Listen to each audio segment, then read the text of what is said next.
ಶ್ರೀ ಗುರುವಿನವರು ಶ್ರೀ ಸಂಸ್ಥಾನದ ದಶಮ ಸಂಭ್ರಮದ ಸಂಕಲ್ಪ ಬಂಟ ಸಂಸ್ಕೃತಿ ಪರಂಪರೆ ಅನಾವರಣ ದಕ್ಷಿಣ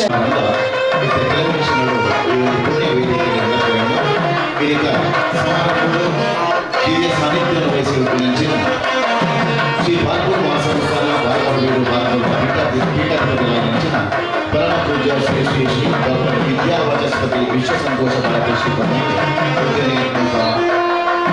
ಉಪಸ್ಥಿತಿರಲಿದೆ ನನ್ನ ಪಾದಪದ್ಮಗಳು ಪ್ರತಿಕೂಲ ಮಾತೆಯ ಸ್ವಾಗತ ಮಾಡಿದ್ದಾರೆ.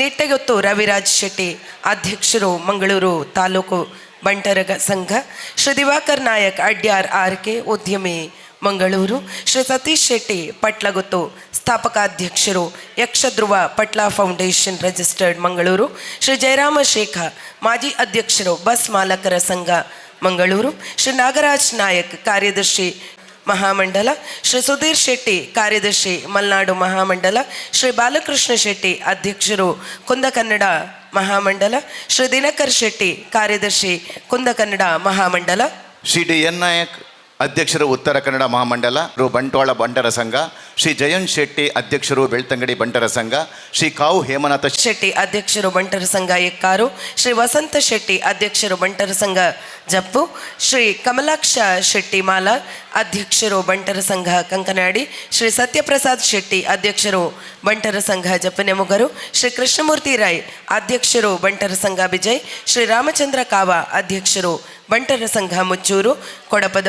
ದಕ್ಷಿಣ ಕನ್ನಡ ಜಿಲ್ಲಾ ಮಹಾಮಂಡಲದ ಗೌರವ ಸಲಹೆಗಾರರಾದಂಥ ಲಯನ್ ಗೋವರ್ಧನ ಶೆಟ್ಟಿಯವರು, ಅದೇ ರೀತಿ ಮಹಾಮಂಡಲದ ಗೌರವಾಧ್ಯಕ್ಷರಾದಂಥ ಶ್ರೀ ಕೆ ರವೀಂದ್ರ ಶೆಟ್ಟಿ ಉಳಿದೊಟ್ಟು, ಅಧ್ಯಕ್ಷರಾದಂಥ ಶ್ರೀ ಆನಂದ ಶೆಟ್ಟಿ ಅಡ್ಯಾರ್, ಪ್ರಧಾನ ಕಾರ್ಯದರ್ಶಿ ಲಯನ್ ಚಂದ್ರರಾಜ್ ಶೆಟ್ಟಿ ಕಂಫರ್ಟ್ಸ್, ಪ್ರಧಾನ ಸಂಚಾಲಕರು ಶ್ರೀ ಚಂದ್ರಪ್ರಕಾಶ್ ಶೆಟ್ಟಿ ತುಂಬೆಗೊಟ್ಟು, ಸಂಸ್ಥಾನದ ವಕ್ತಾರರಾದ ಲಯನ್ ಕೆ ರಾಜೇಶ್ ಶೆಟ್ಟಿ ಶಬರಿ ಮತ್ತು ಶ್ರೀ ಭಾಸ್ಕರ್ ಚಂದ್ರ ಶೆಟ್ಟಿ, ಕೋಶಾಧಿಕಾರಿಯವರಾದಂಥ ಶ್ರೀ ಆನಂದ್ ಶೆಟ್ಟಿ ತೊಕ್ಕೊಟ್ಟು, ಅದೇ ರೀತಿ ಮಂಗಳೂರು ಮಂಡಲದ ಅಧ್ಯಕ್ಷರಾದಂಥ ಶ್ರೀ ವಸಂತ್ ಶೆಟ್ರು, ಉಳ್ಳಾಲ ತಾಲೂಕು ಗೌರವಾಧ್ಯಕ್ಷರಾದಂಥ ಶ್ರೀ ಗಂಗಾಧರ್ ರೈ ಸೋಣಂಗೇರಿ, ಪುತ್ತೂರು ತಾಲೂಕು ಮಂಡಲದ ಅಧ್ಯಕ್ಷರಾದಂಥ ಶ್ರೀ ಕಾವು ಹೇಮನಾಥ ಶೆಟ್ಟಿಯವರು, ಬಂಟ್ವಾಳ ತಾಲೂಕು ಮಂಡಲದ ಅಧ್ಯಕ್ಷರಾದಂಥ ಶ್ರೀ ಚಂದ್ರಪ್ರಕಾಶ್ ಶೆಟ್ಟಿ ತುಂಬೆಗುತ್ತು, ಮೂಲ್ಕಿ ತಾಲೂಕು ಮಂಡಲದ ಅಧ್ಯಕ್ಷರಾದಂಥ ಶ್ರೀ ವಿದ್ಯಾಧರ ಶ್ರೀ ಶೆಟ್ಟಿ ಕೊಲ್ನಾಡಗುತ್ತು, ಮೂಡಬಿದ್ರೆ ತಾಲೂಕು ಮಂಡಲದ ಉಪಾಧ್ಯಕ್ಷರಾದಂಥ ಶ್ರೀ ಸುಚರಿತಾ ಶೆಟ್ಟಿ, ಅದೇ ರೀತಿ ಬೆಳ್ತಂಗಡಿ ತಾಲೂಕು ಮಂಡಲದ ಅಧ್ಯಕ್ಷರಾದಂಥ ಶ್ರೀ ಜಯರಾಮ್ ಶೆಟ್ಟಿ ಮುಂಡಾಡಿಗುತ್ತು.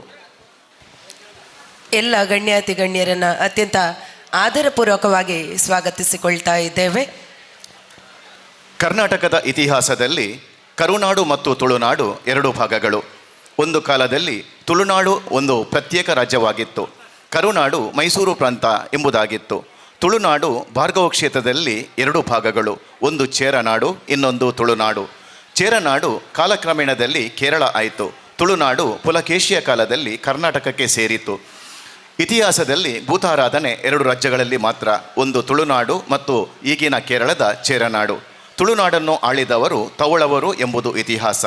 ಇಲ್ಲಿ ಆಳಿದವರು ಅಳುಪರು ಎಂಬುದೇ ಹೆಮ್ಮೆ, ಅಂದರೆ ಅವರೇ ಆಳುವರು. ಆಳುವರು ಅಂದರೆ ಆಳುವವರು. ಆಳ್ವ ಎಂಬ ಪದ ಭಾಷೆ ಬಂಟರಿಗೆ ಸಂಬಂಧಪಟ್ಟಿರುವುದು.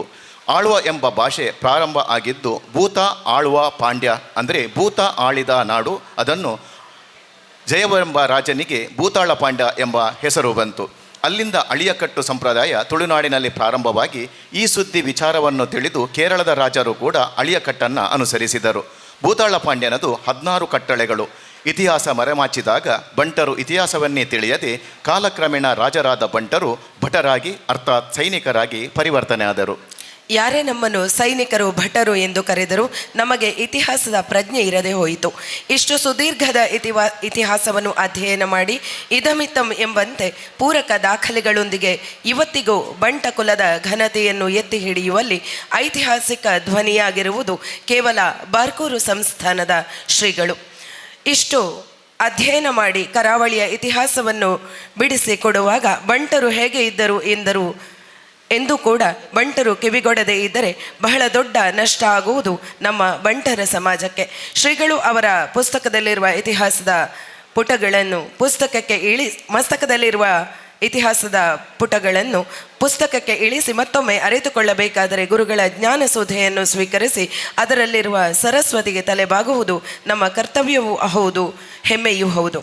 ಅಂತಹ ಬಂಟರ ಸಮಾಜದ ಮತ್ತು ತೌಳವ ಸಂಸ್ಕೃತಿಯನ್ನು ಉಳಿಸಿ ಬೆಳೆಸುವಲ್ಲಿ ಪೂಜ್ಯ ಶ್ರೀಗಳ ನೇತೃತ್ವದಲ್ಲಿ ಸ್ಥಾಪನೆಯಾದ ಶ್ರೀ ಬಾರ್ಕೂರು ಮಹಾಸಂಸ್ಥಾನ ಭಾರ್ಗವ ಬೀಡು ಇದಕ್ಕೆ 2027ರಲ್ಲಿ ದಶಮಾನೋತ್ಸವದ ಸಂಭ್ರಮ.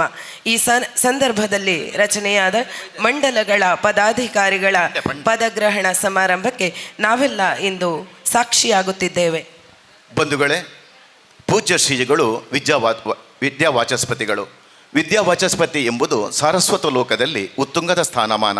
ಸಂಸ್ಕೃತಿಯ ನಾನಾ ಮುಖಗಳಾದ ತತ್ವಶಾಸ್ತ್ರ, ವೇದಾಂತ, ವಿಜ್ಞಾನ, ಗಣಿತಶಾಸ್ತ್ರ, ಖಗೋಳಶಾಸ್ತ್ರ, ಜ್ಯೋತಿಷ್ಯ, ನಾಟ್ಯಶಾಸ್ತ್ರ, ಚಿತ್ರಕಲಾ, ಶಿಲ್ಪಕಲಾ, ಯುದ್ಧಶಾಸ್ತ್ರ, ಔಷಧಶಾಸ್ತ್ರ ಇತ್ಯಾದಿಗಳ ಬಗ್ಗೆ ಇದಮಿತ್ತಂ ಎಂದು ಅಧಿಕೃತವಾಗಿ ವಾಚನ ಮಾಡುವವರೇ ವಾಚಸ್ಪತಿಗಳು.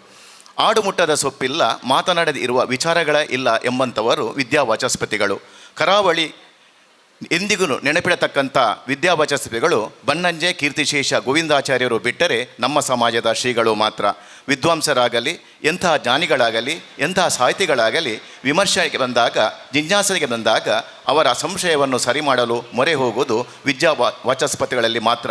ಬಂಟರಿಗಾಗಿ ಶ್ರೀಗಳು ಮಾರ್ಗದರ್ಶನ ನೀಡುವ ಪ್ರಪ್ರಥಮ ಸೇವೆ ಎಂದು ಹೇಳಲು ತುಂಬ ಹೆಮ್ಮೆಯಾಗ್ತಾ ಇದೆ. ಮಹಾಸಂಸ್ಥಾನದ ಸಾಧನೆ ಇನ್ನಷ್ಟು ಉನ್ನತಕ್ಕಿರಲಿ ಎಂದು ಪರಿಭಾವಿಸುತ್ತಾ ಸಾರ ವರ್ಷದ ಪಿರಾಕದ ಮನಾದಿಗೆ ಉಪ್ಪುನ ಈ ಪುಣ್ಯದ ಮಣ್ಣಿಡು ವಿಶೇಷವಾದ ಮೇರೆ ಒಂದು ಪುನಃ ಸಮಾಜ ಅವು ನಮ್ಮ ಬಂಟ ಸಮಾಜ. ವಿಶೇಷವಾದ ಅವೇತೋ ಸಾಧನೆಲಿನ ಮಲ್ತೊಂದು ಬೈದಿನ ಈ ಬಂಟ ಸಮಾಜ ಗಿದಿರ್ಗಿತ್ತಲಾದ ಪೋರ ಬಲ್ಲಿ ಪಂದು ಒಂಜಿ ಕುಬಲಡಿಟ್ಟು ಒಟ್ಟಾವಡು ಪನ್ಪಿ ಒಂಜಿ ಬುದ್ಧಿ ಒಂಜೆ ಮನಸ್ಸಿಡು ಬೇಲೆ ಬೆನೋಡು ಪನ್ಪಿ ಅಂಗಲಪುನುದಿ ಒಂದು ಶ್ರೀ ಬಾರ್ಕೂರು ಮಹಾಸಂಸ್ಥಾನದ ದಶಮ ಸಂಭ್ರಮದ ಸಂಕಲ್ಪ ಬಂಟ ಸಂಸ್ಕೃತಿ ಪರಪೋಕದ ಅನಾವರಣ. ದಕ್ಷಿಣ ಕನ್ನಡ ಜಿಲ್ಲಾ ಮಹಾಮಂಡಲದ ಪದಗ್ರಹಣ ಸಮಾರಂಭ ಒವೇ ಒಂಜಿ ವಿಡ್ಡೂರಲದಂತ ನಡಪೊಡು ಪಂದ್ ಪ್ರಾರ್ಥನೆ ನಡಪಾದ ಕೊರ್ರೆ ಬರೊಂದುಲ್ಲೆರ್ ಪ್ರತಿಷ್ಠಿತ ಆಳ್ವಾಸ್ ವಿದ್ಯಾಸಂಸ್ಥೆದ ಜೋಕುಲು.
ಅತಿ ಸುಂದರವಾಗಿ ಪ್ರಾರ್ಥನಾ ಗೀತೆಯನ್ನು ಮುಂದಿಟ್ಟ ಎಲ್ಲ ವಿದ್ಯಾರ್ಥಿಗಳಿಗೆ ಮನದಾಳದ ಧನ್ಯವಾದಗಳು. ಸಭೆಯಲ್ಲಿ ಯಾವುದೇ ಬಂಟರ ಸಂಘದ ಅಧ್ಯಕ್ಷರು ಇದ್ದಲ್ಲಿ ದಯವಿಟ್ಟು ಅವರು ವೇದಿಕೆಗೆ ಆಗಮಿಸಬೇಕಾಗಿ ವಿನಂತಿಸ್ತಾ ಇದ್ದೇವೆ. ಬಂಧುಗಳೇ, ನಮ್ಮ ಆತ್ಮೀಯ ಆಮಂತ್ರಣವನ್ನು ಮನ್ನಿಸಿ ನಮ್ಮ ಈ ಕಾರ್ಯಕ್ರಮಕ್ಕೆ ಬಂದ ಅತಿಥಿಗಳು ನಮ್ಮ ಪಾಲಿನ ಭಾಗ್ಯ ದೇವತೆಗಳು ಎಂಬ ಉದಾಂತ ಚಿಂತನೆ ನಮ್ಮದು. ಬಂದಿರುವಂತಹ ತಮ್ಮೆಲ್ಲರನ್ನು, ಪೂಜ್ಯ ಶ್ರೀಗಳನ್ನು, ವೇದಿಕೆಯಲ್ಲಿರುವಂಥ ಅತಿಥಿಗಳನ್ನು ಶ್ರದ್ಧೆಯಿಂದ ಗೌರವಪೂರ್ವಕವಾಗಿ ಸ್ವಾಗತಿಸ್ತಾ ಇದ್ದಾರೆ. ದಕ್ಷಿಣ ಕನ್ನಡ ಜಿಲ್ಲಾ ಮಹಾಮಂಡಳದ ಪ್ರಧಾನ ಕಾರ್ಯದರ್ಶಿಯವರಾದಂಥ ಲಯನ್ ಚಂದ್ರಾಜ್ ಶೆಟ್ಟಿಯವರು. ಎಲ್ಲರಿಗೂ ಪ್ರೀತಿ ನಮಸ್ಕಾರ. ಶ್ರೀ ಬಾರ್ಕೂರು ಮಹಾಸಂಸ್ಥಾನ ಭಾರ್ಗವ ಬೀಡು ಬಾರ್ಕೂರು ಆತ್ಮೀಯ ಬಂಟ ಬಾಂಧವರೇ, ಶ್ರೀ ಸಂಸ್ಥಾನದ ದಶಮ ಸಂಭ್ರಮದ ಸಂಕಲ್ಪ ಬಂಟ ಸಂಸ್ಕೃತಿ ಮತ್ತು ಪರಂಪರೆಯ ಅನಾವರಣ ದಕ್ಷಿಣ ಕನ್ನಡ ಜಿಲ್ಲಾ ಮಹಾಮಂಡಲದ ಪದಗ್ರಹಣ ಸಮಾರಂಭವು ಇವತ್ತು ನಡೆಯಲಿರುವಂಥ ಈ ಕಾರ್ಯಕ್ರಮಕ್ಕೆ ಬಂದಿರುವಂಥ ತಮ್ಮೆಲ್ಲರನ್ನು ನಾನು ಅತ್ಯಂತ ಪ್ರೀತಿಯಿಂದ ಸ್ವಾಗತಿಸ್ತಾ ಇದ್ದೇನೆ. ದಿವ್ಯ ಸಾನ್ನಿಧ್ಯದಲ್ಲಿರುವಂಥ ಪರಮ ಪೂಜ್ಯ ಶ್ರೀ ಶ್ರೀ ಶ್ರೀ ಡಾಕ್ಟರ್ ವಿದ್ಯಾವಾಚಸ್ಪತಿ ವಿಶ್ವ ಸಂತೋಷ ಭಾರತಿ ಶ್ರೀಪಾದರು ಪೀಠಾಧಿಪತಿಗಳು ಶ್ರೀ ಬಾರ್ಕೂರು ಮಹಾಸಂಸ್ಥಾನ ಇವರನ್ನು ಅತ್ಯಂತ ಪ್ರೀತಿ ಮತ್ತು ಆದರದಿಂದ ನಮ್ಮೆಲ್ಲರ ಪರವಾಗಿ ನಾನು ಈ ಸಭೆಗೆ ಸ್ವಾಗತಿಸ್ತಾ ಇದ್ದೇನೆ.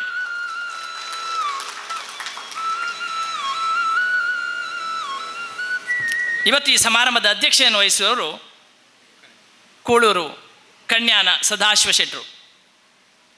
ಈಗಾಗಲೇ ಸಮಾಜದಲ್ಲಿ ತನ್ನದೇ ಆದ ಒಂದು ದಾನ ಧರ್ಮದ ಮೂಲಕ ನೆಲೆಯನ್ನು ನಿರ್ಮಿಸಿ ಈ ಭಾಗದ ಒಂದು ದಾನಕ್ಕೆ ಒಂದು ನಕ್ಷತ್ರ ರೂಪದಲ್ಲಿರುವಂಥ ನಮ್ಮ ಹೇರಾಂಬ ಇಂಡಸ್ಟ್ರಿಯ CMD ಆಗಿರುವಂಥ ಡಾಕ್ಟರ್ ಸದಾಶಿವ ಶೆಟ್ಟಿ ಕೂಲೂರು ಇವರನ್ನು ಕೂಡ ನಾನು ಅತ್ಯಂತ ಪ್ರೀತಿಯಿಂದ ಈ ಕಾರ್ಯಕ್ರಮಕ್ಕೆ ಸ್ವಾಗತಿಸ್ತಾ ಇದ್ದೇನೆ. ಕಾರ್ಯಾಧ್ಯಕ್ಷರು ಶ್ರೀ ಬಾರ್ಕೂರು ಮಹಾಸಂಸ್ಥಾನ ಟ್ರಸ್ಟ್ನ ಡಾಕ್ಟರ್ M ಮೋಹನ ಆಳ್ವರು. ಯಾವುದೇ ಕಾರ್ಯಕ್ರಮವನ್ನು ಮಾಡುವುದರಿಂದ ಕೂಡ ಅದು ಸರಿಯಾದ ಸಮಯಕ್ಕೆ ಮತ್ತು ಯಾವುದೇ ಚಾಚು ತಪ್ಪದೆ ಮಾಡುವಂಥ ಕಾರ್ಯಕ್ರಮ. ಇವತ್ತು ಕೂಡ ಬರುವವರನ್ನು ಅವರು ಕಾಯಲಿಲ್ಲ, ಸಮಯಕ್ಕೆ ಸರಿಯಾಗಿ ತನ್ನ ಕಾರ್ಯವನ್ನು ಮಾಡಿದ್ದಾರೆ. ಅದು ಮೂಡುಬಿದಿರೆಯನ್ನು ಒಂದು ವಿದ್ಯಾಕಾಶಿಯನ್ನಾಗಿ ಮಾಡಿ ಸಾಂಸ್ಕೃತಿಕವಾಗಿ ಒಂದು ರಾಯಭಾರಿಯಾಗಿ ನೆಲೆಗೊಂಡಿರುವಂಥ ನಮ್ಮೆಲ್ಲರ ಪ್ರೀತಿಯ ಡಾಕ್ಟರ್ ಮೋಹನ ಆಳ್ವರನ್ನು ಈ ಕಾರ್ಯಕ್ರಮಕ್ಕೆ ನಾನು ಸ್ವಾಗತಿಸ್ತಾ ಇದ್ದೇನೆ.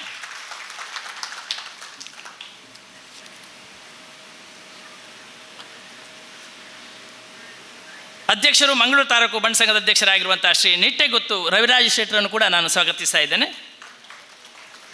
ಶ್ರೀ ದಿವಾಕರ ನಾಯಕ್ ಅಡ್ಯಾರ್ ಉದ್ಯಮಿಗಳು ಮಂಗಳೂರು RK ಇಂಡಸ್ಟ್ರಿ ಅವ್ರದ್ದು ಕೂಡ ನಾನು ಈ ಕಾರ್ಯಕ್ರಮಕ್ಕೆ ಸ್ವಾಗತಿಸ್ತಾ ಇದ್ದೇನೆ. ಅಧ್ಯಕ್ಷರು ಬಂಟರ ಸಂಘ ಬಂಟ್ವಾಳ ಶ್ರೀ ಜಗನ್ನಾಥ್ ಚೌಟ್ರು ಅವರನ್ನು ಕೂಡ ನಾನು ಈ ಕಾರ್ಯಕ್ರಮಕ್ಕೆ ಸ್ವಾಗತಿಸ್ತಾ ಇದ್ದೇನೆ. ಶ್ರೀ ಕಾವು ಹೇಮನಾಥ್ ಶೆಟ್ಟಿ ಇದ್ದಾರೆ, ಪುತ್ತೂರು ಬಂಟ ಸಂಘದ ಅಧ್ಯಕ್ಷರು, ಅವರನ್ನು ಈ ಕಾರ್ಯಕ್ರಮಕ್ಕೆ ಸ್ವಾಗತಿಸ್ತಾ ಇದ್ದೇನೆ.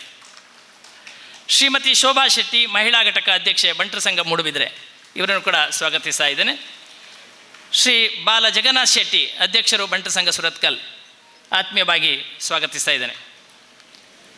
ಆನಂದ ಶೆಟ್ಟಿ ಅಧ್ಯಕ್ಷರು ಬಂಟರ ಸಂಘ ಕಾವೂರು ಹಾಗೂ ಈ ಕಾರ್ಯಕ್ರಮದ ಅಧ್ಯಕ್ಷರು ಹೌದು, ಅವರನ್ನು ಕೂಡ ಸ್ವಾಗತಿಸ್ತಾ ಇದ್ದೇನೆ. ವಸಂತ್ ಶೆಟ್ಟಿ ಅಧ್ಯಕ್ಷರು ಬಂಟರ ಸಂಘ ಜಪ್ಪು, ಆತ್ಮೀಯವಾಗಿ ಸ್ವಾಗತ. ಶ್ರೀ ಸತ್ಯಪ್ರಸಾದ್ ಶೆಟ್ಟಿ ಅಧ್ಯಕ್ಷರು ಬಂಟರ ಸಂಘ ಜಪ್ಪಿನ ಮಗರು, ಆತ್ಮೀಯವಾಗಿ ಸ್ವಾಗತಿಸ್ತಾ ಇದ್ದೇನೆ.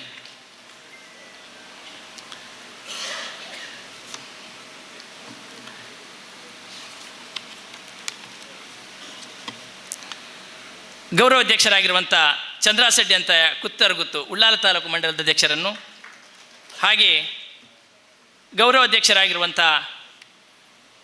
ಗಂಗಾಧರ ರೈ ಸೊನಂಗಿರಿ ಸುಳ್ಯ ತಾಲೂಕಿನ ಮಹಾಮಂಡಲದವರನ್ನು, ಹಾಗೆ ಪುತ್ತೂರು ತಾಲೂಕಿನ ಮಹಾಮಂಡಲದ ಗೌರವ ಅಧ್ಯಕ್ಷರಾಗಿರುವಂಥ ಹಾಗೂ ಅಧ್ಯಕ್ಷರಾಗಿರುವಂಥ ಕಾವು ಹೇಮನಾಥ್ ಶೆಟ್ಟರನ್ನು,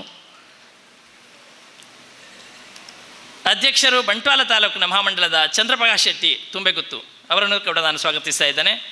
ಗೌರವ ಅಧ್ಯಕ್ಷರಾಗಿರುವಂಥ ಐತಪ್ಪಾಳ್ವ ಸುಜೇರುಗುತ್ತು ಅವರನ್ನು ಕೂಡ ನಾನು ಸ್ವಾಗತಿಸ್ತೇನೆ. ವೇದಿಕೆಗೆ ಅವರು ಬರಬೇಕಂತೇಳಿ ನಾನು ಕೇಳ್ಕೊಳ್ತಾ ಇದ್ದೇನೆ. ಮುಲ್ಕಿ ತಾಲೂಕಿನ ಅಧ್ಯಕ್ಷರಾಗಿರುವಂಥ ಶ್ರೀ ವಿದ್ಯಾಧರ ಶೆಟ್ಟಿ ಕೊಳ್ನಾಡುಗುತ್ತು ಇವರನ್ನು ಕೂಡ ನಾನು ಆತ್ಮೀಯವಾಗಿ ಸ್ವಾಗತಿಸ್ತಾ ಇದ್ದೇನೆ. ಬೆಳ್ತಂಗಡಿ ತಾಲೂಕಿನ ಅಧ್ಯಕ್ಷರಾಗಿರುವಂಥ ಶ್ರೀ ಜಯರಾಮ್ ಶೆಟ್ಟಿ ಮುಂಡಾಡಿಗುತ್ತು, ಆತ್ಮೀಯವಾಗಿ ಸ್ವಾಗತ. ವೇದಿಕೆಯಲ್ಲಿರುವಂಥ ಎಲ್ಲ ಆತ್ಮೀಯರನ್ನು ಹಾಗೂ ಈ ಸಮಾರಂಭಕ್ಕೆ ನಮಗೆ ಗೌರವ ಸಲಹೆಗಾರರಾಗಿರುವಂಥ ಬೆಳ್ತಂಗಡಿ ತಾಲೂಕಿನ ಜಯಂತ್ ಶೆಟ್ಟಿ ಅಧ್ಯಕ್ಷರನ್ನು ಅವರನ್ನು ನಾನು ಆತ್ಮೀಯವಾಗಿ ಸ್ವಾಗತಿಸ್ತಾ ಇದ್ದೇನೆ. ಹಾಗೆ ಲಯನ್ ಗೋವರ್ಧನ್ ಶೆಟ್ಟಿ ಗೌರವ ಸಲಹೆಗಾರರಿದ್ದಾರೆ, ಅವರನ್ನು ಕೂಡ ನಾನು ಸ್ವಾಗತಿಸ್ತಾ ಇದ್ದೇನೆ. ಶ್ರೀ ರವೀಂದ್ರ ಶೆಟ್ಟಿ ಉಳಿದೊಟ್ಟು ಗೌರವ ಅಧ್ಯಕ್ಷರು, ಅವರಿಗೆ ಆತ್ಮೀಯ ಸ್ವಾಗತ. ಆನಂದ ಶೆಟ್ಟಿ ಅಧ್ಯಕ್ಷರು, ಅವರಿಗೂ ನನ್ನ ಸ್ವಾಗತವನ್ನು ಬಯಸ್ತಿದ್ದೇನೆ. ಶ್ರೀ ಚಂದ್ರಪ್ರಕಾಶ್ ಶೆಟ್ಟಿ ತುಂಬೆಗುತ್ತು ಪ್ರಧಾನ ಸಂಚಾಲಕರು, ಲಯನ್ ಕೆ ರಾಜೇಶ್ ಶೆಟ್ಟಿ ಶಬರಿ ಮತ್ತು ಶ್ರೀ ಭಾಸ್ಕರ್ ಚಂದ್ರ ಶೆಟ್ಟಿ ಸಂಸ್ಥಾನದ ವಕ್ತಾರರು, ಇವರನ್ನು ಕಾಡು ನಾನು ಆತ್ಮೀಯವಾಗಿ ಸ್ವಾಗತಿಸ್ತಾ ಇದ್ದೇನೆ. ಆನಂದ ಶೆಟ್ಟಿ ತೊಕ್ಕೊಟ್ಟು ಕೋಶಾಧಿಕಾರಿಗಳು, ಇವರಿಗೂ ಕೂಡ ನನ್ನ ಆತ್ಮೀಯ ಸ್ವಾಗತ.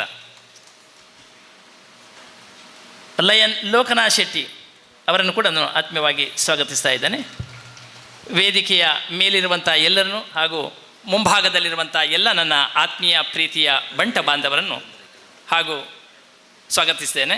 ರವೀಂದ್ರ ರೈ ಕಲ್ಲಿಮಾರ್ ಅಧ್ಯಕ್ಷರು ಬಂಟರ ಸಂಘ ಉಳ್ಳಾಲ, ಇವರನ್ನು ಕೂಡ ಆತ್ಮೀಯವಾಗಿ ಸ್ವಾಗತವನ್ನು ಬಯಸುತ್ತಾ ಕೋಡಿಕಲ್ ಬಂಟ ಸಂಘದ ಅಧ್ಯಕ್ಷರಾಗಿರುವಂತಹ ಮಾಬಲ್ ಚೌಟ್ರನ್ನು ಸ್ವಾಗತಿಸ್ತಾ ಇದ್ದೇನೆ. ಎಲ್ಲರಿಗೂ ಆತ್ಮೀಯ ಮತ್ತು ಪ್ರೀತಿಯ ಸ್ವಾಗತವನ್ನು ಬಯಸ್ತಿದ್ದೇನೆ. Thank you. ಅದೇ ರೀತಿ ಬಂಟ್ವಾಳ ತಾಲೂಕಿನ ಮಂಡಲದ ಗೌರವಾಧ್ಯಕ್ಷರಾದಂತಹ ಶ್ರೀ ಐತಪ್ಪಾಳು ಸುಜಿರುಗುತ್ತು ದಯವಿಟ್ಟು ವೇದಿಕೆಗೆ ಬರಬೇಕಂತ ವಿನಂತಿಸ್ತಾ ಇದ್ದೇನೆ. ಬಂಧುಗಳೇ, ವೇದಿಕೆಯಲ್ಲಿ ದಿವ್ಯ ಸಾನ್ನಿಧ್ಯವನ್ನು ವಹಿಸಿಕೊಂಡಿರುವಂಥ ನಮ್ಮ ಶ್ರೀಗಳಾದ ಪರಮ ಪೂಜ್ಯ ಶ್ರೀ ಶ್ರೀ ಶ್ರೀ ಡಾಕ್ಟರ್ ವಿದ್ಯಾವಾಚಸ್ಪತಿ ವಿಶ್ವ ಸಂತೋಷ ಭಾರತಿ ಶ್ರೀಪಾದಂಗಳವರಿಗೆ ಸೇರಿರುವ ಎಲ್ಲ ಬಂಧುಗಳ ಪರವಾಗಿ ನಮ್ಮ ಮಹಾಮಂಡಲದ ಪದಾಧಿಕಾರಿಗಳು ಈಗ ಫಲಪುಷ್ಪ ಸಮರ್ಪಣೆ ಮಾಡಿ ಗೌರವಿಸ್ತಾ ಇದ್ದಾರೆ.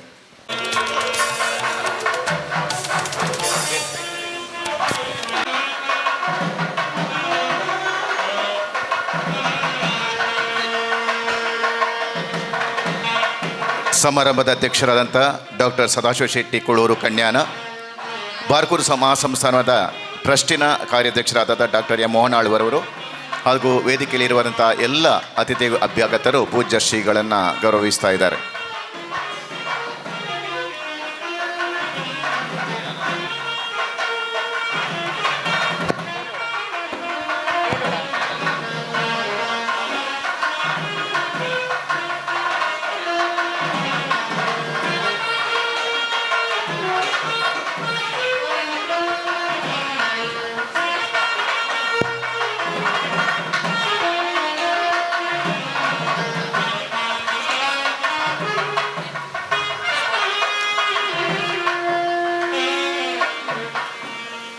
ಸಮಾರಂಭದ ಸಭಾಧ್ಯಕ್ಷೆಯನ್ನು ವಹಿಸಿದಂಥ doctor Kulur Kanyana Sadashiva Shetty CMD Heramba industries Mumbai ಇವರಿಗೆ ನಮ್ಮ ಮಹಾಮಂಡಲದ ಪರವಾಗಿ ಗೌರವಾರ್ಪಣೆ.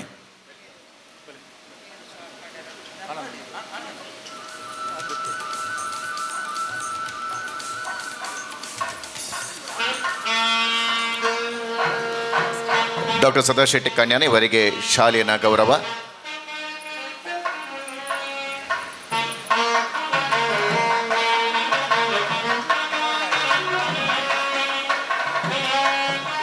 ಶ್ರೀ ಬಾರ್ಕೂರು ಮಹಾಸಂಸ್ಥಾನ ಟ್ರಸ್ಟ್ ರಿಜಿಸ್ಟರ್ ಇದರ ಕಾರ್ಯಾಧ್ಯಕ್ಷರಾದಂಥ ಆದರಣೀಯ ಡಾಕ್ಟರ್ ಎಂ ಮೋಹನ ಆಳ್ವರಿಗೆ ಶಾಲಿನ ಗೌರವ.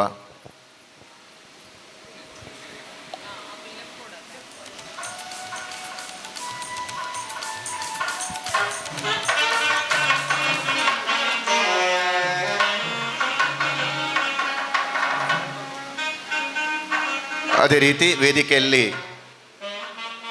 ಅತಿಥಿಗಳಾಗಿ ಭಾಗವಹಿಸಿದ ಎಲ್ಲ ನಮ್ಮ ಆತ್ಮೀಯ ಬಂಧುಗಳಿಗೆ ಇಂದಿನ ಸಮಾರಂಭದ ಪರವಾಗಿ ಶಾಲಿನ ಗೌರವವನ್ನು ಮಾಡ್ತಾ ಇದ್ದೇವೆ.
ಮತ್ತೊಮ್ಮೆ ಹೃದಯಾಂತರಾಳದಿಂದ ಸ್ವಾಗತಿಸ್ತಾ ಮನೆಯಾಗಿ ಮೆರೆದ ನಾಡು ಬಾರ್ಕೂರು ಎಂದಿಲ್ಲಿ ಬಂಟ ವಿರಾಟ್ ಸ್ವರೂಪದ ಕಾರ್ಯಕ್ರಮವನ್ನು ಆಯೋಜಿಸಿರುವ ಉದ್ದೇಶವನ್ನು ನಮ್ಮ ಮುಂದಿಡಲು ಬರುತ್ತಿದ್ದಾರೆ.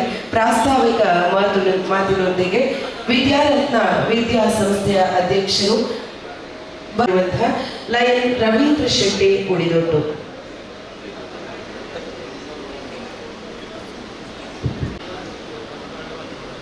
ನಾವು ನಮ್ಮ ಶ್ರೀ ಬಾರ್ಕೂರು ಮಹಾಸಂಸ್ಥಾನದ ಪೀಠಾಧಿಪತಿಗಳಾದಂತಹ ಪರಮ ಪೂಜ್ಯ ಶ್ರೀ ಶ್ರೀ ವಿದ್ಯಾವಾಚಸ್ಪತಿ ಡಾಕ್ಟರ್ ವಿಶ್ವಸಂತೋಷ ಭಾರತೀ ಸ್ವಾಮೀಜಿಯವರ ಆಶೀರ್ವಾದವನ್ನು ಮೇಲಿರತಕ್ಕಂಥ ನಾವೆಲ್ಲರೂ ಕೂಡ ಪರಮ ಪೂಜ್ಯ ಸ್ವಾಮೀಜಿಯವರ ಆಶೀರ್ವಾದದಿಂದ ನಮ್ಮ ಬಾರ್ಕೂರು ಸಂಸ್ಥಾನದ ಕಾರ್ಯಾಧ್ಯಕ್ಷರಾದಂತಹ ಡಾಕ್ಟರ್ ಎಂ ಮೋಹನ್ ಅವರ ನೇತೃತ್ವದಲ್ಲಿ ಈ ಒಂದು ಕಾರ್ಯಕ್ರಮವನ್ನು ನಾವಿಲ್ಲಿ ಆಯೋಜನೆ ಮಾಡಿದ್ದೇವೆ.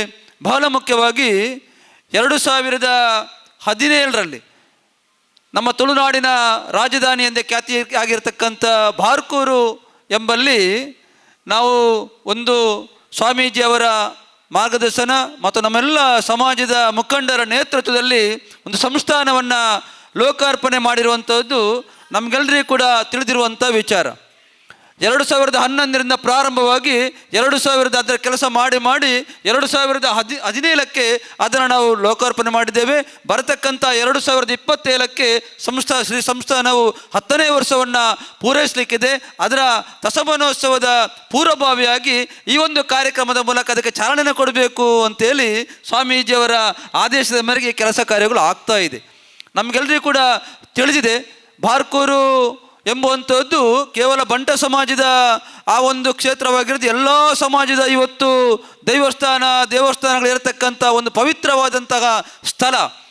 ಪ್ರಾರಂಭವಾಗಿ ಬಾರ್ಕೂರಿಗೆ ಸಂಸ್ಥಾನಕ್ಕೆ ಜಾಗ ನಮಗೆ ಬೇಕು ಅಂತಾದಾಗ ನಾವೆಲ್ಲರೂ ಕೂಡ 2010ರಿಂದ ನಾವು ಮೀಟಿಂಗ್ ಎಲ್ಲ ಮಾಡಿ ನಮ್ಮೆಲ್ಲ ಪ್ರಮುಖರು ಒಬ್ಬರ ಹೆಸರನ್ನು ಬಿಟ್ಟರೆ ಒಬ್ಬರ ಹೆಸರು ಬಿಟ್ಟು ಹೋಗ್ತದೆ. ನಮ್ಮೆಲ್ಲ ಸಮಾಜದ ಬಂಧುವರನ್ನು ಸೇರಿಸಿಕೊಂಡು ಪೂಜ್ಯ ಸ್ವಾಮೀಜಿಯವರ ಮಾರ್ಗದರ್ಶನದಲ್ಲಿ ಬೇರೆ ಬೇರೆ ಕಡೆಗಳನ್ನು ಜಾಗ ನೋಡಿದರೂ ಕೂಡ ನಮಗೆ ಕಂಡು ಬಂದಂಥ ಜಾಗ ಬಾರ್ಕೂರಲ್ಲಿದ್ದಂಥ ಈಗ ಸಂಸ್ಥಾನ ಇರತಕ್ಕಂಥ ಜಾಗ.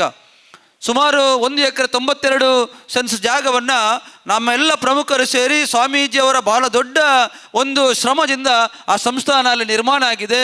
ಇನ್ನೇನು ಸ್ವಲ್ಪ ಕೆಲಸ ಕಾರ್ಯಗಳು ಕೂಡ ಬಾಕಿ ಇದೆ. ಆ ಎಲ್ಲ ಕೆಲಸ ಕಾರ್ಯಗಳನ್ನು 2027ರಲ್ಲಿ ಪೂರ್ತಿ ಮಾಡಿ ಒಂದು ದಶಮಾನೋತ್ಸವದ ವಿಜೃಂಭಣೆಯಾದಂಥ ಕಾರ್ಯಕ್ರಮದಲ್ಲಿ ಆಗಲಿಕ್ಕಿದೆ. ಸ್ವಾಮೀಜಿಗಳು ಯಾವಾಗಲೂ ಹೇಳಲಿಕ್ಕಿದೆ ನನ್ನ ಹತ್ರ, ನಾನು ಈ ಒಂದು ಸಂಸ್ಥಾನದ ಏಳಿಗೆಗಾಗಿ ಬಹಳಷ್ಟು ಕೆಲಸ ಕಾರ್ಯಗಳನ್ನು ಮಾಡಿದ್ದೇನೆ. ಆದರೆ ನನಗೆ ಒಂದು ಆಸೆ ಇದೆ, ಏನು ಅಂತ ಹೇಳಿದರೆ 2027ಕ್ಕೆ ನಮ್ಮ ಬಾರ್ಕೂರಿನ ಆ ಸಂಸ್ಥಾನದಲ್ಲಿ ಇಡೀ ಬಂಟ ಸಮಾಜದ ಒಂದು ಬಹಳ ದೊಡ್ಡ ಜನಸಾಗರವನ್ನು ನೋಡಬೇಕು. ಆ ಮೂಲಕ ಇಡೀ ಸಂಸ್ಥಾನವನ್ನು ಸಮಾಜಕ್ಕೆ ಅರ್ಪಣೆ ಮಾಡಬೇಕು. ಆ ಮೂಲಕ ಯಾರು ನಮ್ಮ ಸಮಾಜದಲ್ಲಿ ಅಸಕ್ತರಿದ್ದಾರೆ ಅವರಿಗೆ ಶಕ್ತಿ ತುಂಬಿಸ್ತಕ್ಕಂಥ ಕೆಲಸ ಕಾರ್ಯಗಳು ಆಗಬೇಕು. ಇದು ನನ್ನ ಆಸೆ ಅಂತೇಳಿ ಬಹಳ ಬಾರಿ ಸ್ವಾಮೀಜಿಗಳು ಹೇಳ್ತಾ ಇದ್ದಾರೆ. ಇವತ್ತು ಅದಕ್ಕೆ ಕಾಲ ಕೂಡಿ ಬಂದಿದೆ. ನಮ್ಮೆಲ್ಲ ಮಹನೀಯರು ಅದಕ್ಕೆ ಕೈಗೂಡುವಂತಹ ಎಲ್ಲ ಸಹಕಾರವನ್ನು ಘೋಷಣೆ ಮಾಡುತ್ತಾರೆ. ಅದರ ಬಗ್ಗೆ ಹೆಚ್ಚಾಗಿ ನಮ್ಮ ಇತರ ಮುಖಂಡರು ಮಾತಾಡ್ತಾರೆ. ಒಟ್ಟಿನಲ್ಲಿ ಬಾರ್ಕೂರಿನಲ್ಲಿ ಆಗತಕ್ಕಂಥ ಆ ಕೆಲಸ ಕಾರ್ಯಕ್ಕೆ ನಾವೆಲ್ಲರೂ ಕೂಡ ಕೈ ಜೋಡಿಸಿ 2027ಕ್ಕೆ ಆ ಒಂದು ದಶಮಾನೋತ್ಸವದ ವಿಜೃಂಭಣೆಯನ್ನು ನಾವೆಲ್ಲರೂ ಕೂಡ ಕಣ್ತುಂಬ ನೋಡಬೇಕು ಅಂತಂದರೆ ನಮಗೆಲ್ಲರಿಗೂ ಕೂಡ ದೇವರು ಆಯುರೋಗ್ಯನ ಕೊಡಬೇಕು ಅಂತೇಳಿ ಸಂದರ್ಭದಲ್ಲಿ ದೇವರಲ್ಲಿ ಪ್ರಾರ್ಥನೆ ಮಾಡ್ತಾ 2015ರಲ್ಲಿ 2014ರಲ್ಲಿ ಸನ್ಮಾನ್ಯ ಆಗಿನ ಮುಖ್ಯಮಂತ್ರಿ ಆಗಿದ್ದಂಥ BS ಯಡಿಯೂರಪ್ಪರಿಂದ ಶಿಲಾನ್ಯಾಸಗೊಂಡು ಆ ಬಳಿಕ ನಂತರ ಬಂದಂಥ ಮುಖ್ಯಮಂತ್ರಿಗಳು ಸಿದ್ದರಾಮಯ್ಯನವರು ಆ ಒಂದು ಸಂಸ್ಥಾನವನ್ನು ಲೋಕಾರ್ಪಣೆ ಮಾಡಿದ್ದು. ಅವತ್ತೆಲ್ಲ ಹೇಳ್ತಿದ್ರು, ಬಾರ್ಕೂರಿನ ಇತಿಹಾಸದಲ್ಲಿ ಒಬ್ಬ ಮುಖ್ಯಮಂತ್ರಿಯನ್ನು ಒಂದು ತರಿಸಿದಂಥ ಒಂದು ಕ್ಷೇತ್ರ ಇದ್ದರೆ ಅದು ಬಾರ್ಕೂರು ಮಹಾಸಂಸ್ಥಾನ ಅಂತ.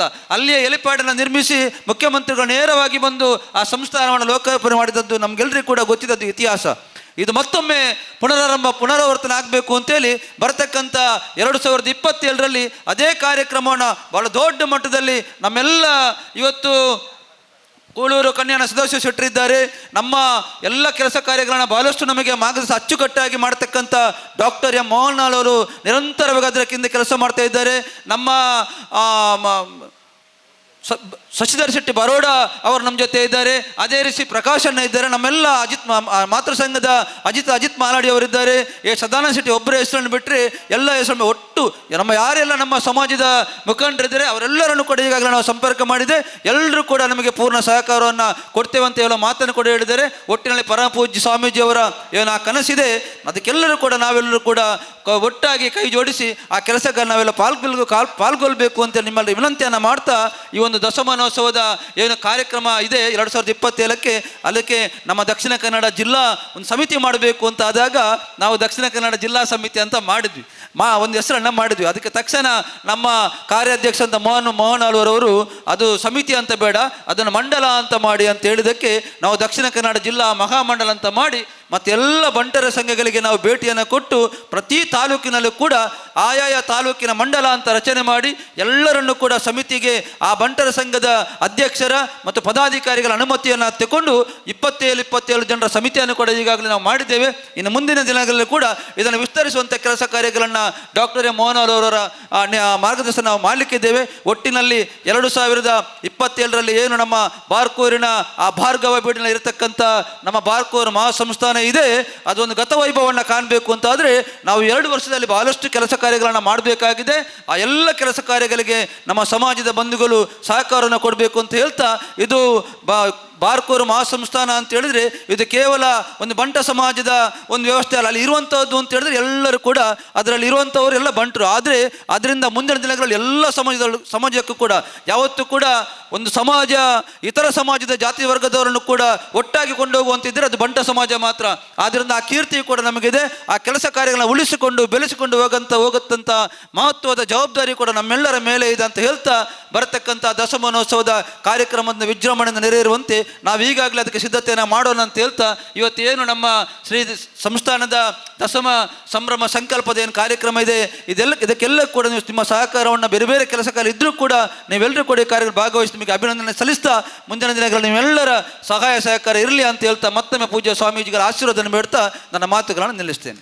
ಬೆಳವಣಿಗೆಯ ಹಿನ್ನೆಲೆಯನ್ನು ಪ್ರಾಸ್ತಾವಿಕ ಮಾತುಗಳೊಂದಿಗೆ ನಮ್ಮ ಮುಂದಿಟ್ಟ ಲಯನ್ ರವೀಂದ್ರ ಶೆಟ್ಟಿ ಉಳಿದೊಟ್ಟು ನಮಗೆ ಪ್ರೀತಿಯ ಧನ್ಯವಾದಗಳು. ಹೆತ್ತವಳ ಕಾಲಡಿಯೇ ಸಕಲ ದೇವರುಂಟು ಕೈ ಮುಗಿದು ತಲೆಬಾಗು ಸ್ವರ್ಗ ನಿನಗುಂಟು ಎಂಬ ಮಾತಿನಂತೆ ತಾಯಿಯನ್ನೇ ದೇವರೆಂದು ಆರಾಧಿಸುವಂಥವರು ನಮ್ಮ ಶಶಿಧರ್ ಶೆಟ್ಟಿ ಬರೋಡೆ ಅವರು. ಶ್ರೀಯುತರ ಇಂದಿನ ಪರಿಸ್ಥಿತಿಯಲ್ಲಿ ಅವರು ತನ್ನ ಹೆತ್ತಮ್ಮನನ್ನು ಕಳೆದುಕೊಂಡು ತುಂಬ ವೇದನೆಯಲ್ಲಿದ್ದಾರೆ. ಈ ಸಂದರ್ಭದಲ್ಲಿ ನಾವೆಲ್ಲರೂ ಅವರ ತಾಯಿಯ ಅಗಲಿದ ಆತ್ಮಕ್ಕೆ ದೇವರ ಸದ್ಗತಿಯನ್ನು ಒದಗಿಸಲಿ, ಅದೇ ರೀತಿ ಅವರ ಅಗಲಿಕೆಯ ದುಃಖವನ್ನು ತಡೆಯುವ ಶಕ್ತಿಯನ್ನು ಶಶಿಯಣ್ಣನಿಗೆ ಅವರ ಆಪ್ತ ಬಂಧುಗಳಿಗೆ ಸಹೋದರಿ ಕೊಡಲಿ ಅಂತ ನಾವೆಲ್ಲ ಒಂದುಗಳಿಗೆ ಎದ್ದು ನಿಂತು ಮೌನ ಪ್ರಾರ್ಥನೆಯನ್ನು ಮಾಡಿ ಶ್ರದ್ಧಾಂಜಲಿಯನ್ನು ಅರ್ಪಿಸೋಣ. ಎಂ ಮೋಹನ್ ಆಳ್ವರವರು ಡಾಕ್ಟರ್ ಆಳ್ವರವರು ಯಾವುದೇ ಒಂದು ಸತ್ಕಾರ್ಯದ ಜವಾಬ್ದಾರಿಯನ್ನು ನೇತೃತ್ವವನ್ನು ವಹಿಸಿಕೊಂಡರು ಎಂದಾದರೆ ಆ ಕಾರ್ಯ ಅದ್ಭುತ ಯಶಸ್ಸನ್ನು ಕಾಣುವಲ್ಲಿ ಯಾವುದೇ ಸಂಶಯವಿಲ್ಲ. ಇದು ಕರುನಾಡ ಜನತೆ ಕಂಡುಕೊಂಡಂಥ ಸತ್ಯ ಹಾಗೂ ಡಾಕ್ಟರ್ ಮೋಹನ್ ಆಳ್ವರಲ್ಲಿ ಇಟ್ಟಂಥ ವಿಶ್ವಾಸ, ನಂಬಿಕೆ. ಶ್ರೀ ಬಾರ್ಕೂರು ಮಹಾಸಂಸ್ಥಾನದ ಟ್ರಸ್ಟಿನ ಕಾರ್ಯಾಧ್ಯಕ್ಷರಾಗಿ ಇದೀಗ ಬಾರ್ಕೂರು ಮಹಾಸಂಸ್ಥಾನದ ದಶಮ ಸಂಕಲ್ಪದ ಆಶಯ ನುಡಿಗಳೊಂದಿಗೆ ಮಂಡಲಗಳ ಅಧ್ಯಕ್ಷರು ಹಾಗೂ ಪದಾಧಿಕಾರಿಗಳ ಘೋಷಣೆಯನ್ನು ಮಾಡಲಿಕ್ಕಿದ್ದಾರೆ ಗೌರವಾನ್ವಿತ ಡಾಕ್ಟರ್ ಎಂ ಮೋಹನ್ ಆಳ್ವರವರು. ಇದಕ್ಕೆ ಹಲವಾರು ಕಾರಣಗಳಿದೆ. ತಾವು ಸ್ವಲ್ಪ ಸರಿಯಾಗಿ ಕಿವಿಕೊಟ್ಟು ಇದು ಯಾತಕ್ಕಾಗಿ ನಾವು ಒಟ್ಟಾಗಿದ್ದೇವೆ, ಏನು ವಿಚಾರ ಎಂಬುದನ್ನು ನಾವು ಹೇಳುವಂಥ ಮಾತಿನ ಮೂಲಕ ಇರ್ಬೋದು, ಇವತ್ತು ನಮ್ಮೊಟ್ಟಿಗೆ ಆಶ್ವಾಸನ ಮಾಡಲಿಕ್ಕಿರುವಂಥ ನಮ್ಮ ಸ್ವಾಮೀಜಿಯವರ ಮಾತನ್ನಾಗಿರ್ಬೋದು, ತಾವು ಸ್ವಲ್ಪ ಕೇಳಿಕೊಳ್ಬೇಕು ಎಂಬುದೇ ನನ್ನ ಮೊದಲ ವಿನಂತಿ. ಇವತ್ತು ನಾನು ಅಷ್ಟು ಸುಲಭದಲ್ಲಿ ಯಾವತ್ತೂ ಒಂದು ಕಾರ್ಯಕ್ರಮಗಳಿಗೆ ಅಥವಾ ಜವಾಬ್ದಾರಿಗೆ ನಾನು ಅಷ್ಟು ಸುಲಭದಲ್ಲಿ ಒಪ್ಪುವವನು ಅಲ್ಲ. ಆದರೆ ನನಗೂ ಸ್ವಾಮೀಜಿಯವರಿಗೂ ಭಾಳ ದೀರ್ಘವಾದಂಥ ನಮ್ಮ ಸಂಬಂಧ. ನಾವು ವಿದ್ಯಾಭ್ಯಾಸವನ್ನು ಮಾಡಿದ್ದು ನಮ್ಮದೇ ಒಂದು ಪೂರ್ವಜನ್ಮದ ಋಣಾನು ಬಂಧದ ಹಾಗೆ ನಾವು ಮಾಡಿದ್ದು ಒಂದು ವೈದ್ಯಶಾಸ್ತ್ರದಲ್ಲಿ ಆಯುರ್ವೇದ ಶಾಸ್ತ್ರವನ್ನು ಓದುವಂಥ ಕೆಲಸ. ನಾನು ಅದನ್ನೇ ಓದಿದವ. ಇವತ್ತು ನಮ್ಮ ಪರಮ ಪೂಜ್ಯ ಸ್ವಾಮೀಜಿಯವರು ಕೂಡ 1994ನೇ ಇಸ್ವಿಯಲ್ಲಿ ಕೊಪ್ಪ ಆಯುರ್ವೇದ ಕಾಲೇಜಿನಲ್ಲಿ ಮೈಸೂರು ಯೂನಿವರ್ಸಿಟಿಯ ಅಡಿಯಲ್ಲಿ ಇವತ್ತು ಒಂದು ಬ್ಯಾಚುಲರ್ ಡಿಗ್ರಿ ಆಫ್ ಆಯುರ್ವೇದವನ್ನು ಕಲಿತವರು. ನಾನು ಆಗ ಗಮನಿಸ್ತಾ ಇದ್ದೇನೆ, ನನಗೂ ಅವರಿಗೂ ಪ್ರಾಯದ ವ್ಯತ್ಯಾಸ ಇದೆ. ಅವರಿಗೆ 52, ನನಗೆ 74. ಆದರೆ ನಾವು ಆ ಸಮಯದಲ್ಲಿ ಒಬ್ಬ ಕಿರಿಯವನಾಗಿ ಕೊಪ್ಪದಲ್ಲಿ ಕಲಿತಾ ಇರುವಾಗ ಅವರ ಬಗ್ಗೆ ಅಲ್ಲಿಯ ವಿದ್ಯಾಸಂಸ್ಥೆ, ಅಲ್ಲಿಯ ಮ್ಯಾನೇಜ್ಮೆಂಟ್ಗಳು ಮತ್ತು ನನ್ನ ಹಲವಾರು ಸನ್ಮಿತ್ರರುಗಳು ಅವರ ಬಗ್ಗೆ ಭಾಳ ಉಲ್ಲೇಖವಾದಂಥ ಮಾತನ್ನು ಭಾಳ ಹೇಳ್ತಾಯಿದ್ದರು. ಒಬ್ಬ ಪ್ರತಿಭಾವಂತ ಒಬ್ಬ ವಿದ್ಯಾರ್ಥಿ, ಭಾಳ ದೊಡ್ಡ ನಮ್ಮ ಒಂದು ಬಂಟರ ಸಮಾಜದಲ್ಲೇ ಭಾಳ ದೊಡ್ಡ ಮೇಧಾವಿ ಒಬ್ಬರು ಅಲ್ಲಿ ವಿದ್ಯಾಭ್ಯಾಸ ಮಾಡ್ತಾ ಇದ್ದಾರೆ ಎಂಬ ವಿಚಾರ. ಅದಕ್ಕೆ ಪೂರಕವಾಗಿ ಅದು ಮೈಸೂರು ಯೂನಿವರ್ಸಿಟಿಯಲ್ಲಿ ಎಲ್ಲ ನಮ್ಮ ವಿದ್ಯಾಸಂಸ್ಥೆ ಸೇರಿದಂಥ ಸಮಯ. ಆಗ ಮೈಸೂರು ಯೂನಿವರ್ಸಿಟಿಯಲ್ಲಿ ಅಂತಿಮ ವರ್ಷದಲ್ಲಿ ಪ್ರಥಮ ರ್ಯಾಂಕನ್ನು ಆಯುರ್ವೇದದಲ್ಲಿ ಪಡೆದುಕೊಂಡು ಒಂದು ಹೊರಗೆ ಬಂದ ಒಬ್ಬ ವಿದ್ಯಾರ್ಥಿ. ಬಂದವರೇ ಒಂದು ಶಿವಮೊಗ್ಗದ ಪ್ರತಿಷ್ಠಿತವಂಥ ಮೆಘನಾ ಹಾಸ್ಪಿಟ್ಲ್, ಒಂದು 300 ಬೆಡ್ನ ಆಸ್ಪತ್ರೆಯಲ್ಲಿ ಒಬ್ಬ ವೈದ್ಯನಾಗಿ ಅಲ್ಲಿ ಸೇವೆಯನ್ನು ಪ್ರಾರಂಭ ಮಾಡಿದರು. ಆಮೇಲೆ 16 ವರ್ಷ ಕಾಲ ತಾನೊಬ್ಬ ಆಯುರ್ವೇದ ಚಿಕಿತ್ಸಕನಾಗಿ ಒಂದು ಕ್ಲಿನಿಕನ್ನು ಹಾಕಿ ಭಾಳ ದೊಡ್ಡ ಒಂದು ಕೆಲಸವನ್ನು ಮಾಡಿಕೊಂಡು ಬಹಳಷ್ಟು ಒಂದು ಆರೋಗ್ಯದ ಸಮಸ್ಯೆ ಇದ್ದವರಿಗೆ ಉತ್ತರ ಕೊಡ್ತಾ ಒಳ್ಳೆಯ ಹೆಸರನ್ನು ಪಡೆದುಕೊಂಡು ಅವರು ಮುಂದೆ ಬಂದವರು ಒಂದು ಆಧ್ಯಾತ್ಮಿಕ, ಮತ್ತು ಅವರಿಗೆ ಕಲಿಯುವಾಗಲೇ ಒಂದು ಆಧ್ಯಾತ್ಮಿಕವಾದಂಥ ಒಂದು ಒಲವು ಅವರಿಗೆ ಇತ್ತು. ಮುಂದೆಯೂ ಕೂಡ ಅವರ ಹೆಚ್ಚು ಒಲವು ಆಧ್ಯಾತ್ಮಿಕಕ್ಕೆ ಹೋಗಿ 2012ನೇ ಇಸವಿಯಲ್ಲಿ ದೀಕ್ಷೆಯನ್ನು ಶಾಸ್ತ್ರೋತ್ತರವಾಗಿ ತೆಗೆದುಕೊಂಡರು. ಅದೂ ಕೂಡ ಕೊಟ್ಟವರು ಯಾರು ಕೇಳಿದರೆ ಪೇಜಾವರ ಮಠದ ಹಿರಿಯ ಸ್ವಾಮೀಜಿಯವರು ಮತ್ತು ಕೂಡ್ಲಿ ಶೃಂಗೇರಿ ಮಠದ ಸ್ವಾಮೀಜಿಯವರು ಇವರಿಗೆ ದೀಕ್ಷೆ ಕೊಟ್ಟು ಅಲ್ಲಿಂದ ಅವರು ತನ್ನ ಇದಕ್ಕೆ ಬಂದರು. ಇಷ್ಟೇ ಅಲ್ಲ, ಅವರಿಗೆ ಹಲವಾರು ರೀತಿಯ ಬೇರೆ ಬೇರೆ ಸಂದರ್ಭದಲ್ಲಿ ಅವರಿಗೆ ಹಲವಾರು ಹೆಗ್ಗಳಿಕೆಗಳು ಆಯಿತು. ಒಂದು, ಅವರಿಗೆ ಅಭಿನವ ಭಾರ್ಗವ ಎಂಬ ಒಂದು ಬಿರುದನ್ನು ಇವತ್ತು ಶಿವಮೊಗ್ಗದಲ್ಲಿ ನಾಗರಿಕ ಸನ್ಮಾನ ಮಾಡುವಾಗ ನಮ್ಮ ಧರ್ಮಾಧಿಕಾರಿ ಕಾವಂದ್ರವರ ಇದರಲ್ಲಿ ಮಾರ್ಗದರ್ಶನದಲ್ಲಿ ಅದನ್ನು ಕೊಡಮಾಡಿದರು. ಆಮೇಲೆ ವಿದ್ಯಾ ವಾಚಸ್ಪತಿ ಎಂಬುದು 5 ಜಗದ್ಗುರುಗಳು ಪೀಠದ ಸ್ವಾಮೀಜಿಯವರು ಅವರಿಗೆ ಬಿರುದನ್ನು ಅವರಿಗೆ ಕೊಡಮಾಡಿದ್ದು. ಇದು ಯಾಕಂತ ಹೇಳಿದರೆ ಇವತ್ತು 5 ಜಗದ್ಗುರುಗಳು ಇದ್ದುಕೊಂಡು ಇದನ್ನು ಕೊಟ್ಟವರು. ನಿಮ್ಗೆ ಗೊತ್ತುಂಟು, ವಾಚಾಳಿ, ವಾಗ್ಮಿ, ವಾಚಸ್ಪತಿ, ವಿದ್ಯಾ ವಾಚಸ್ಪತಿ, ಬ್ರಹ್ಮಸ್ಪತಿ, ಇದು 5 ಇರುವಂಥ ಒಂದು ಬುದ್ಧಿವಂತರಿಗಿರುವಂಥ ವಿಚಾರ. ಇದರಲ್ಲಿ ವಿದ್ಯಾ ವಾಚಸ್ಪತಿಯನ್ನು ಪಡೆದಂಥ ಇದು ಅಷ್ಟು ಸುಲಭದಲ್ಲಿ ಯಾರಿಗೂ ಅಂಥ ಇದನ್ನು ಸಿಗುವಂಥದ್ದಲ್ಲ. ಇದು ಅಂಥ ಒಂದು ದೊಡ್ಡ ಹೆಸರನ್ನು ಗಳಿಸಿಕೊಂಡವರು. ಇದರ ಜೊತೆಗೆ ಹಿಂದಿನ ನಮ್ಮ ಗವರ್ನರ್ TN ಚತುರ್ವೇದಿಯವರು ಕೂಡ ಆಧ್ಯಾತ್ಮ ಭಾಸ್ಕರ ಎಂಬ ಒಂದು ಬಿರುದನ್ನು ಅವರಿಗೆ ಕೊಟ್ಟದ್ದನ್ನು ನಾವು ಗಮನಿಸಬೇಕು. ಹೀಗೆ ನಮ್ಮ ಸ್ವಾಮೀಜಿಯವರು ಬಹಳಷ್ಟು ಧನಾತ್ಮಕವಾಗಿ, ಬಹಳಷ್ಟು ಆಧ್ಯಾತ್ಮಿಕವಾಗಿ, ಬಹಳ ದೊಡ್ಡ ಪ್ರತಿಭಾವಂತನಾಗಿ ಬೆಳೆದು ಬಂದಂಥ ಸ್ವಾಮೀಜಿಯವರು. ನಾವು ಈಗಾಗಲೇ ಪ್ರಸ್ತಾವಿಕ ಆದ ಹಾಗೆ ನಮ್ಮ ಇಡೀ ಬಂಟರ ಮೂಲ ಸ್ಥಾನವಾದಂಥ ಬಾರ್ಕೂರ್ನಂಥ ಜಾಗದಲ್ಲಿ ಬಂದು ನೆಲೆ ನಿಂತರು. ನಮ್ಮ ಬಂಟರ ಮೂಲ ಸ್ಥಳ ಬಾರ್ಕೂರಿಗೂ ನಮಗೂ 2000 ವರ್ಷದ ಇತಿಹಾಸ ಇರುವುದು ನಮಗೆಲ್ಲ ಗೊತ್ತಿರುವಂಥ ವಿಚಾರ. ಭೂತಾಳ ಪಾಂಡ್ಯ ಅದು ನಮ್ಮ ಬಂಟರ ಮೂಲ ಅರಸುವರು ಬಾರ್ಕೂರ್ನವರು. ಇದು ಕ್ರಿಸ್ತಶಕ 76ನೇ ಇಸವಿಯಲ್ಲಿ ಬಂಟರು ನಾವು ಅಲ್ಲಿ ನೆಲೆ ನಿಂತವರು. ಬಂಟರು ನಾವೆಲ್ಲರೂ ಮೂಲತಃ ಒಂದು ಶೈವರು.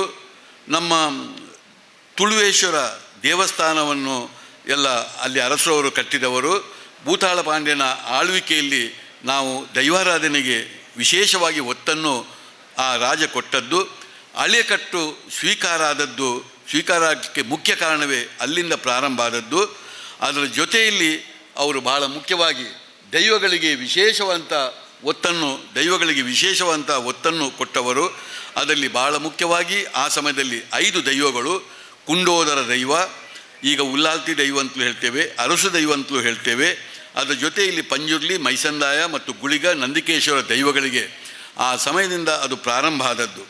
ಇದರ ಜೊತೆಯಲ್ಲಿ ನಾವು ಬಂಟರು ಯಾವಾಗಲೂ ಸೌಹಾರ್ದಯುತವಂಥ ಬದುಕಿಗಿದ್ದವರು.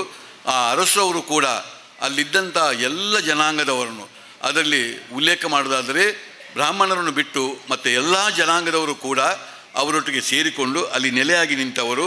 ಪ್ರತಿಯೊಬ್ಬರೂ ನಾವು ಮಾತ್ರ ಬಂಟರು ಮಾತ್ರ ಅಲ್ಲ, ಸಂಬಂಧಪಟ್ಟ ಇವರು ಕೂಡ ಎಲ್ಲರೂ ಅಳಿಯಕಟ್ಟನ್ನೇ ಅವರು ಸ್ವೀಕಾರ ಮಾಡಿದಂಥದ್ದನ್ನು ನಮಗೆ ಗೊತ್ತಿರುವಂಥ ವಿಚಾರ. ಆಮೇಲೆ ಈಗ ನಮ್ಮ ದೈವಗಳು ಕೂಡ ಆ ಸಮಯದಲ್ಲಿ ಕೇವಲ 5 ದೈವಗಳಿಗೆ ಸೀಮಿತವಾದ್ದು. ಆಮೇಲೆ ಅದು ಮುಂದೆ ಬರ್ತಾ 262 ದೈವಗಳ ಆರಾಧನೆಯನ್ನು ನಾವು ಬಂಟರುಗಳು ಈ ಒಂದು ಕರಾವಳಿ ಜಿಲ್ಲೆಯಲ್ಲಿ ಮಾಡುವುದನ್ನು ನಾವು ಗಮನಿಸ್ತಾ ಇದ್ದೇವೆ. ಅದೇ ರೀತಿ ಇವತ್ತು ಎಲ್ಲ ಸಮುದಾಯದವರು ಯಾರಿಗೆ ದೈವದ ಮೇಲೆ ನಂಬಿಕೆ ಇದೆ, ಒಂದು 2000ಕ್ಕೂ ಮಿಕ್ಕಿದಂಥ ದೈವಗಳ ಉಲ್ಲೇಖಗಳು ಇವತ್ತು ನಮ್ಮ ತುಳುನಾಡಿನಲ್ಲಿ ಸಿಗ್ತಾ ಇದೆ. ಇವತ್ತು ಈ ಬಾರ್ಕೂರಿನಲ್ಲೂ ಕೂಡ ಈ ರಾಜರು 127 ದೇವಸ್ಥಾನಗಳನ್ನು ಕಟ್ಟಿದ್ದು ಎಲ್ಲ ಒಂದು ಇತಿಹಾಸ ಇರುವಂಥ ಇತಿಹಾಸಗಳು. ಆಮೇಲೆ ಪೋರ್ಚುಗೀಸರು ಬಂದ ಮೇಲೆ ಎಲ್ಲ ನಮ್ಮ ದೇವಸ್ಥಾನಗಳು ಕೂಡ ಬೇರೆ ಬೇರೆ ಕಾರಣಗಳಿಂದ ಅದನ್ನು ಧ್ವಂಸ ಮಾಡಲಿಕ್ಕೆ ಪ್ರಾರಂಭ ಆಯಿತು. ಆಮೇಲೆ ಅದು ಅಲ್ಲಿಂದ ಬೇರೆ ಬೇರೆ ಕಥೆಗಳು, ತುಂಬ ಕಥೆಗಳು ಇದೆ. ಅದನ್ನೆಲ್ಲವರು ಸ್ವಾಮೀಜಿಯವರು ಹೇಳಲಿಕ್ಕಿದ್ದಾರೆ. ಆ ಸಮಯದಲ್ಲಿ ನಮ್ಮ ಬಂಟರಿಗೆ 12 ಒಂದು ಸರ್ನೇಮ್ಗಳು ಇದ್ದದ್ದು ಉಲ್ಲೇಖ ಆ ಕಾಲದಲ್ಲಿ ಇದೆ. ಈಗ ಅದು 97 ಸರ್ನೇಮ್ಗಳು ನಮ್ಮ ಬಂಟರ ಜನಾಂಗದಲ್ಲಿ ಇರುವುದನ್ನು ನಾವು ಕಂಡಿದ್ದೇವೆ. ಇಂಥ ಸಂದರ್ಭದಲ್ಲಿ ನಮ್ಮ ಸ್ವಾಮೀಜಿಯವರು ಬಾರ್ಕೂರಿನಲ್ಲಿ ಬಂದು ನೆಲೆ ನಿಂತು ಅಲ್ಲಿ ಒಂದು 2013ರಲ್ಲಿ 2 ಎಕರೆ ಜಾಗವನ್ನು ಸಾರ್ವಜನಿಕರು, ನಮ್ಮ ಹಾಗೆ ಸಾರ್ವಜನಿಕರೆಲ್ಲರ ಸಹಕಾರದಿಂದ ಅಲ್ಲಿ ತೆಗೆದುಕೊಂಡರು. 2014ರಲ್ಲಿ ಭೂಮಿ ಪೂಜೆಯನ್ನು ಮಾಡಿದರು. ಆಗ ನಮ್ಮ ಹಿರಿಯರಾದಂಥ ನಮ್ಮ ಕೆ.ಎಸ್. ಹೆಗ್ಡೆಯವರ ಸುಪುತ್ರ ವಿನಯ್ ಹೆಗ್ಡೆಯವರು ಆಗ ಧ್ವಜಾರೋಹಣ ಮಾಡಿಕೊಂಡು ಪ್ರಾರಂಭದ ಸಮಯದಲ್ಲಿ ಅದಕ್ಕೆ ಒಂದು ದೇಣಿಗೆಯನ್ನು ಕೂಡ ನಮ್ಮ ವಿನಯ್ ಹೆಗ್ಡೆಯವರಾಗಿರ್ಬೋದು, ಎ.ಜೆ. ಶೆಟ್ಟರಾಗಿರ್ಬೋದು, ಇವರೆಲ್ಲರೂ ಸದಾನಂದ ಶೆಟ್ಟರಾಗಿರ್ಬೋದು, ಇವರೆಲ್ಲ ಸೇರಿಕೊಂಡು ಅಂತ ಹಲವಾರು ಮಹನೀಯರು ದೇಣಿಗೆ ಕೊಟ್ಟು ಅಲ್ಲಿ 2 ಎಕರೆ ಜಾಗವನ್ನು ಖರೀದಿಸಿದರು. ಅದು ಬಾರ್ಕೂರಿನ ಮುಖ್ಯವಾದಂಥ ಹೃದಯ ಭಾಗದಲ್ಲಿರುವಂತಹ ಜಾಗ. 2017ರಲ್ಲಿ ಒಂದು ಅದಕ್ಕೆ ಪ್ರತಿಷ್ಠೆಯನ್ನು ಮಾಡಿದರು. ಅದಕ್ಕೆ ಈಗಾಗಲೇ ಪ್ರತಿಷ್ಠೆ ಮಾಡಿ ಶ್ರೀನಿವಾಸ ದೇವರು ಮತ್ತು ಭೂತಾನಾಥ ಸ್ವಾಮಿಯನ್ನು ಅಲ್ಲಿ ಸ್ಥಾಪಿಸಿಕೊಂಡು ಈಗ ಅದು 7-8 ವರ್ಷದಷ್ಟು ಕಾಲ ಆಯಿತು. 2027ರಲ್ಲಿ ಇದಕ್ಕೆ 10 ವರ್ಷ ತುಂಬುತ್ತದೆ. ಈಗಾಗಲೇ ಭವ್ಯವಾದಂಥ ಒಂದು ದೇವಸ್ಥಾನ ಅಲ್ಲಿ ಆಗ್ತಾ ಇದೆ.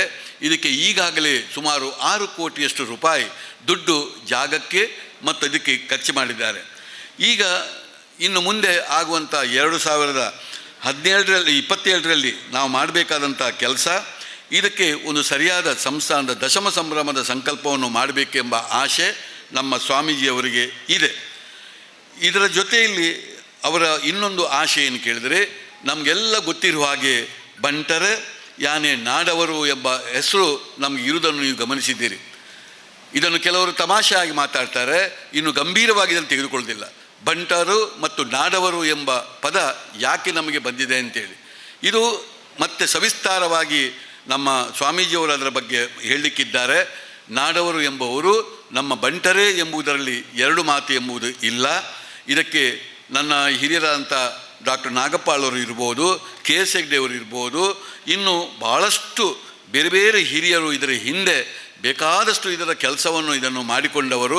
ಆದ್ದರಿಂದಲೇ ನಮಗೆ ಬಂಟರ ಆನೆ ನಾಡವರ ಸಂಘ ಎಂಬುದು ಮಾತ್ರ ಸಂಸ್ಥೆಯಾಗಿ ಬೆಳೀಲಿಕ್ಕೆ ಕಾರಣವೇ ಅದು.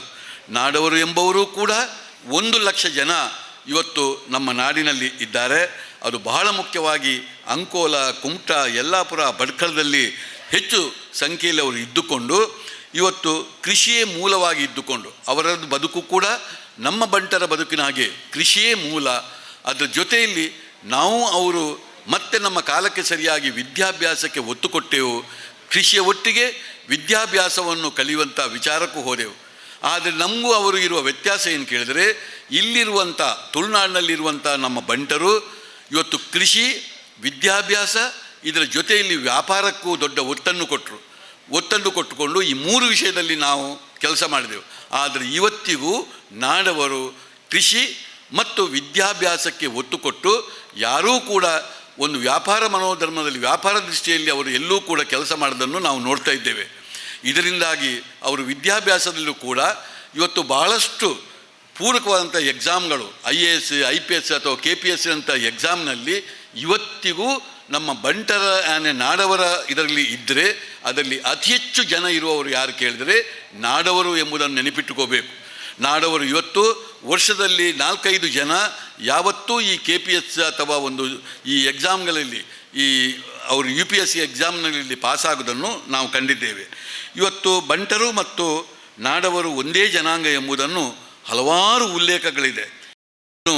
ನಮ್ಮ ಬ್ರಿಟಿಷರ ಇವತ್ತು ನಮ್ಮ ಇತಿಹಾಸ ತಜ್ಞರಾಗಿದ್ದಂಥ ಸೂರ್ಯನಾರಾಯಣ ರಾವ್ ಕಾಮತ್ರವರು ಇರ್ಬೋದು, ಅವರ ಇದರಲ್ಲೂ ಕೂಡ ಉಲ್ಲೇಖ ಮಾಡಿದ್ದಾರೆ. ಅದರೊಟ್ಟಿಗೆ ಕ್ಯಾಂಪಲ್ ಗಜೆಟೆಡ್ ಇರ್ಬೋದು ಅಥವಾ ಬ್ರಿಟಿಷರ ಗಜೆಟೆಡ್ ಇರ್ಬೋದು. ಇದರಲ್ಲಿ ಎಲ್ಲದರಲ್ಲೂ ಕೂಡ ಬಂಟರು ಮತ್ತು ನಾಡವರು ಒಂದೇ ಜನಾಂಗದವರು ಎಂಬ ಒಂದು ವಿಷಯವನ್ನು ಅವರೆಲ್ಲರೂ ಉಲ್ಲೇಖ ಮಾಡಿದ್ದಾರೆ. ಬಂಟರ ಪರ್ಯಾಯ ಪದವೇ ನಾಡವರು ಎಂಬುದು ನಮಗೆ ಗೊತ್ತಿರುವವರು. ಈ ನಾಡಿನಲ್ಲಿದ್ದವರೆಲ್ಲರೂ ನಮ್ಮವರು ಎಂದು ತಿಳಿಯುವವರೇ ನಾಡವರು ಎಂಬ ಮಾತು ಇದೆ. ಇದರೊಟ್ಟಿಗೆ ಕುಮಟಕ್ಕೆ ಹೋದರೆ ಇವತ್ತಿಗೂ ಹಿರೇಗುತ್ತು ಎಂಬುದಲ್ಲಿ ಇರುವುದನ್ನು ನಾವೆಲ್ಲರೂ ಉಲ್ಲೇಖ ಮಾಡಬೇಕು. ಇಷ್ಟು ದೀರ್ಘವಾಗಿ ಇದನ್ನು ಯಾಕೆ ಹೇಳಿದೆ ಅಂತೇಳಿದರೆ, ನಮಗೂ ಬಂಟರಿಗಿರುವಂಥ ಒಂದು ಸ್ವಾಮೀಜಿಯವರಿಗೆ ಒಂದು ಇಂಗಿತ ಇದೆ. ಏನು ಕೇಳಿದರೆ, ಇವತ್ತಿಗೂ ಇದು ಕಾಟಾಚಾರಕ್ಕಾಗಿ ಉಂಟು ಅಂತ ಹೊರತು ಇದನ್ನು ಸಂಪೂರ್ಣ ಒಟ್ಟು ಮಾಡಲಿಲ್ಲ. ಇವತ್ತು ಸ್ವಾಮೀಜಿಯವರ ಒಂದು ಆಶಯ ಏನು ಕೇಳಿದರೆ, ಬಂಟರು ಮತ್ತು ನಾಡವರನ್ನು ಇಬ್ಬರನ್ನೂ ಒಟ್ಟಿಗೆ ಸೇರಿಸಿಕೊಂಡು ಇದು ಕೆಲಸ ಆಗಬೇಕು. ಅದಕ್ಕಾಗಿ ಮಧ್ಯಭಾಗದಲ್ಲಿರುವಂಥ ಬಾರ್ಕೂರಿನಲ್ಲೇ ಇದು ಆಚೆಯಿಂದ ಉತ್ತರ ಕನ್ನಡ, ಈಚೆಯಿಂದ ನಮ್ಮ ಈ ಒಂದು ಕಡಲು ತೀರ ಇದನ್ನೆಲ್ಲ ಇಟ್ಟುಕೊಂಡು ಬಾರ್ಕೂರ್ನಂಥ ಜಾಗದಲ್ಲಿ ಇದನ್ನು ಇಟ್ಟುಕೊಂಡು ಮಧ್ಯಭಾಗದಲ್ಲಿ ಇಟ್ಟುಕೊಂಡು ಎರಡನ್ನೂ ಒಟ್ಟು ಮಾಡಿ ಕೆಲಸ ಒಂದು ಆಗಬೇಕು ಎಂಬುದೇ ಅವರ ಆಶಯ. ಈ ದೃಷ್ಟಿಯಲ್ಲಿ ಇವತ್ತು ಅವರು ಬಾರ್ಕೂರ್ನಲ್ಲಿ ಇಂಥ ಒಂದು ಸಂಸ್ಥಾನವನ್ನು ಇದಕ್ಕಿಂತ ಹಿಂದೆ ಕಟ್ಟಿಕೊಂಡು ಇವತ್ತು ಅದರ ಕೆಲಸಗಳೆಲ್ಲ ಇವತ್ತು ಆದದ್ದನ್ನು ನಾವು ಅರ್ಥೈಸಬೇಕು. ನಾನು ಕೊನೆಯದಾಗಿ ಹೇಳೋದಿಷ್ಟೇ, ನಾವು ಬಂಟರು ಧರ್ಮಿಷ್ಠರು. ನಾವು ಯಾವತ್ತೂ ಧರ್ಮವನ್ನು ನಮ್ಮ ಜೀವನದಲ್ಲಿ ಇಟ್ಟುಕೊಂಡು ನಾವು ಬದುಕುವವರು. ನಾವು ದೈವಭಕ್ತರು, ದೇವರುಗಳನ್ನು ಆರಾಧಿಸುವವರು. ಇದರ ಜೊತೆ ನಾವು ಯಾವುದೇ ಸಂದರ್ಭದಲ್ಲಿ ಇರುವಂಥ ನಮ್ಮ ಯಾವ ದೇವಸ್ಥಾನಗಳು ಇರ್ಬೋದು, ಯಾವ ಕೆಲಸಕ್ಕೂ ನಾವು ಹಿಂದೆ ಬಿದ್ದವರಲ್ಲ. ನಾವು ಅಲ್ಲಿರುವಂಥ ಅದೆಷ್ಟೋ ದೇವಸ್ಥಾನಗಳಲ್ಲಿ ಇದರಲ್ಲಿ ನಾವು ಮುಕ್ತೇಶ್ವರಾಗಿದ್ದುಕೊಂಡು ಪ್ರತಿ ದೇವಸ್ಥಾನಗಳನ್ನು ನಮ್ಮ ದೈವಸ್ಥಾನಗಳನ್ನು ಕಾಲಕಾಲದಲ್ಲಿ ಅಭಿವೃದ್ಧಿ ಮಾಡುವವರು, ಬೇಕಾದಷ್ಟು ಬ್ರಹ್ಮಕಲಶವನ್ನು ಮಾಡಿಕೊಂಡು ಹೋಗುವವರು. ಇದರ ಜೊತೆ ನಮ್ಮ ಜನಾಂಗ ಮಾತ್ರ ಅಲ್ಲ, ನಮ್ಮ ಹಾಗಿರುವಂಥ ಎಲ್ಲ ಹಲವು ಸಮುದಾಯಗಳನ್ನೆಲ್ಲ ಒಟ್ಟಿಗೆ ಸೇರಿಕೊಂಡು ನಾವು ಹೋಗುವವರು. ಅದಕ್ಕಾಗಿಯೇ ನಮಗೆ ಎಲ್ಲ ಸಮುದಾಯದ ಮೇಲೆ ನಮಗೆ ಅಪಾರವಾದಂಥ ಗೌರವವಿದೆ. ನಮ್ಮನ್ನು ಬಂಟರನ್ನು ಒಂದು ಸಮುದ್ರಕ್ಕೆ ಹೋಲಿಕೆ ಮಾಡ್ತಾರೆ. ಯಾಕೆಂದರೆ ನಮ್ಮ ಹತ್ರ ಅಂಥ ವಿಶಾಲ ಮನೋಭಾವ ಧರ್ಮದಲ್ಲಿ ಇದ್ದದ್ದರಿಂದ ಈ ಹೋಲಿಕೆ ನಮಗಿದೆ. ಯಾವಾಗಲೂ ಒಂದು ಮಾತು ಉಂಟು, ಬಂಟರು ಅಭಿವೃದ್ಧಿ ಆದರೆ ಅದು ಇಡೀ ಒಂದು ಸಮಾಜವೇ ಅಭಿವೃದ್ಧಿ ಆದ ಹಾಗೆ ಎಂಬ ಒಂದು ಮಾತು ಇದೆ. ಆದರೆ ಈ ಮಾತನ್ನು ನಾವು ಉಳಿಸ್ಕೊಳ್ಬೇಕಾದ್ದು ನಮ್ಮ ಧರ್ಮ. ಈ ದೃಷ್ಟಿಯಲ್ಲಿ ಇವತ್ತು ಎಲ್ಲ ನಮ್ಮ ಧಾರ್ಮಿಕ ದತ್ತಿ ಇಲಾಖೆಯಲ್ಲಿ ಬರುವಂಥ ABC ವರ್ಗದ ಎಲ್ಲ ದೇವಸ್ಥಾನಗಳಲ್ಲಿ ಇದರಲ್ಲಿ ನಾವೆಲ್ಲರೂ ಒಂದಲ್ಲ ಒಂದು ರೀತಿ ಪಾಲು ತೆಗೆದುಕೊಂಡು ನಾವು ಆ ದೇವಸ್ಥಾನವನ್ನು ಕಾಲಕಾಲದಲ್ಲಿ ನವೀಕರಣ ಮಾಡೋದಕ್ಕೆ ಹಲವಾರು ಉದಾಹರಣೆಗಳು ಇದೆ. ನಾವೆಲ್ಲರೂ 5 ಕೋಟಿ, 10 ಕೋಟಿ, 25 ಕೋಟಿ, 50 ಕೋಟಿ, ಈಗ 100 ಕೋಟಿಗೂ ಹೋಗಿದೆ. 100 ಕೋಟಿಯಷ್ಟು ರೂಪಾಯಿಯನ್ನು ನಾವೆಲ್ಲ ಒಟ್ಟು ಮಾಡಿಕೊಂಡು ಸಾರ್ವಜನಿಕವಾಗಿ ಒಟ್ಟು ಮಾಡಿಕೊಂಡು ಇದರಲ್ಲಿ ಅತಿ ಹೆಚ್ಚು ದೇಣಿಗೆಯನ್ನು ನಮ್ಮ ಬಂಟರ ಜನಾಂಗ ಕೊಟ್ಟುಕೊಂಡು ನಾವು ಭಾಳ ವಿಶಾಲವಾದಂಥ ಮನೋಧರ್ಮದಲ್ಲಿದ್ದವರು. ನಾವು ಎಲ್ಲ ಜಾತಿಯಲ್ಲಿದ್ದಂಥ ಯಾವುದೇ ಸ್ವಾಮೀಜಿಗಳಾಗಲಿ ಪ್ರತಿಯೊಬ್ಬರಿಗೂ ನಾವು ಅತಿ ಹೆಚ್ಚು ಗೌರವವನ್ನು ಕೊಡುವವರು. ನಮ್ಮ ಮನೋಧರ್ಮವೇ ಭಾಳ ವಿಶಾಲವಾದಂಥ ಮನೋಧರ್ಮ. ಹೀಗಿರುವಾಗ ನಮ್ಮ ಜನಾಂಗಕ್ಕೆ ಸಂಬಂಧಪಟ್ಟ ಇಂಥ ಮೇಧಾವಿ ಪರಮಪೂಜ್ಯ ಸ್ವಾಮೀಜಿಯವರು ಇಂಥ ಕೆಲಸವನ್ನು ಮಾಡುವಾಗಲೂ ನಾವೆಲ್ಲರೂ ಅದಕ್ಕೆ ಕೈ ಜೋಡಿಸಬೇಕಾದ್ದು ನಮ್ಮ ಕರ್ತವ್ಯ. ನಾವು ಯಾವ ಸಂದರ್ಭದಲ್ಲೂ ನಾವು ಹಿಂದೆ ಬೀಳಬಾರ್ದು ಎಂಬುದೇ ನಮ್ಮ ವಿನಂತಿ. ಅವರದು ಹಲವಾರು ಯೋಜನೆಗಳಿದೆ. ಇದಕ್ಕಾಗಿ ಅವರು 2 ವರ್ಷ ಕಾಲ ತೆಗೆದುಕೊಂಡಿದ್ದಾರೆ. ನಮ್ಮಂಥವರನ್ನು ಬಹಳಷ್ಟು ವಿಶ್ವಾಸಕ್ಕೆ ತೆಗೆದುಕೊಂಡು ಪ್ರತಿಯೊಬ್ಬರೂ ಇದಕ್ಕೆ ಒಂದು ಕಾರ್ಯಾಧ್ಯಕ್ಷ ನಮ್ಮಲ್ಲಿ ಇಂಥ ಒಂದು ಸಮಿತಿಯನ್ನಾಗಬೇಕು ಅಂತ ನಮ್ಮನ್ನು ಕರೆದ ಮೇಲೆ ನಮ್ಮನ್ನು ಅವರ ಮುಖ್ಯವಾದಂಥ ಬಾರ್ಕೂರ್ನ ಸಂಸ್ಥಾನದಲ್ಲಿ ಕೆಲವು ಜವಾಬ್ದಾರಿಯನ್ನು ಕೊಡೋ ಜೊತೆ ಇಡೀ ನಾಡಿನಲ್ಲಿ ನೀವು ಸಂಘಟನೆ ಮಾಡಬೇಕು ಎಂಬ ಜವಾಬ್ದಾರಿಯನ್ನು ಕೊಟ್ಟರು. ನಾನು ಸಂತೋಷದಿಂದ ಒಪ್ಪಿಕೊಂಡೆ. ಯಾಕಂತೇಳಿದರೆ ನಾವು ಇವತ್ತು ಬೇರೆ ಬೇರೆ ಕೆಲಸವನ್ನು ನಮ್ಮ ಜೀವನದಲ್ಲಿ ನಾವು ಬೇರೆ ಬೇರೆ ಕ್ಷೇತ್ರದಲ್ಲಿ ಮಾಡಿರ್ಬೋದು, ಬೇರೆ ಬೇರೆ ಜವಾಬ್ದಾರಿಗಳನ್ನು ತೆಗೆದುಕೊಂಡಿರ್ಬೋದು. ಇಂಥ ಹಲವು ಸ್ವಾಮೀಜಿಗಳ ಒಟ್ಟಿಗೆ ನಾವು ಹೋಗಿ ಕೆಲಸ ಮಾಡಿದ್ದಿರ್ಬೋದು. ಇವತ್ತು ಅದೇ ಬಾರ್ಕೂರ್ನಲ್ಲಿ ನನಗೆ ಇವತ್ತಿಗೂ ನೆನಪಿದೆ, ವಿಶ್ವಕರ್ಮರಿಗೆ ಸಂಬಂಧಪಟ್ಟ ಇಡೀ ಅಲ್ಲಿಯ ದೇವಸ್ಥಾನ ನವೀಕರಣ ಆಗುವಾಗ ಸಮಗಾರರಿಗೆ ಸಂಬಂಧಪಟ್ಟ ದೇವಸ್ಥಾನದಲ್ಲಿ ನವೀಕರಣ ಆಗುವಾಗ ಭಂಡಾರಿ ಜನಾಂಗದ ಒಂದು ಅಲ್ಲಿಯ ದೇವಸ್ಥಾನವನ್ನು ನವೀಕರಣ ಆಗುವಾಗ ಪದ್ಮಶಾಲಿಯವರಿಗೆ ಸಂಬಂಧಪಟ್ಟ ಎಲ್ಲ ದೇವಸ್ಥಾನ ನವೀಕರಣ ಆಗುವಾಗ ಅವರ ಮೂಲಸ್ಥಾನ ಅಂತೇಳಿ ಅವರು ಇಡೀ ಸಮುದಾಯದವರೆಲ್ಲ ಅಲ್ಲಿ ಬಂದದ್ದು. ಆ ಬಂದ ಇದಕ್ಕೆ ಆ ಎಲ್ಲ ನವೀಕರಣ ಆಗುವಾಗಲೂ ಕೂಡ ನನ್ನನ್ನು ಅವರ ಸಮುದಾಯಕ್ಕೆ ನಾನು ಸಂಬಂಧಪಟ್ಟವನು ಅಲ್ಲದೆ ಹೋಗಿದ್ದರೂ ಕೂಡ ನನಗೆ ಅಲ್ಲಿ ಬಹಳ ಗೌರವಾನ್ವಿತವಾದಂತಹ ಸ್ಥಾನವನ್ನು ಆ ಸಂದರ್ಭದಲ್ಲಿ ಕೊಟ್ಟು ನನ್ನನ್ನು ಸಂಪೂರ್ಣದಲ್ಲಿ ತೊಡಗಿಸಿಕೊಳ್ಳುವ ಹಾಗೆ ಮಾಡಿದರು. ಹಾಗಿರುವಾಗ ನಮ್ಮ ಸಮಾಜಕ್ಕೆ ಸಂಬಂಧಪಟ್ಟ ನಮ್ಮ ಸ್ವಾಮೀಜಿಯವರು ಇವತ್ತು ಒಂದು ನಮ್ಮ ಮೂಲವಾದಂಥ ಬಾರ್ಕೂರಿನಲ್ಲಿ ಕೆಲಸ ಮಾಡುವಾಗ ನಾನು ಹೋಗದಿದ್ದರೆ ಮತ್ತು ನಾನು ಅದಕ್ಕೆ ಸಹಕಾರ ಮಾಡದಿದ್ದರೆ ನಾನು ಬಂಟನಾಗಿ ಹುಟ್ಟಿ ನಾನು ಪ್ರಯೋಜನ ಇಲ್ಲ ಅಂತ ನಾನು ತಿಳ್ಕೊಂಡವ.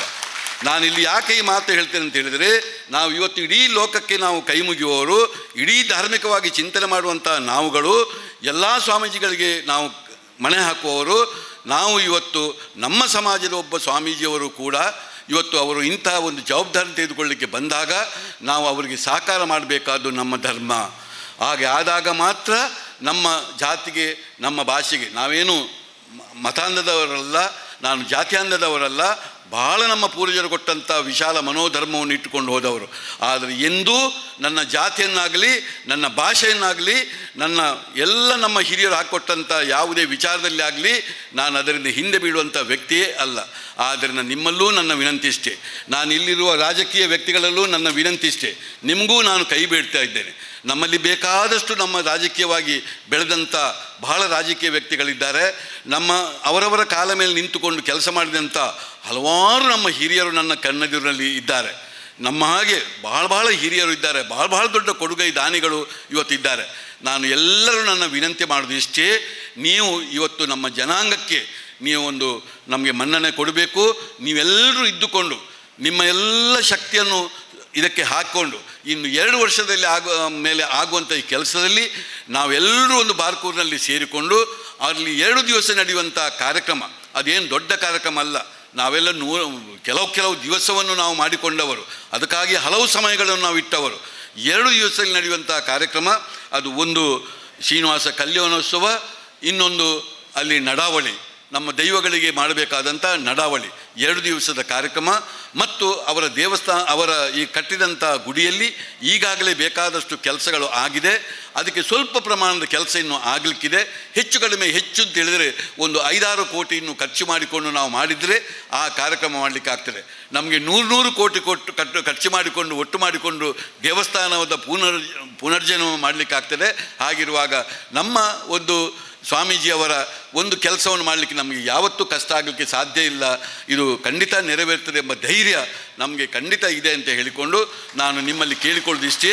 ಇವತ್ತು ಪ್ರಾರಂಭ ಆದಂಥ ಕೆಲಸ ಇಲ್ಲಿ ನಮ್ಮ ತುಳುನಾಡಿದ್ದು, ಇನ್ನು ಮುಂದೆ ನಮ್ಮ ಸಮಯವನ್ನು ಆದಷ್ಟು ನಮ್ಮ ದಕ್ಷಿಣ ಕನ್ನಡ ಜಿಲ್ಲೆ, ಉಡುಪಿ ಜಿಲ್ಲೆ, ಕಾಸರಗೋಡು ಜಿಲ್ಲೆಯನ್ನು ಸೇರಿಸಿಕೊಂಡು ನಮ್ಮ ಕೆಲಸ ಆಗಬೇಕು. ಇದರ ಜೊತೆಯಲ್ಲಿ ಇಡೀ ನಮ್ಮ ರಾಜ್ಯದಲ್ಲಿ ಯಾವತ್ತೂ ನಮ್ಮ ಈ ತುಳುನಾಡನ್ನು, ನಮ್ಮ ಬಂಟರನ್ನು ಇನ್ನು ಜಿಲ್ಲೆಗೆ ಸೀಮಿತಗೊಳಿಸಲಿಕ್ಕೆ ಸಾಧ್ಯ ಆಗುವುದಿಲ್ಲ. ನಮ್ಮ ರಾಜ್ಯದಲ್ಲಿರುವಂಥ, ಅದು ಬೆಂಗಳೂರು ಇರ್ಬೋದು, ಹುಬ್ಬಳ್ಳಿ ಇರ್ಬೋದು, ಯಾವುದೇ ನಮ್ಮ ಇಡೀ ರಾಜ್ಯದ ಬೇರೆ ಬೇರೆ ಜಿಲ್ಲೆಗಳಲ್ಲಿರ್ಬೋದು, ಈ ರಾಜ್ಯವನ್ನು ಬಿಟ್ಟು ಹೊರ ರಾಜ್ಯಕ್ಕೂ ಹೋದಾಗ ಬೊಂಬಾಯಿ ಅಂತ ಮಹಾನಗರ, ಪೂನಾ ಅಂತ ಮಹಾನಗರವನ್ನು ಬಿಟ್ಟು ನಾವು ಆಲೋಚನೆ ಮಾಡಲಿಕ್ಕೆ ಆಗೋದಿಲ್ಲ. ಇನ್ನು ದೇಶವನ್ನು ಬಿಟ್ಟು ಕೂಡ ಹೊರದೇಶಕ್ಕೆ ಹೋದರೆ ಅಮೇರಿಕವೇ ಇವತ್ತು ನಮ್ಮ ಸಣ್ಣ ಮಿಜಾರ್ನ ಊರಿನಾಗೆ ಕಾಣ್ತಾ ಇದೆ.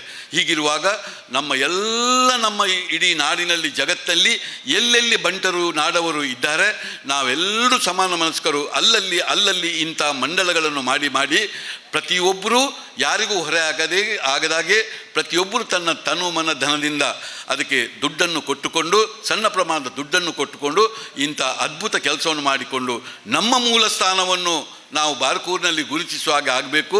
ಮುಂದೆ ಸ್ವಾಮೀಜಿಯವರ ಒಂದು ಪ್ರಯತ್ನದಿಂದ ಅಲ್ಲಿ ಬಹಳ ಒಳ್ಳೆಯ ಕೆಲಸಗಳು ಮುಂದೆ ಆಗ್ತಾ ಹೋಗಲಿ. ಇದಕ್ಕೆ ಸದಾ ಇನ್ನು 2 ವರ್ಷದ ಕಾಲದಲ್ಲಿ ನಾವು ಇದನ್ನು ಜೀವಂತವಾಗಿ ಇಟ್ಟುಕೊಂಡು, ಕ್ರಿಯಾಶೀಲವಾಗಿ ಇಟ್ಟುಕೊಂಡು, ಆಗಾಗ ನಾವು ಸೇರಿಕೊಂಡು ಇದಕ್ಕೆ ಪ್ರಬುದ್ಧತೆಯನ್ನು ಕೊಟ್ಟುಕೊಂಡು ನಮ್ಮ ಇಡೀ ನಮ್ಮ ಬಂಟರ ಜನಾಂಗದ ಒಂದು ಶಕ್ತಿಯನ್ನು ಮತ್ತು ನಮ್ಮ ಧಾರ್ಮಿಕ ಚಿಂತನೆಯನ್ನು ಸರಿಯಾಗಿ ನಾವು ತೋರಿಸಬೇಕಾಗಿದೆ ಎಂಬ ಮಾತನ್ನು ಹೇಳಿಕೊಂಡು, ನಿಮಗೆಲ್ಲರಿಗೂ ಇವತ್ತು ಇಂಥ ಆದಿತ್ಯವಾರ ದಿವಸ ನೀವು ಒಂದು ನಮ್ಮ ಎಲ್ಲರ ಪ್ರಯತ್ನದಿಂದ ಇವತ್ತು ಭಾಳ ಇಷ್ಟೇ ಜನ ಸೇರಿರ್ಬೋದು. ಇನ್ನು ಮುಂದೆ ಇಂಥ ಇಮ್ಮಡಿ ಮುಮ್ಮಡಿ ನಾಲ್ಮಡಿ ಆಗಿ ಜನಗಳು ಸೇರಿಕೊಂಡು ನಾವೆಲ್ಲರೂ ಒಳ್ಳೆಯ ಕೆಲಸಕ್ಕೆ ಹೋಗಬೇಕು ಎಂಬ ಮಾತನ್ನು ಹೇಳಿಕೊಂಡು ನಿಮಗೆಲ್ಲರಿಗೂ ಕೈ ಮುಗಿದುಕೊಂಡು ನನ್ನ ಮಾತನ್ನು ಮುಗಿಸ್ತಾ ಇದ್ದೇನೆ. ಪದಾಧಿಕಾರಿಗಳ ಘೋಷಣೆ. ಇದಕ್ಕಾಗಿ ಈಗಾಗಲೇ 8 ಮಂಡಲವನ್ನು ನಮ್ಮ ಈ ಒಂದು ಮಂಗಳೂರು ಜಿಲ್ಲೆಯಲ್ಲಿ ಈಗಾಗಲೇ ಮಾಡಿದ್ದಾರೆ. ನಮಗೆ ಕಾರ್ಯಾಧ್ಯಕ್ಷರಾಗಿ ಮತ್ತು ನಮ್ಮ ಡಾಕ್ಟರ್ ಸರೋಜ್ ಶೆಟ್ಟಿ ಕೂಳೂರು ಕನ್ಯಾನ ಅವರಿಗೆ ಗೌರವಾಧ್ಯಕ್ಷರಾಗಿ ಅವರು ಇಡೀ ರಾಜ್ಯದ ಇದಕ್ಕೆ ಅವರು ಹೇಳಿದ್ದಾರೆ. ನಾವು ಆ ಕೆಲಸಕ್ಕೆ ನಾವು ಜವಾಬ್ದಾರಿದ್ದೇವೆ.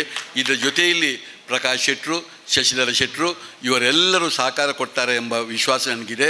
ಪ್ರಕಾಶ್ ಶೆಟ್ಟರಿಗೆ ಇವತ್ತು ಅವರಿಗೆ ಅಗತ್ಯವಾಗಿ ಅವರು ಕುಟುಂಬ ಸಮೇತವಾಗಿ ಪೂರ್ಣ ನಿಯೋಜಿತವಾಗಿ ಅವರಿಗೆ ತಿರುಪತಿಗೆ ಹೋಗಲಿಕ್ಕೆ ಇದ್ದದ್ದರಿಂದ ಇವತ್ತು ಬರಲಿಕ್ಕಾಗಲಿಲ್ಲ. ಅವರು ಎಲ್ಲ ವಿಚಾರವನ್ನು ನಮಗೆ ಹೇಳಿದ್ದಾರೆ. ಅದರ ಜೊತೆಯಲ್ಲಿ ಸ್ವಾಮೀಜಿಯವರಿಗೂ ತಿಳಿಸಿದ್ದಾರೆ. ಶಶಿಧರ ಶೆಟ್ಟರವರ ಅಮ್ಮ ತೀರಿ ಹೋದ್ದರಿಂದ ಅವರಿಗೂ ಬರಲಿಕ್ಕೆ ಆಗಲಿಲ್ಲ. ಆದರೆ ಅವರೆಲ್ಲರ ಸಹಕಾರ ಇದಕ್ಕೆ ಇದೆ ಎಂಬುದನ್ನು ಹೇಳಿಕೊಂಡು ಇವತ್ತು 8 ಮಂಡಲಗಳಲ್ಲಿ ಮಾಡಿದ್ದಾರೆ. ಅದು ನಮ್ಮ ಮಂಗಳೂರು ತಾಲೂಕು ಮತ್ತು ಉಳ್ಳಾಳ ತಾಲೂಕು, ಸುಳ್ಯ, ಪುತ್ತೂರು, ಬಂಟ್ವಾಳ, ಮುಲ್ಕಿ ಮತ್ತು ಮೂಡುಬಿದಿರೆ, ಬೆಳ್ತಂಗಡಿ ತಾಲೂಕಿನಲ್ಲಿ. ಇವತ್ತು ಮಂಗಳೂರು ತಾಲೂಕಿನಲ್ಲಿ ಗೌರವಾಧ್ಯಕ್ಷರಾಗಿ ನಿಟ್ಟೆಗುತ್ತು ರವಿರಾಜ್ ಶೆಟ್ಟರವರು, ಅಧ್ಯಕ್ಷರಾಗಿ ವಸಂತ್ ಶೆಟ್ಟರು, ಕಾರ್ಯಾಧ್ಯಕ್ಷರಾಗಿ ರವಿಚಂದ್ರ ಶೆಟ್ಟರು. ಅದೇ ರೀತಿ ಉಳ್ಳಾಳ ತಾಲೂಕಿನ ಮಂಡಲದಲ್ಲಿ ಗೌರವಾಧ್ಯಕ್ಷರಾಗಿ ಚಂದ್ರಹಾಸ ಅಡ್ಯಾಂತಾಯ ಕುತ್ಯಾರಗುತ್ತು ಮತ್ತು ಪ್ರಸಾದ್ ರೈ ಕಲ್ಲಿಮಾರರವರು ಅಧ್ಯಕ್ಷರಾಗಿದ್ದುಕೊಂಡು ಸೀತಾರಾಮ್ ಶೆಟ್ಟಿ ನಿತ್ತಿಲ ಬಾಳಿಕೆ ಅವರು ಕಾರ್ಯಾಧ್ಯಕ್ಷರಾಗಿದ್ದಾರೆ. ಇದರ ಒಟ್ಟಿಗೆ ಇವತ್ತು ಸುಳ್ಯ ತಾಲೂಕಿನಲ್ಲಿ ಗಂಗಾಧರ ರೈ ಸೋಣಂಗೇರಿ ಗೌರವಾಧ್ಯಕ್ಷರಾಗಿದ್ದುಕೊಂಡು, ಜಯಪ್ರಕಾಶ್ ರೈ ಅವರು ಅಧ್ಯಕ್ಷರಾಗಿದ್ದುಕೊಂಡು, ಸುಭಾಷ್ ಚಂದ್ರ ರೈ ತೋಟ ಕಾರ್ಯಾಧ್ಯಕ್ಷರಾಗಿದ್ದಾರೆ. ಪುತ್ತೂರು ತಾಲೂಕಿನಲ್ಲಿ ಅಶೋಕ್ ಕುಮಾರ್ ರೈ ಕೋಡಿಂಬಾಡಿ ಅವರು ಗೌರವಾಧ್ಯಕ್ಷರಾಗಿದ್ದುಕೊಂಡು, ಕಾವು ಹೇಮನಾಥ್ ಶೆಟ್ಟಿ ಅವರು ಅಧ್ಯಕ್ಷರಾಗಿದ್ದುಕೊಂಡು, ದಯಾನಂದ ರೈ ಮನವಳಿಕೆ ಗುತ್ತು ಅವರು ಕಾರ್ಯಾಧ್ಯಕ್ಷರಾಗಿದ್ದಾರೆ. ಇದರ ಒಟ್ಟಿಗೆ ಬಂಟ್ವಾಳ ತಾಲೂಕಿನಲ್ಲಿ ಐತಪ್ಪಾಳ್ವರ ಸುಜೀರ್ ಗುತ್ತು ಅವರು ಗೌರವಾಧ್ಯಕ್ಷರಿದ್ದುಕೊಂಡು, ಚಂದ್ರರಾಜ್ ಶೆಟ್ಟಿ ತುಂಬೆಗುತ್ತು ಅಧ್ಯಕ್ಷರಾಗಿದ್ದುಕೊಂಡು, ಲೋಕನಾಥ್ ಶೆಟ್ಟಿ ಅವರು ಕಾರ್ಯಾಧ್ಯಕ್ಷರಾಗಿದ್ದಾರೆ. ಮುಲ್ಕಿ ತಾಲೂಕಿನಲ್ಲಿ ಶ್ರೀ MH ಅರವಿಂದ ಪೂಂಜರು ಗೌರವಾಧ್ಯಕ್ಷರಾಗಿದ್ದುಕೊಂಡು, ಇವತ್ತು ವಿದ್ಯಾಧರ ಶೆಟ್ಟಿ ಕೊಲ್ನಾಡು ಗುತ್ತು ಅಧ್ಯಕ್ಷರಾಗಿದ್ದುಕೊಂಡು, ಅಶೋಕ್ ಶೆಟ್ಟಿ ಕಾರ್ನಾಡು ಕಾರ್ಯಾಧ್ಯಕ್ಷರಾಗಿದ್ದುಕೊಂಡು ಇದ್ದಾರೆ. ಇದರ ಜೊತೆಯಲ್ಲಿ ಮೂಡುಬಿದಿರೆಯಲ್ಲಿ ನಾನು ಗೌರವಾಧ್ಯಕ್ಷವಾಗಿದ್ದುಕೊಂಡು, ತಿಮ್ಮಯ್ಯ ಶೆಟ್ಟರವರು ಅಧ್ಯಕ್ಷರಾಗಿದ್ದುಕೊಂಡು, ಶಿವಪ್ರಸಾದ್ ಹೆಗ್ಡೆ ಅವರು ಕಾರ್ಯಾಧ್ಯಕ್ಷರಾಗಿದ್ದಾರೆ. ಇನ್ನು ಬೆಳ್ತಂಗಡಿ ತಾಲೂಕು ಮಂಡಲದಲ್ಲಿ ದೇವದಾಸ್ ಶೆಟ್ಟಿ ಹಿಬರೋಡಿ ಅವರು ಗೌರವಾಧ್ಯಕ್ಷರಾಗಿದ್ದುಕೊಂಡು, ಜಯರಾಮ್ ಶೆಟ್ಟಿ ಮುಂಡಾಡಿಗೊತ್ತು ಅಧ್ಯಕ್ಷರಾಗಿದ್ದುಕೊಂಡು, ಪ್ರಕಾಶ್ ಶೆಟ್ಟಿ ನೊಚ್ಚ ಅಳಂಗಡಿ ಅವರು ಇವತ್ತು ಕಾರ್ಯಾಧ್ಯಕ್ಷರಾಗಿದ್ದಾರೆ ಎಂದು ಘೋಷಿಸಲಿಕ್ಕೆ ನಮಗೆ ಭಾಳ ಸಂತೋಷವಾಗ್ತಾ ಇದೆ. ಅದರ ಜೊತೆಯಲ್ಲಿ ಹಲವಾರು ಸಮಿತಿಗಳು ಅದರ ಒಟ್ಟಿಗಿದೆ. ಇನ್ನು ಮುಂದಿನ ಸಮಯದಲ್ಲೂ ಕೂಡ ಯಾರು ಸಮಾನ ಮನಸ್ಕರಿದ್ದಾರೆ ಅವರೆಲ್ಲ ಇದರೊಟ್ಟಿಗೆ ಸೇರಿಕೊಂಡು ಇದನ್ನು ಇನ್ನೂ ವಿಸ್ತಾರವಾಗಿ ಬೆಳೆಸಲಿಕ್ಕೆ ಇದೆ ಎಂಬ ಮಾತನ್ನು ಹೇಳಿಕೊಂಡು ನಿಮಗೆಲ್ಲರೂ ಕೈ ಮುಗಿದು ನನ್ನ ಮಾತನ್ನು ನೀವೆಲ್ಲರೂ ಒಮ್ಮೆ ನಾನು ಹೇಳಿದಂಥ ಎಲ್ಲ ಆಗಿಂದ ಈಗಿನವರಿಗೆ ಆದಂಥ ವಿಚಾರ ನಿಮಗೆ ಒಪ್ಪಿಗೆ ಆದರೆ ಒಂದು ಬಹಳ ದೊಡ್ಡ ಒಂದು ಚಪ್ಪಾಳೆಯನ್ನು ತಟ್ಟಬೇಕು ಎಂಬುದೇ ನನ್ನ ವಿನಂತಿ. ಅಧಿಕಾರಿಗಳಿಗೂ ತಮ್ಮ ಮುಂದಿನ ಕಾರ್ಯಗಳಲ್ಲಿ ಯಶಸ್ವಿ ಸಿಗಲಿ ಎಂದು ಹಾರೈಸಿಕೊಳ್ತಾ, ವಿದ್ಯಾಕಾಶಿ ಅನ್ನುವಂತಹ ಹೆಸರನ್ನು ತಗೊಂಡ ಮೂಡಬಿದ್ರೆಯತ್ತ ಇಡೀ ದೇಶವೇ ತಿರುಗಿ ನೋಡೋ ಹಾಗೆ ಮಾಡಿದವರು ತಾವು. ಬಹುಶಃ ಈ ಕೆಲಸದಲ್ಲಿ ಗುರುಗಳ ಜೊತೆಗೆ ನಿಂತಿದ್ದೀರಿ ಅಂತಂದರೆ ಅದು ಬಹಳ ದೊಡ್ಡ ಬೆಂಬಲ ಅಂತ ನಾವು ಪರಿಭಾವಿಸಿಕೊಳ್ತಾ ಇದ್ದೇವೆ. ಮುಂದಿನ ದಿನಗಳಲ್ಲಿ ಖಂಡಿತವಾಗಿಯೂ ಬಾರ್ಕೂರು ಸಂಸ್ಥಾನದ ಈ ಸಂಕಲ್ಪ ಈಡೇರ್ತದೆ ಅನ್ನುವ ಭರವಸೆ ನಮಗಿದೆ. ಧನ್ಯವಾದಗಳು ತಮ್ಮ ನುಡಿಗಳಿಗಾಗಿ. ಬಂಧುಗಳೇ, ನಮ್ಮ ಜೊತೆ ಕೊಟ್ಟಾರ ಕೋಡಿಕಲ್ ಬಂಟರ ಸಂಘದ ಅಧ್ಯಕ್ಷರಾದಂಥ ರವಿಚಂದ್ರ ಶೆಟ್ಟಿ ಇದ್ದಾರೆ. ಅದೇ ರೀತಿ ಮಂಗಲ್ಪಾಡಿ ಬಂಟರ ಸಂಘದ ಅಧ್ಯಕ್ಷರಾದಂಥ ಶ್ರೀಧರ್ ಶೆಟ್ಟಿ ಅವರಿದ್ದಾರೆ. ಅವರನ್ನು ಆತ್ಮೀಯವಾಗಿ ನಾನು ವೇದಿಕೆಗೆ ಬರಮಾಡಿಕೊಳ್ತಾ ಇದ್ದೇನೆ. ದಯವಿಟ್ಟು ತಾವು ವೇದಿಕೆಗೆ ಬರಬೇಕು. ಇದೀಗ ನಮ್ಮ ಜೊತೆ ಸೇರಿಕೊಂಡಂಥ ಕರ್ನಾಟಕ ಸರ್ಕಾರದ ಮಾಜಿ ಸಚಿವರಾದಂಥ ಗೌರವಾನ್ವಿತ ಹಿರಿಯರಾದಂಥ ರಮನಾಥ್ ರೈ ಅವರಿದ್ದಾರೆ. ಅವರನ್ನು ಆತ್ಮೀಯವಾಗಿ ಈ ಸಮಾರಂಭಕ್ಕೆ ಸ್ವಾಗತಿಸಿ ಡಾಕ್ಟರ್ ಮೋಹನ್ ಆಳ್ವರವರಿಗೆ ಶಾಲು ಹೊದಿಸಿ ಗೌರವಿಸ್ತಾ ಇದ್ದಾರೆ.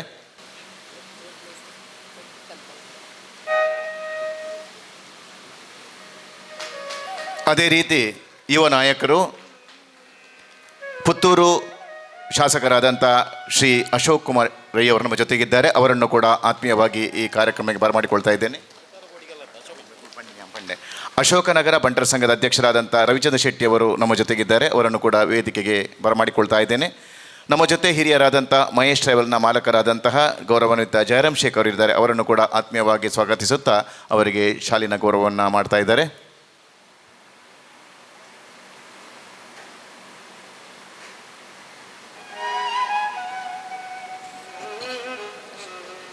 ಅದೇ ರೀತಿ ಮಂಗಲಪಾಡಿ ಬಂಟರ ಸಂಘದ ಅಧ್ಯಕ್ಷರಾದಂಥ ಶ್ರೀ ಶ್ರೀಧರ್ ಶೆಟ್ಟಿ ಅವರಿಗೆ ಕೂಡ ಶಾಲಿನ ಗೌರವ.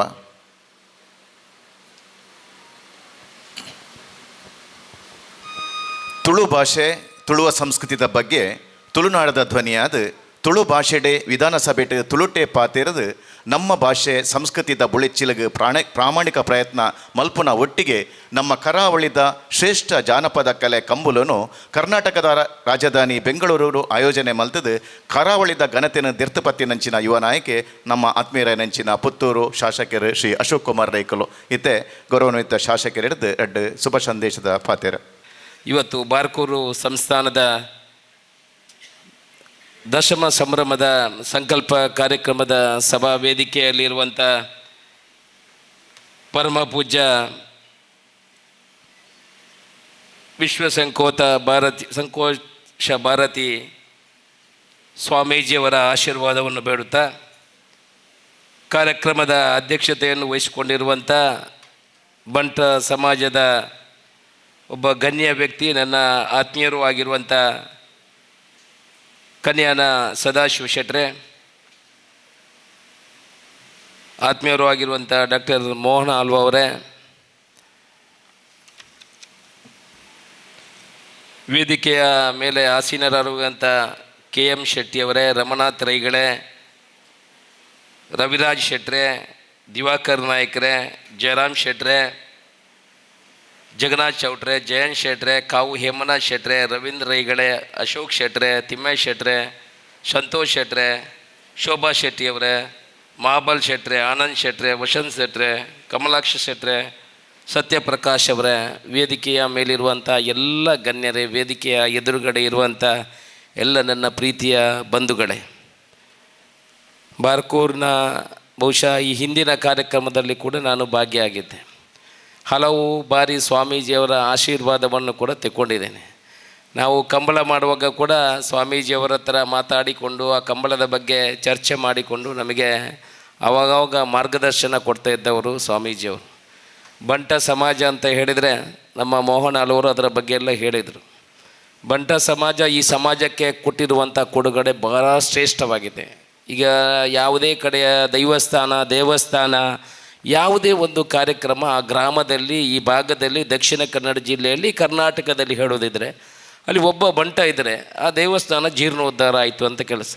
ಸದಾಶಿವ ಶೆಟ್ಟರ ಹತ್ರ ಕೇಳ್ಬೋದು, ಕೋಟಿ ಕೊಟ್ಟವರು, ನಾವು ಸ್ವಲ್ಪ ಕೊಟ್ಟು ಸ್ವಲ್ಪ ಕೆಲಸ ಮಾಡಿದವರು ಕೂಡ ಇದ್ದಾರೆ. ಒಟ್ಟು ಆ ಬಂಟ ಸಮಾಜದ ವ್ಯಕ್ತಿಯೊಬ್ಬರು ಇದ್ದಾರೆ ಅಂತ ಹೇಳಿದರೆ ಆ ಊರಿನ ಅಭಿವೃದ್ಧಿ ಆಯಿತು ಅಂತ ನಾವು ತಿಳ್ಕೊಳ್ಬೋದು. ಆದರೆ ನಮ್ಮ ಜನರಿಂದ ನಮ್ಮ ಸಮಾಜಕ್ಕೆ ಕೊಟ್ಟಿರುವಂಥದ್ದು ಒಂದು ಅಂತ ಅದನ್ನು ನಾವು ಹೋಲಿಕೆ ಮಾಡಿದರೆ ಅದು ಕಡಿಮೆ ಇದೆ ಅಂತ ನಾವು ಅದನ್ನು ನೋಡ್ಬೋದು. ಯಾಕಂತ ಹೇಳಿದ್ರೆ ನಮ್ಮ ಹಿಂದಿನವರು, ಈಗ ಇವತ್ತು ನಾವು ಮಂಗಳೂರಿನಲ್ಲಿ ನೋಡ್ತೀವಿ ಬಂಟ ಸರ್ಕಲ್ ಇರ್ಬೋದು, ಬೇರೆ ಬೇರೆ ಆಸ್ತಿ ಮಾಡಿರುವುದನ್ನು ನಾವು ನೋಡಿರ್ಬೋದು. ನಾವು ಹಿಂದಿನವರು ಮಾಡಿರುವಂಥದ್ದು, ನಾವು ಮಾಡಿರುವಂಥ ಕೊಡುಗೆ ಅದಕ್ಕೆ ಹೋಲಿಕೆ ಮಾಡಿದರೆ ಈಗ ಪ್ರಸ್ತುತ ಪರಿಸ್ಥಿತಿಯಲ್ಲಿ ಆಗ್ತಾಯಿದೆ ಹೊರತು ಈ ಹಿಂದಿನ ಕೊಡುಗೆ ಕೊಟ್ಟಂಥದ್ದು ಅದು ದೊಡ್ಡ ಕೊಡುಗೆ. ಅದನ್ನು ಉಳಿಸಿಕೊಂಡು ಹೋಗುವಂಥ ಕೆಲಸ ನಮ್ಮೆಲ್ಲರದ್ದು ಜವಾಬ್ದಾರಿ ಅಂತ ನಾನು ಹೇಳಲಿಕ್ಕೆ ಇಚ್ಛೆ ಪಡ್ತೀನಿ. ನಾನು ಹೆಚ್ಚೇನು ಮಾತಾಡಲಿಕ್ಕೆ ಹೋಗೋದಿಲ್ಲ. ನಮ್ಮ ಪುತ್ತೂರು ಬಂಟ ಸಂಘದ ಅಧ್ಯಕ್ಷರು ಕಾವು ಹೇಮನಾಥ್ ಶೆಟ್ಟಿ ಇಲ್ಲಿ ಇದ್ದಾರೆ. ನಾವು ಶಾಸಕನಾಗಿ ನಾನು ಚುನಾವಣಾ ಸಮಯದಲ್ಲಿ ಅವರು ನನಗೆ ಒಂದು ಕಿವಿ ಮಾತನ್ನು ಹೇಳ್ತಾ ಇದ್ದರು, ಅಶೋಕ್ ರೈಗಳೇ, ಬಂಟ ಸಮಾಜದಿಂದ ಎಷ್ಟೋ ಜನ ಶಾಸಕರಾಗಿ ಬಂದಿದ್ದಾರೆ, ಆದರೂ ನೀವು ಒಂದು ಬಂಟ ಸಮಾಜಕ್ಕೆ ದೊಡ್ಡ ಕೊಡುಗೆಯನ್ನು ಮಾಡಿಕೊಡಬೇಕು ಅಂತ ದೊಡ್ಡ ಕೊಡುಗೆ ಮಾಡಿಕೊಟ್ಟವರು ಇದ್ದಾರೆ. ರಮನಾಥ್ ರೈಗಳಿದ್ದಾರೆ, ಬೇರೆ ಇವತ್ತು ಎಷ್ಟೋ ಈ ಭಾಗದ ದೇವಸ್ಥಾನಗಳು ಜೀರ್ಣೋದ್ಧಾರ ಆಗಬೇಕಿದ್ರೆ ಅವರು ಅದನ್ನು ಎಲ್ಲಿ ಹೋಗುವಾಗ ಹೇಳುವುದಿಲ್ಲ. ಬಹುಶಃ ಎಲ್ಲ ದೇವಸ್ಥಾನಗಳು ಜೀರ್ಣೋದ್ಧಾರ ಆಗಬೇಕಿದ್ರೆ ಅದಕ್ಕೆ ಮರ ಕೊಟ್ಟವರು ರಮನಾಥ್ ರೈಗಳು. ಅವರು ಒಂದು ಅರಣ್ಯ ಮಂತ್ರಿ ಆಗಿರುವಾಗ ಅವರು ಕೂತ್ಕೊಂಡು ನಾನು ಅವರಿಗೆ ನಮಗೆ ಹೇಳಿದೆ, ನೀವು ಇದನ್ನೆಲ್ಲ ಭಾಷಣದಲ್ಲಿ ಹೇಳಬೇಕು. ಯಾವ ದೇವಸ್ಥಾನ ಆಗಲಿ ಆ ದೇವಸ್ಥಾನಕ್ಕೆ ಎಲ್ಲ ಮರ ಕೊಟ್ಟವರು ಅವರು. ಹಾಗೆ ಹೇಮನಾಥ್ ಶೆಟ್ಟರು ನನ್ನ ಹತ್ರ ಹೇಳ್ತಾ ಇದ್ದರು, ಬಂಟರ ಸಮಾಜಕ್ಕೆ ಏನಾದರೂ ಒಂದು ದೊಡ್ಡ ಕೊಡುಗೆ ಕೊಡಬೇಕು ಅಂತ. ಅವತ್ತಿಂದ ಇವತ್ತಿನವರೆಗೆ ಮಾಡಿ ಇವತ್ತು ಪುತ್ತೂರಿನ ಬಂಟರ ಸಂಘಕ್ಕೆ ಪುತ್ತೂರಿನಲ್ಲಿ 5.5 ಎಕರೆ ಜಾಗವನ್ನು ಕೊಡುವಂಥ ಕೆಲಸವನ್ನು ನಾವು ಮಾಡಿದ್ದೇವೆ. ಅದು ಅಲ್ಲ, ಅದಕ್ಕೆ ಇನ್ನಷ್ಟು ಸರ್ಕಾರದಿಂದ ಏನೇನು ಯೋಜನೆಗಳು ಬರಬೇಕು ಅದನ್ನು ಕೊಡುವಂಥ ಕೆಲಸವನ್ನು ಮಾಡ್ತೇವೆ. 10ನೇ ವರ್ಷದ ದೊಡ್ಡ ಕಾರ್ಯಕ್ರಮ ಸ್ವಾಮೀಜಿಗಳು ಬಾರ್ಕೂರಲ್ಲಿ ಮಾಡಲಿಕ್ಕೆ ಆಯೋಜನೆ ಮಾಡಿದ್ದೇವೆ. ದಕ್ಷಿಣ ಕನ್ನಡ ನಮ್ಮ ಪುತ್ತೂರಿನಲ್ಲಿ ಒಳ್ಳೆಯ ಅಧ್ಯಕ್ಷರಿದ್ದಾರೆ, ಹೇಮಣ್ಣ ಶೆಟ್ಟರಿದ್ದಾರೆ. ಈ ಭಾಗದ ನಾವೆಲ್ಲ ಸಮಾಜ ಬಂಧುಗಳು ನಿಮ್ಮ ಕಾರ್ಯಕ್ರಮದಲ್ಲಿ ಬಂದು ಅದನ್ನು ಯಶಸ್ವಿ ಮಾಡಲಿಕ್ಕೆ ದುಡ್ಡನ್ನೊಂದು ಬಿಟ್ಟು ಬಾಕಿ ಏನೆಲ್ಲ ಮಾಡಬೇಕು ಅದನ್ನೆಲ್ಲ ಮಾಡುವಂಥ ಕೆಲಸವನ್ನು ಮಾಡ್ತೇವೆ ಅನ್ನೋ ವಿಚಾರವನ್ನು ಹೇಳಿದಿ ಈ ಕಾರ್ಯಕ್ರಮಕ್ಕೆ ನನ್ನನ್ನು ಅತ್ಯಂತ ಪ್ರೀತಿಯಿಂದ ನನ್ನ ಬಂಧುಗಳು ಕರೆದಿದ್ದೀರಿ. ಬಂಟ್ರೆ ಸಮಾಜ ಅಂತ ಹೇಳಿದರೆ ನಾವು ಯಾವುದೋ ಒಂದು ನಿರ್ಧಾರವನ್ನು ತಗೊಂಡ್ರೆ ಬಹುಶಃ ಖಂಡಿತ ಅದನ್ನು ನೆರವೇರಿಸಲಿಕ್ಕೆ ಸಾಧ್ಯ ಇದ್ದವರು. ಕಂಬಳ ಮಾಡಿದವರು ಒಂದನ್ನು ಉಲ್ಲೇಖ ಮಾಡ್ತೀನಿ, ನಾನು ಜಾಸ್ತಿಯನ್ನು ಹೇಳಲಿಕ್ಕೆ ಹೋಗೋದಿಲ್ಲ. ಇಷ್ಟು ವರ್ಷದಲ್ಲಿ ಯಾರೂ ಕೂಡ ಬೆಂಗಳೂರಿನಲ್ಲಿ ಕಂಬಳ ಮಾಡಲಿಕ್ಕೆ ಆಗಲಿಲ್ಲ. ನನಗೂ ಕೂಡ ಅದು ಆಗ್ತದೆ ಅಂತ ಗೊತ್ತಿರಲಿಲ್ಲ. ನಾನಾಗ ಶಾಸಕನಾಗಿದ್ದ ಒಂದು ತಿಂಗಳಾಗಿದೆ ಅಷ್ಟೇ ಸ್ವಾಮೀಜಿಯವರೇ.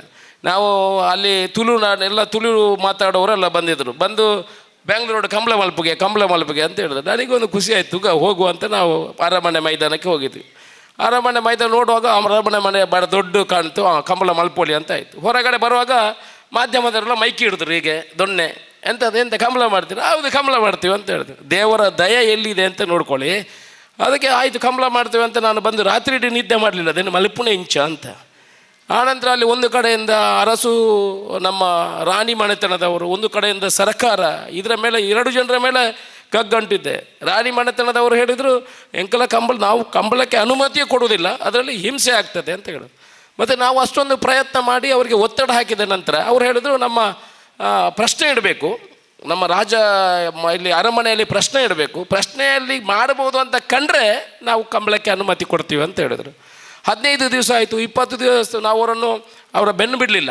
ಆನಂತರ ಅವರ ಪ್ರಶ್ನೆಯನ್ನೇ ಹೇಳಿದನಂತೆ, ಈ ಅರಮನೆಯಲ್ಲಿ ಕುದುರೆ ಸಂಸ್ಕೃತಿ ಇರುವಂಥದ್ದು, ಕುದುರೆಗೆ ಮತ್ತು ಈ ಎಮ್ಮೆಗಳಿಗೆ ಅದಕ್ಕೆ ಜೋಡಣೆ ಇದೆ, ಅದರಿಂದ ಕಂಬಳಾಡಿ ಮಾಡಿದರೆ ಒಳ್ಳೆಯದಾಗ್ತದೆ ಅಂತ ರಾಣಿಗೆ ಹೇಳಿದ್ರಂತೆ. ನಮಗೆ ಗ್ರೀನ್ ಸಿಗ್ನಲ್ ಸಿಕ್ತು. ಇದಕ್ಕೆ ಯಾಕೆ ಇದನ್ನು ಉಲ್ಲೇಖ ಮಾಡಿದೆ ಅಂತ ಹೇಳಿದರೆ, ಕಂಬಳ ಮಾಡಿದವರು ಎಲ್ಲ ಒಳ್ಳೆಯದಾಗಿದ್ದಾರೆ ಮತ್ತು ದೇವರ ಅನುಗ್ರಹ ಇದೆ ಅಂತ ಇದರಲ್ಲಿ ನಮಗೆ ಗೊತ್ತಾಗುವಂಥದ್ದು. ಅದರಿಂದ ಕಂಬಳವನ್ನು ಇಡೀ ವಿಶ್ವಕ್ಕೆ ತೋರಿಸುವಂಥ ಕೆಲಸವನ್ನು ನಿಮ್ಮ ಬಂಟ ಸಮಾಜದೊಬ್ಬ ನಿಮ್ಮ ಹುಡುಗ ಮಾಡಿದ್ದಾನೆ ಅಂತ ಹೇಳಲಿಕ್ಕೆ ನನಗೆ ಹೆಮ್ಮೆ ಆಗ್ತದೆ, ನಿಮಗೂ ಹೆಮ್ಮೆ ಆಗ್ಬೋದು ಅಂತ ನಮ್ಮ ಕೆಲಸ.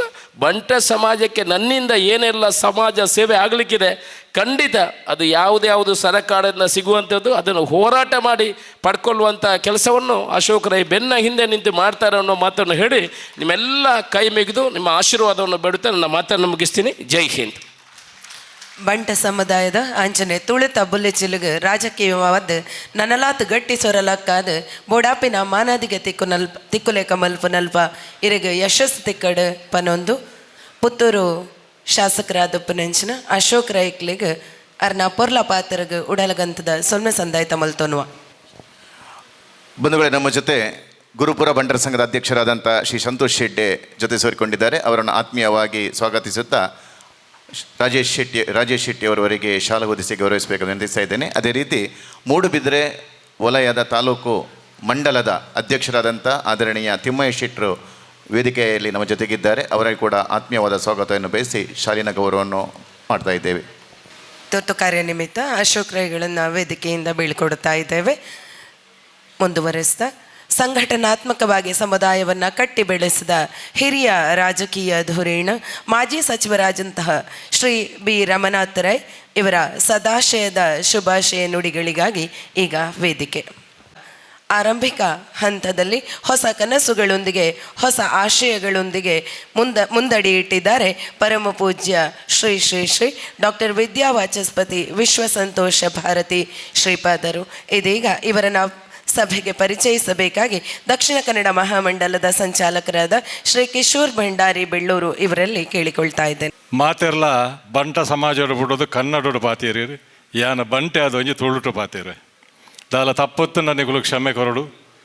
ಪರಮ ಪೂಜ್ಯ ಸ್ವಾಮಿಲ್ನ ಪಾದಗಡ್ಡ ಬರೊಂದು ಎಂಕಲ್ನ ಹಿರಿಯಾರು ಎಂಕಲೆ ಮಾರ್ಗದರ್ಶನ ಕೊರ್ಪಿನ ಈ ಸಮಾರಂಭದ ಅಧ್ಯಕ್ಷರಾಯನ ಕೂಳೂರು ಕನ್ಯಾನ ಸದಾಶಿವ ಶೆಟ್ಟರಿಗೆ ನಮಸ್ಕಾರ ಮಲ್ತೊಂದು, ಎಂಗಲ್ನ ಹಿರಿಯಾರು ರಮನಾಥ್ರೈಗಳಿಗೆ ನಮಸ್ಕಾರ ಮಲ್ತೊಂದು, ಎನ್ನೂರಿ ಪಲಯೆ ಮೋನಾಳ್ವರಿಗೆ ನಮಸ್ಕಾರ ಮಲ್ತೊಂದು, ವೇದಿಕೆ ಇಡಿತ್ತಿನ ಗಣ್ಯರಿಗೆ ನಮಸ್ಕಾರ ಮಲ್ತೊಂದು, ಸಭೆಟ್ಟು ಉಪಸ್ಥಿತರಿದ್ದವರು ನಂಚಿನ ಬಂಟ ಸಮಾಜದ ಬಂಧುಗಳಿಗೆ ಪ್ರೀತಿಪೂರ್ವಕರ ಸೊಲ್ಮೇನ ಸಂದಾಯಿತ ಮಲ್ತೊಂದು, ಇಡೀ ತುಳುನಾಡು ಅಳಿಯ ಘಟ್ಟದ ಸಂಪ್ರದಾಯಡು ಬಂಟೆ ಪನ್ಪಿನ ದಾದಾ ಪನ್ಪಿನ ವಿಷಯನು ನಮ್ಮ ಬಾರ್ಕೂರುಡು ತೂದು ಕಲ್ಪೋಡು. ಈ ಕಾರ್ಯಕ್ರಮದ ಉದ್ದೇಶ ಎಂಚಿನ ಬಂಡ ಪರಂಪರೆ ಸಂಸ್ಕೃತಿ ಆಚಾರ ವಿಚಾರಗಳು ಮಾತ ಬಂಟ ಸಮಾಜದ ಬದಲಾವಣೆ ಒಂದುಂಡು ಪನ್ಪಿನಕ್ಕೆ ಈ ಕಾರ್ಯಕ್ರಮದೀತ ಐತ ಒಟ್ಟಿಗೆ ದಶಮ ಸಂಭ್ರಮದ ಕಾರ್ಯಕ್ರಮಲ ಇನಿಯಂಕುಲು ಉಲ್ಲೇಖ ಮಲ್ತ ಬಾರಿಯಾತ ಕಡಿಟ್ಟು ತೂಣಗ ನಮ್ಮ ಬಂಟ ಸಮಾಜದ ಕ್ರಮಕ್ಕುಲು ವ್ಯತ್ಯಾಸ ಒಂದುಂಡು. ಹಿರಿಯಕುಲು ಪನ್ನೆನ ಕಿರಿಯಕುಲು ಕೇನುಜೇರು ನಂಗೆ ಬಂಟೆರೆಗೆ ತಮ್ಮಲೆ ಬಾರಿ ಹಿರಿಯನೇನಾರು ಆಂಡ ಗುರುಕುಲೆಗೂ ಗುರುಪೀಠ ಕೊಡ್ತೀನಿ ಏರು ಪಂಡಂಡ ಅರೆಗೆ ದೀಕ್ಷೆ ಕೊರ್ನ ಸ್ವಾಮಿಲು ನೇನೊಂಜನಿಕುಲು ಗಮನ ಹೊಡೆದಿಯೋಡು. ಸುಮಾರು 30 ವರ್ಷದಂಚ ಕರ್ನಾಟಕ ರಾಜ್ಯಡು ಆಯುರ್ವೇದ ಬಕ್ಕ ನಾಟಿ ಔಷಧಿಲೇನು ಕೊರ್ದು ಜನಕುಲ್ನ ಪ್ರೀತಿನಿ ಗೆಲ್ದಿನ ಶ್ರೀ ಡಾಕ್ಟರ್ ವಿಶ್ವ ಸಂತೋಷ ಭಾರತಿ ಶ್ರೀಪಾದ ಸಂತೋಷ ಗುರೂಜಿಂದೇ ಪಂಡದ ಪರಿಚಿತರು. ಆಯುರ್ವೇದ ವೈದ್ಯಕೀಯ ವ್ಯಾಸಂಗ ಮಲ್ಪನಗ ಪ್ರಥಮ ರ್ಯಾಂಕ್ ದೆತದು ಬಂಗಾರದ ಪದಕೊಂಡು ಪಡೆಯಿನಂಚಿನ ಪುಣ್ಯಾತ್ಮೆ. ಶ್ರೀಮಂತೆ ಬಡವೆ ಬನ್ನಂದೆ ಮಾತೆರೆಲ್ಲ ಸಮಾನ ರೀತಿ ತೋದು ರೋಗಿಗಳಿಗೆ ಚಿಕಿತ್ಸೆ ಕೊರೊಂದು ಸಾವಿರಾರು ಸಂಖ್ಯೆಡು ಕ್ಯಾನ್ಸರ್ ರೋಗಿಗಳಿಗೆ ಚಿಕಿತ್ಸೆ ಮಲ್ತದು ಹೆಚ್ಚಿನ ರೋಗಿಲು ಯಶಸ್ವಿ ಚಿಕಿತ್ಸೆ ಎದೆತೊಂದು ರಾಜ್ಯಡು ಪ್ರಖ್ಯಾತರಾಯರು. ಪ್ರತಿ ಪುಣ್ಣಮೆದಾನಿ ಬಾಯಿ ಕಟ್ಟುನು ಜೋಕುಲಿಗೆ ಬಾಯಿ ಬರಂದಿನ ಸುಮಾರು 80 ಲಕ್ಷ ಜೋಕುಲಿಗೆ ಮರ್ದು ಬಾಡಿನ ಕೀರ್ತಿ ಸ್ವಾಮೀಜಿಲಿಗೆ ಸಂದುಡು. ಈ ಆಯುರ್ವೇದಾಚಾರ್ಯರು ಪನ್ಪಿನ ಪುದರು ಅರೆಗೆ ಆರ್ನ ವಿದ್ಯೆಡು ಬತ್ತನು ಆರು ಮಲ್ತಿನ ಸಾಧನೆಡು ಬತ್ತನು. ಆಯುರ್ವೇದ ಗ್ರಂಥದ ಅಧ್ಯಯನ ಮಲ್ತದು ಆಯುರ್ರಕ್ಷ ಪನ್ಪಿನ ಹೊಸ ಸೂತ್ರದ ಮರ್ದನ ಕನತದು. ಪ್ರಥಮತವಾದ ಬ್ಯಾಂಗ್ಳೂರ್ದ ವಿಕ್ಟೋರಿಯಾ ಆಸ್ಪತ್ರೆಡು ಪ್ರಾಯೋಗಿಕ ಪರೀಕ್ಷೆ ಮಲ್ತದು ಯಶಸ್ಸಿನ ಪಡೆಯಿನಾರು ಗುರುಕುಲು. ಈ ಯಶಸ್ಸಿಗೆ ಪೂರಕವಾದ ಕರ್ನಾಟಕ ಸರ್ಕಾರ ಈ ಔಷಧ ತಯಾರಿಕೆಗೆ ಮಾನ್ಯತೆ ಕೊರದು ಆಯುರ್ವೇದ ಚಿಕಿತ್ಸೆಡು ಸೈ ಪನ್ಪಿನ ಪುದರ್ ಕೇಂದ್ರ ಇಂದು ಗುರುಕುಲ್ನ ಆಯುರ್ವೇದ ಚಿಕಿತ್ಸೆಗೆ ರಾಜ್ಯದ ಮೂಲೆ ಮೂಲೆಯದು ಜನಕುಲು ಬರಂದೊಲ್ಲಿರು. ಆಧ್ಯಾತ್ಮಿಕ ಕ್ಷೇತ್ರದ ಪ್ರಬುದ್ಧತೆಯನ್ನು ಮೆರೆದು ಸಮಾಜದ ಅಂಕುಡೊಂಕುಲೇನು ತಿದ್ದದು ಬಾರಿಯಾತ ಧಾರ್ಮಿಕ ತಿದ್ದುಪಡಿಗಳನ್ನು ಮಾತ ಕಂತದು ಧಾರ್ಮಿಕ ಹರಿಕಾರ ಜಾತೀಯತೆ ಬೊಕ್ಕ ಮೂಢನಂಬಿಕೆ ವಿರುದ್ಧ ತನ್ನದೇ ಆದ ಪಂಡ ಎನ್ನನೆ ಸ್ವಂತ ಆಂದೋಲನ ಮಲ್ತೊಂದು ವೈಚಾರಿಕತೆದ ಆತ್ಮಹತ್ಯನು ಪ್ರಚಾರಪಡಿಸಿನ ವಿದ್ಯಾವಾಚಸ್ಪತಿ. ಶ್ರೀಕುಲ್ನ ಸಾರಸ್ವತ ಬೊಕ್ಕ ಆಧ್ಯಾತ್ಮ ಲೋಕ ಕೃಷಿಕ್ ಇಂದಿನ ರಾಜ್ಯಪಾಲರಾಯನ TN ಚತುರ್ವೇದಿ ಮೆರೆದು ಆಧ್ಯಾತ್ಮ ಭಾಸ್ಕರ ಪದ್ಮಭೂಷಣ ಡಾಕ್ಟರ್ ಬಾಲಗಂಗಾಧರನಾಥ ಸ್ವಾಮೀಜಿರದು ವಿದ್ಯಾಭೂಷಣ ಪ್ರಶಸ್ತಿ. ಶಿವಮೊಗ್ಗ ನಾಗರಿಕ ವೇದಿಕೆ ಇರ್ದು ರಾಜಶ್ರೀ ಡಾಕ್ಟರ್ ವೀರೇಂದ್ರ ಹೆಗ್ಡೇರ್ನ ಮುಖಾಂತರ ಕೊರ್ನಂಚಿನ ಅಭಿನವ ಭಾರ್ಗವ ಪ್ರಶಸ್ತಿ. ನ್ಯಾಷನಲ್ ಇಂಟಿಗ್ರೇಟೆಡ್ ಮೆಡಿಕಲ್ ಅಸೋಸಿಯೇಷನ್ ಕೊರ್ನ ವೈದ್ಯರತ್ನ ಪ್ರಶಸ್ತಿ. ಇಂಚನೆ ಬಾರಿಯಾತ ಸಂಘ ಸಂಸ್ಥೆಗಳು ಸ್ವಾಮೀಜಿಲೇನು ಸನ್ಮಾನ ಮಲ್ತದೇರು. ವಿದ್ಯಾವಾಚಸ್ಪತಿ ಪುದರ್ ಬರೋಡ್ನಂಡ ಇನಿ ಕರ್ನಾಟಕ ರಾಜ್ಯಡು ಮೋಜೆ ಜನಪ್ಪನು ಅರಳು ಮಲ್ಲಿಗೆ ಪಾರ್ಥಸಾರಥಿ ಬನ್ನಂಜೆ ಗೋವಿತಾಚಾರ್ಯರು ವಿದ್ಯಾವಾಚಸ್ಪತಿ ಸಂತೋಷ ಗುರುಜುಲು. ಬಂಟ ಸಮಾಜದ ಒಂದು ಮೇರು ವ್ಯಕ್ತಿಯಿಂದ ಗುರುತಿಸಂಚಿನ ವ್ಯಕ್ತಿ ಇತ್ತಂಡ ವಿದ್ಯೆ ಪನ್ಪಿನ ಸರಸಿ ದೇವಿರರಿಗೆ ಒಲಿದು ಆರುಮಲ್ಪನ ಸೇವೆಡು ಪ್ರಾಮಾಣಿಕತೆ ಪ್ರಬುದ್ಧತೆ ಸಮಾನತೆನ ಒಂದು ಕೆಲಸ ಮಲ್ತಿನಂಚಿನ ವಿಶ್ವ ಸಂತೋಷ ಡಾಕ್ಟರ್ ಸಂತೋಷ್ ಗುರುಜಿಗಳು. ಪುರಾಣರು ಚತುರ್ವೇದದ ಸಾರ ದಶೋಡ ನಿಷತ್ತುಲು 18 ಪುರಾಣಗಳು ಭಾರತೀಯ ತತ್ವಶಾಸ್ತ್ರ ಸನಾತನ ಧರ್ಮ ಸಿಂಧು ಹಿಂದೂ ಸಂಪ್ರದಾಯ ಭಾರತದ ಇತಿಹಾಸ ಧಾರ್ಮಿಕ ಪರಂಪರೆ ಕನ್ನಡ ಭಾಷಾ ವಿಜ್ಞಾನ ಕನ್ನಡ ಸಂಸ್ಕೃತಿ ಕಲೆ ಬೊಕ್ಕ ಸಾಹಿತ್ಯ ಶಿಲ್ಪ ಶಾಸ್ತ್ರ ನಾಟ್ಯಶಾಸ್ತ್ರ ಚಿತ್ರಕಲೆ ರಂಗಕರ್ಮ ಯಕ್ಷಗಾನ ಸಂಗೀತ ಜ್ಯೋತಿಷ್ಯ ಶಾಸ್ತ್ರ ಭೂಗೋಳ ವಿಜ್ಞಾನ ಪ್ರಾಚೀನ ಗಣಿತ ಪ್ರಾಚೀನ ಭಾರತದ ರಸಾಯನಶಾಸ್ತ್ರ ಪ್ರಾಚೀನ ಭಾರತದ ಧನುರ್ವಿದ್ಯೆ ಯುದ್ಧಶಾಸ್ತ್ರ ತುಳುನಾಡದ ಆರಾಧನೆಗಳು ವೈದ್ಯಶಾಸ್ತ್ರ ಶಕುನಶಾಸ್ತ್ರ ಅರ್ಥಶಾಸ್ತ್ರ ರಾಜನೀತಿ ಸದಾಚಾರ ಬೊಕ್ಕ ವಾಮಾಚಾರ ತಂತ್ರಗಳು ಮಹಾಭಾರತ ರಾಮಾಯಣ ಅಂಚಿನ ಭಾರ್ಯಾತ್ ವಿದ್ಯೆದ ಬಗ್ಗೆ ಅನುಭವ ಇತ್ತಿನಾರು ಗುರುಕುಲು. ಜನಕುಲನ ತನ್ನ ಪಾತ್ರದ ಮೂಲಕ ಮಂತ್ರಮುಖೇನ ಮಲ್ತದು ಜನಕುಲ ಮನಸ್ಸನ್ನು ಗೆಲುಪಿನಂಚಿನ ಶಕ್ತಿ ಇತ್ತಿನಾರು. ಪೀಠಾಧಿಪತಿಯಾದ ಶ್ರೀಪಾದರು ಅಖಂಡ ಭಾರತದ ಸುಮಾರು 33 ಕೋಟಿ ಅಯ್ಯಪ್ಪ ಸ್ವಾಮಿ ಭಕ್ತರಿಗೆ ಉಪ್ಪುನಂಚಿನ ಏಕೈಕ ಹರಿಹರಾತ್ಮಜ 2016 ಇಸವಿಡು ಹರಿವಂತ್ರನು ಪೇಜಾವರದ ಮಠಾಧೀಶರಾಯನ ಪೂಜ್ಯ ಶ್ರೀ ಶ್ರೀ ಶ್ರೀ ವಿಶ್ವೇಶತೀರ್ಥ ಪಾದ ಮೆರೆದು ಹರಮಂತ್ರನು ಪೂಜ್ಯ ಶ್ರೀ ಸಚ್ಚಿದಾನಂದ ವಾಲುಕೇಶ್ವರ ಭಾರತಿ ಸ್ವಾಮಿಯಲ್ಲಿದ್ದು ಉಪದೇಶದೊಂದು ಸ್ಥಾಪಿತವಾಯಿನ ಗುರುಪೀಠ ಹರಿಹರಾತ್ಮಜ ಪೀಠ ತುಳುನಾಡದ ರಾಜಧಾನಿಯ ಬಾರ್ಕೂರದ ಸುಮಾರು 4 ವರ್ಷ ಆಳಿನ ಆಲುಪಾರಸರಿನ ರಾಜಸಿಂಹಾಸನದ ಶ್ರೀ ಬಾರ್ಕೂರು ಮಹಾಸಂಸ್ಥಾನದ ಆದಿದೈವಲ್ನ ಮೂಲ ನೆಲೆಬಿಡೈನ ಸಂಸ್ಥಾನದ ಪೀಠಾಧೀಶರಾದಿನ ಮೆರೆಯೊಂದಲ್ಲಿರು ಜೋರಾದನಿಗಳು ಒಂಜಿ ಚಪ್ಪಾಳೆ ಕೊರಡು ದಯಪಂಡ ಒಂಜಿ ವ್ಯಕ್ತಿ ಪುದರ್ಗೆ ಬೋಡಾದತ್ತು, ಆಶೆಗೆ ಬೋಡಾದತ್ತು, ಸಂಪತ್ತಿಗೆ ಬೋಡಾದತ್ತು, ಬಂಟ ಸಮಾಜ ಒರಿಯೊಂದು ಪೋಡು, ಬಂಟ ಸಮಾಜದ ಕಟ್ಟುಕಟ್ಲೆಯಲ್ಲಿ ಒರಿಯೊಂದು ಪೋಡು, ಆಚಾರ ವಿಚಾರಗಳು ಕ್ರಮ ತಪ್ಪಂದೆ ಹಿರಿಯಕಲ್ನ ಮಾತ ಪಾತಿರನು ದೆತೊಂದು ಸಮಾಜನ ಹೊರ್ತೊಂದು ಪೋಡೊಂದು ಪನ್ಪೆನ ಒಂಜಿ ಏಕೈಕ ವ್ಯಕ್ತಿ ತಂಡ ಸಂತೋಷ ಗುರುಜಿಲು ಎನ್ನರಡ್ಡು ಪಾತಿರನು ಮುಕ್ತಾಯ ಮಲ್ತೊಂದಲು ಮೆರೆದಿತ್ತೆ ಆಶೀರ್ವಚನದ ಮದಿಪು. ಯದದ್ಯ ನಿತ್ಯ ಶುದ್ಧ ಪಠನರ್ಹ ತಸ್ಯ ಪ್ರಸನ್ನೋ ಭಗವಾನ್ ಶಾಸ್ತೆ ವಸ್ತಿ ಮಾನಸ ಭೂತನ ಸದಾನಂದ ಸರ್ವಭೂತ ದಯಾಪರ ರಕ್ಷ ರಕ್ಷ ಮಹಾಭಾವೋ ಶಾಸ್ತೆ ತುಭ್ಯಂ ನಮೋ ನಮಃ ವಂದ್ಯ ವಂದ್ಯಂ ಸದಾನಂದಂ ಧರ್ಮಶಾಸ್ತ್ರ ನಿರಂಜನಂ ಬೆಜ್ಜವಳ್ಳಿ ಪುರವಾಸಂ ಶಾಸ್ತಾರಾಂ ಪ್ರಣಮಾಮ್ಯಹಂ. ಆತ್ಮೀಯ ಬಂಧುಗಳೇ, ಸುಮಾರು ಇಲ್ಲಿವರೆಗೆ ಒಂದು 15,000ಕ್ಕೂ ಜಾಸ್ತಿ ಪ್ರವಚನಗಳನ್ನು ಮಾತುಗಳನ್ನು ಆಡಿದ್ದೇನೆ. ಆದರೆ ಇವತ್ತು ಮಾತ್ರ ಭಾಳ ಟೆನ್ಷನಲ್ಲಿ ಮಾತಾಡುವ ಪರಿಸ್ಥಿತಿನಲ್ಲಿದ್ದೀನಿ. ಭಾಳ ದೊಡ್ಡ ಕನಸಿತ್ತು. ಮಂಗಳೂರು ನಗರದಲ್ಲಿ ಒಂದು ಸೂರಿನಲ್ಲಿ ನನ್ನವರೆಲ್ಲರನ್ನೂ ಕೂಡಿ ಹಾಕ್ಕೊಂಡು ಅವ್ರ ಜೊತೆಗೆ ನಾನು ಮಾತಾಡಬೇಕು ಅಂತೇಳಿ. ಆದರೆ ಅದಕ್ಕೆ 12 ವರ್ಷ ಕಾದು ಇವತ್ತು ಅದನ್ನು ಮಾತಾಡ್ತಾ ಇದ್ದೇನೆ. ಇದನ್ನು ನೋಡಿದ್ರೆ ಬಹುಶಃ ಒಂದು 200 ವರ್ಷ ಕೊಟ್ಟಿದ್ದರೆ ಆಗ್ತಿತ್ತೇನೋ ದೇವರು ಅಂತ ಅನ್ನಿಸ್ತದೆ. ಈ ಒಂದು ಭಾಷಣಕ್ಕೆ ನಾನು 12 ವರ್ಷ ಕಾಯೋದಾದರೆ ಇನ್ನು ಮುಂದೆ ಮಾಡೋದು ಎಷ್ಟು ಕೆಲಸ ಬಾಕಿ ಇದೆ. ಅಂತೂ ಇವತ್ತು ನಾವು ಮಾತ್ರ ಮನಸ್ಸು ತುಂಬಿ ಬರ್ತಾ ಇದೆ.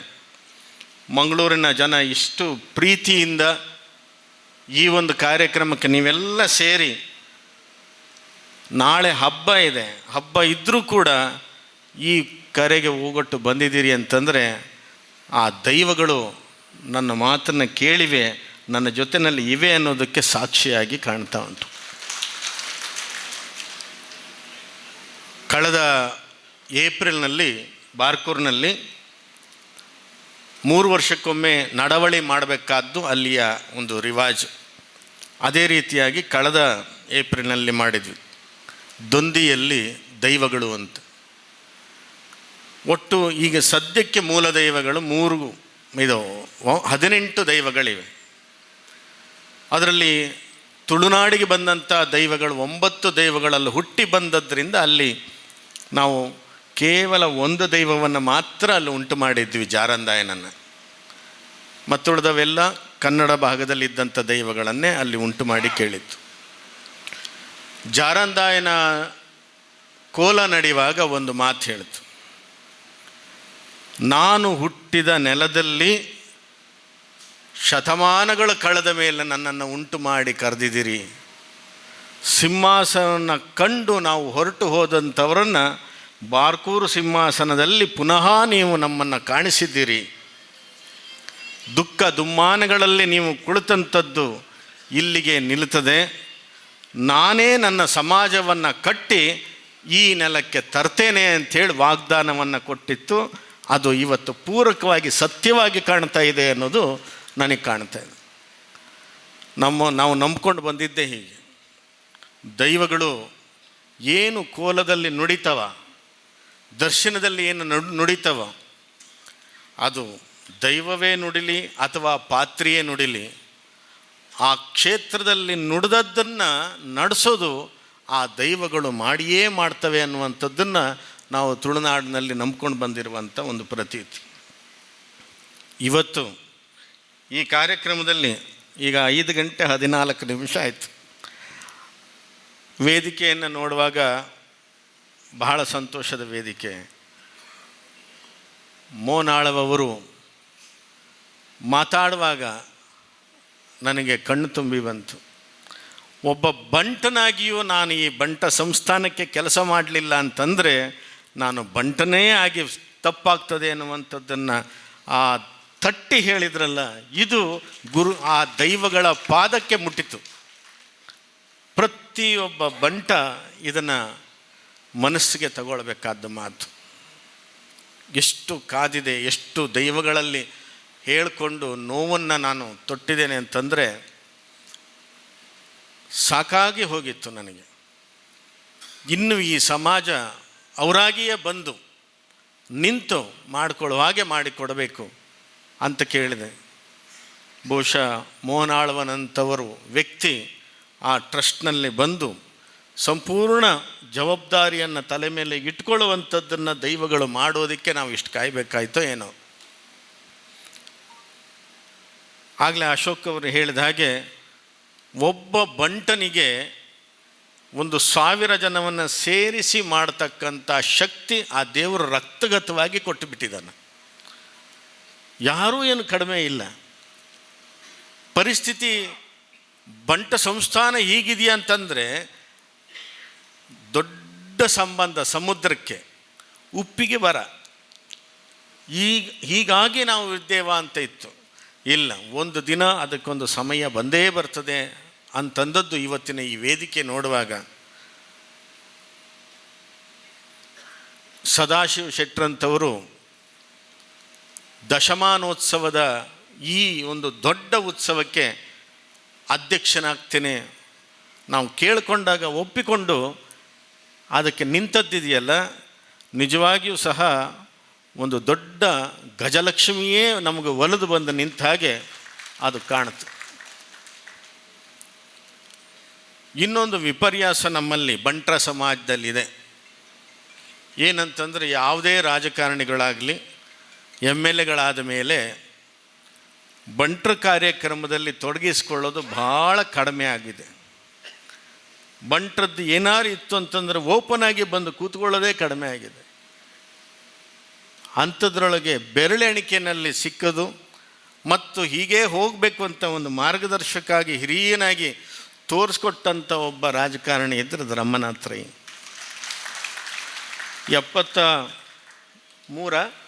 74 ವರ್ಷ. ಈ ವಯಸ್ಸಿನಲ್ಲೂ ಬೆಳಿಗ್ಗೆ 7 ಗಂಟೆಗೆ ಮನೆ ಬಿಟ್ಟರೆ ರಾತ್ರಿ 11 ಗಂಟೆಗೆ ಮನೆಗೆ ಸೇರುವಲ್ಲಿವರೆಗೆ ಸುತ್ತಾಡ್ತಕ್ಕಂಥದ್ದು ನಮಗೆ 53 ವರ್ಷಕ್ಕೇ ಸುಸ್ತಾಗ್ತದೆ. ಆದರೂ ಅವರಷ್ಟು ಸುತ್ತಾಡಿ ಬಂದು ನಾವು ಫೋನ್ನಲ್ಲಿ ಹೇಳಿದ್ವಿ, ನಿಮ್ಮ ಮೇಲೆ ಅಪಾರವಾದ ಪ್ರೀತಿ ಇದೆ, ದಶಮಾನೋತ್ಸವದ ಸಮಿತಿಯಲ್ಲಿ ನೀವು ಮಾರ್ಗದರ್ಶಕರಾಗಿ ಇದ್ದು ನಮ್ಮ ಸದಾಶಿವಣ್ಣನಿಗೆ ಬಲವಾಗಿ ನೀವು ನಿಲ್ಲಬೇಕು ಅಂತ ಕೇಳಿದಾಗ ಆಯಿತು ಖಂಡಿತ ಬರ್ತೇನೆ ಅಂತ ಹೇಳಿದರು. ಬಂದದ್ದು ಮುಖ್ಯ ಅಲ್ಲ, ಗುರುಗಳ ಕಾರ್ಯಕ್ರಮದಲ್ಲಿ ಸಾಮಾನ್ಯವಾಗಿ ಪಂಚೆ ಉಟ್ಟು ಬರ್ತಕ್ಕಂಥದ್ದು ಒಂದು ವಾಡಿಕೆ. ರಮಾನಾಥ್ ರೈ ಅವರು ಪಂಚೆ ಉಟ್ಟದ್ದನ್ನು ನಾನು ಇವತ್ತೇ ನೋಡಿದ್ದು. ಆದರೆ ನನಗೆ ಆಶ್ಚರ್ಯ ಆಯಿತು, ಅಬ್ಬಾ ನನಗೆ ಇಷ್ಟು ದೊಡ್ಡ ಹಿರಿ ಜೀವ ಈ ಪೀಠಕ್ಕೆ ಇಷ್ಟು ಗೌರವ ಕೊಡ್ತದೆ ಅಂತಂದರೆ ಇದು ಬಾಕಿ ಕಡಿಮೆ ಏಜ್ ಇದ್ದಂಥವ್ರು ಕಲಿಬೇಕಾದಂಥದ್ದು. ಹಿರಿಯರ ನಡೆಯೇ ಬಾಕಿ ಇದ್ದವರಿಗೆ ಪಾಠ ಅಂತ. ಅದೇ ಥರದಲ್ಲಿ ಪ್ರಕಾಶಣ್ಣ ನಿನ್ನೆ ಫೋನ್ ಮಾಡಿದ್ದಾರೆ. ಟರ್ಕಿನಲ್ಲಿ ಇದ್ದಂಥ ಕಾರ್ಯಕ್ರಮವನ್ನು ನಾನು ಈ ಕಾರ್ಯಕ್ರಮಕ್ಕೋಸ್ಕರನೇ ಅದನ್ನು ಮೊಟಕುಗೊಳಿಸಿ 18ನೇ ತಾರೀಕಿಗೆ ನಾನು ವಾಪಸ್ ಬಂದರೆ ತಿರುಪತಿಯಲ್ಲಿ ನನಗೆ ಇವತ್ತು ಬೆಳಿಗ್ಗೆ 2-3 ಗಂಟೆಯಿಂದ ಪೂಜೆ ಫಿಕ್ಸ್ ಮಾಡಿ ಆ ಲೆಟ್ರ್ ಕೊಟ್ಟಿದ್ದಾರೆ ಅಂತ ಅದನ್ನು ಸಹ ಕಳಿಸಿದರು. ಇಲ್ಲಿಂದನೇ ಹೇಳ್ತಾ ಇದ್ದೇನೆ, ದಶಮಾನೋತ್ಸವ ಸಮಿತಿಯಲ್ಲಿ ನೀವು ಕೇಳಿದ ಹಾಗೆ ಗೌರವಾಧ್ಯಕ್ಷರಾಗಿ ನಾನು ನನ್ನ ಕೆಲಸವನ್ನು ಮಾಡಿಕೊಡ್ತೇನೆ ಅನ್ನುವಂಥ ವಾಗ್ದಾನವನ್ನು ಕೊಟ್ಟಿದ್ದಾರೆ. ಪ್ರಕಾಶಣ್ಣಿಗೆ ತಿರುಪತಿಲಿದ್ದಾರೆ, ಈ ಚಪ್ಪಾಳೆ ಕೇಳೋದೇ ಇಲ್ಲ. ಇದು ಬಹುಶಃ ಒಳ್ಳೆಯ ಸೂಚನೆ.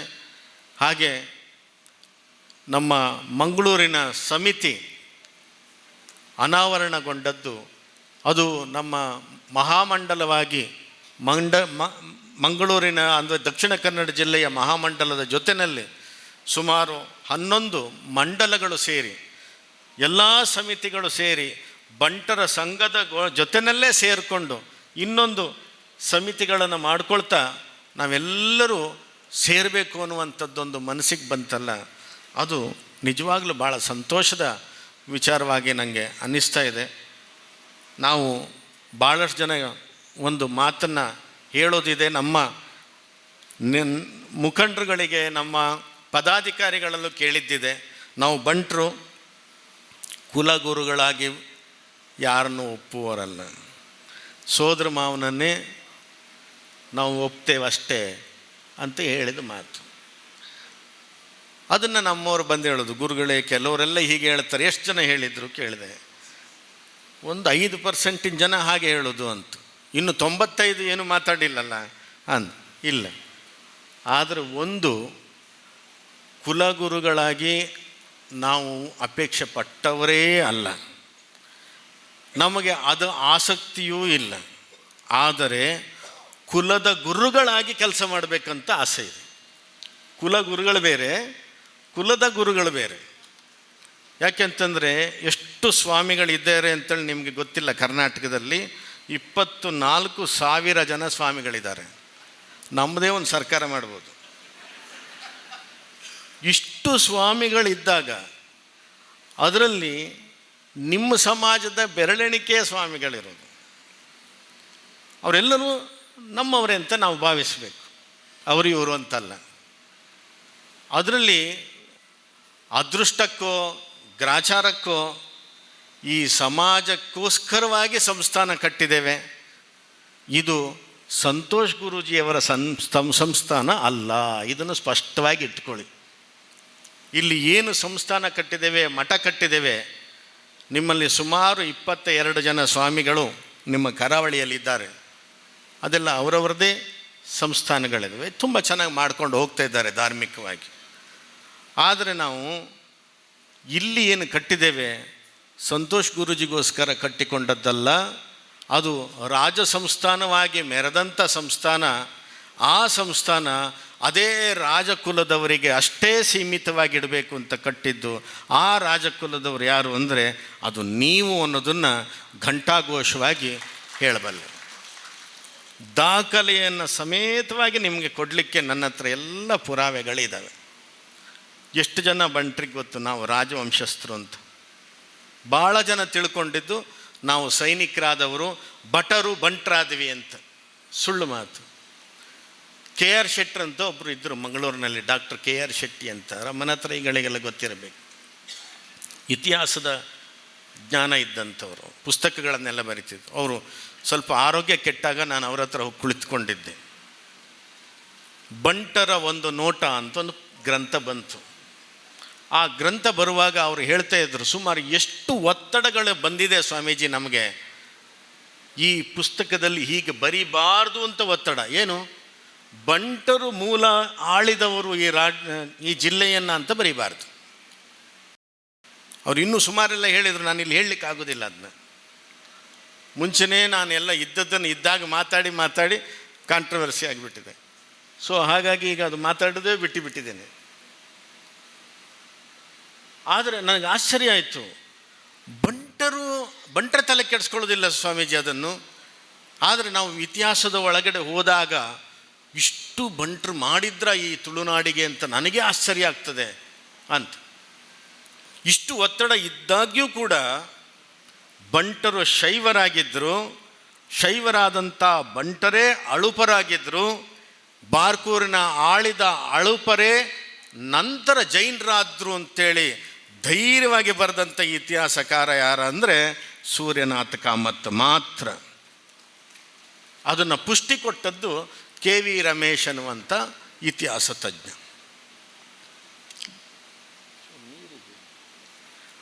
ಇವರು ಗ್ರೀಕ್ನಲ್ಲಿ ಒಬ್ಬ ರಾಯಭಾರಿ ಬಂದವ ತುಳುನಾಡಿಗೆ. ಅವನು ಬರಿತಾನೆ, ಕ್ರಿಸ್ತ ಶಕ 76ರಿಂದ ಈ ತುಳುನಾಡು ಆಳ್ವಕೇಡ ಅಂತ ಕರೆಸ್ಕೊಂಡಿತ್ತು ಅಂತ. ಆಳ್ವಕೇಡ ಅಂತ ಯೋಚನೆ ಮಾಡಿ. ತುಳುನಾಡು ಆಳ್ವಕೇಡ ಅನ್ನುವಂಥದ್ದು ಗ್ರೀಕ್ನವನು ಬರೆದದ್ದು. ನಮ್ಮ ಭಾರತದ ಇತಿಹಾಸದಲ್ಲಿ ಆಳ್ವಕೇಡ ಅನ್ನುವಂಥ ಶಬ್ದ ಇದೆ. ಈ ಆಳ್ವ, ಆಳಿದಂಥವರು, ಅದು ಇವತ್ತಿಗೂ ಆಳ್ವ ಅಂತ ಕರೆಸ್ಕೊಳ್ಳೋರು ಕೆಲವೇ ಮನೆಗಳಿದ್ದಾವೆ ಇವತ್ತು. ಅದರೊಳಗೊಂದು ನಮ್ಮ ಮೋಹನ ಆಳ್ವ ಇದ್ದಾರೆ ಇಲ್ಲಿಗೆ.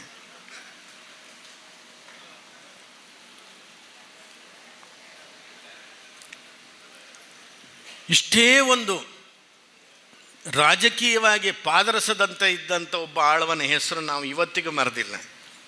ಯಾರದು? ಜೀವರಾಜ ಆಳ್ವ.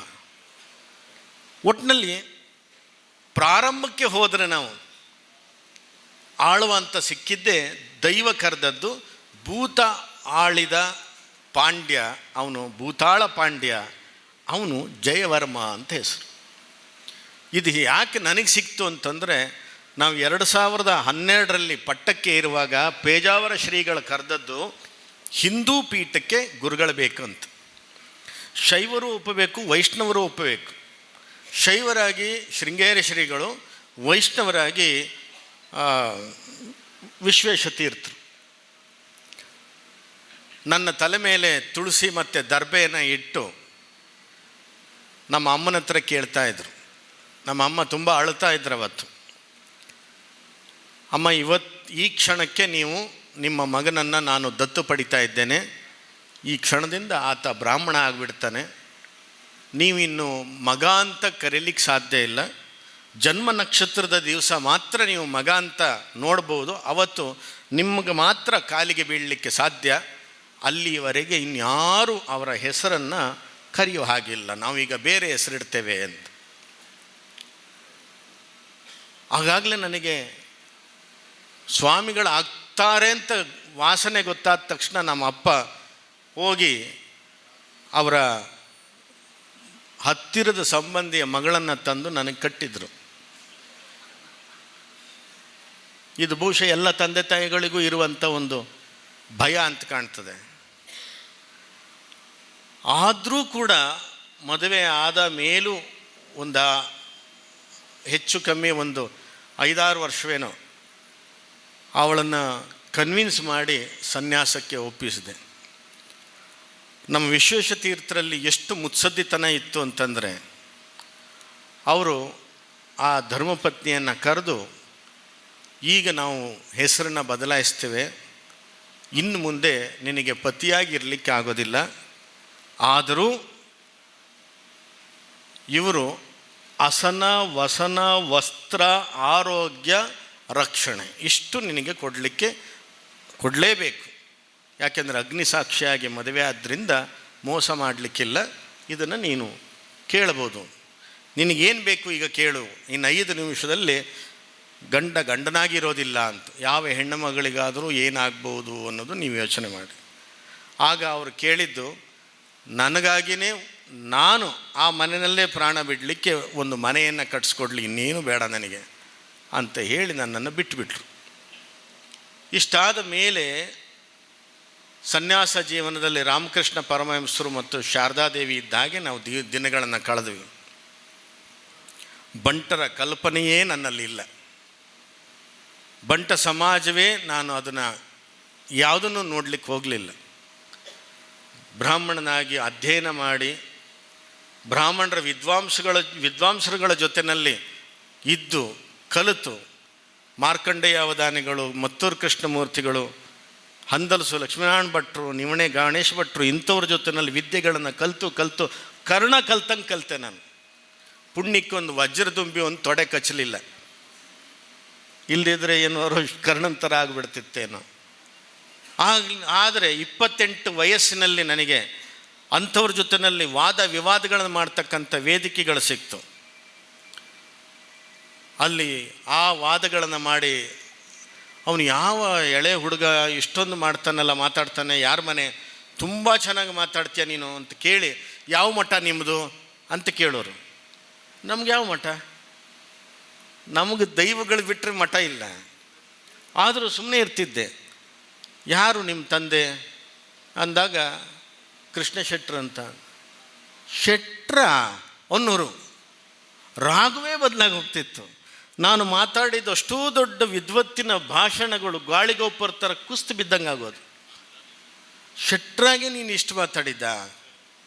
ಅವಾಗ ಅನ್ನಿಸ್ತು, ಶೆಟ್ರಾದರೆ ಮಾತಾಡಬಾರ್ದ? ಶೆಟ್ರಾದರೆ ಅಷ್ಟು ವಿದ್ವತ್ತು ಬರಬಾರ್ದ?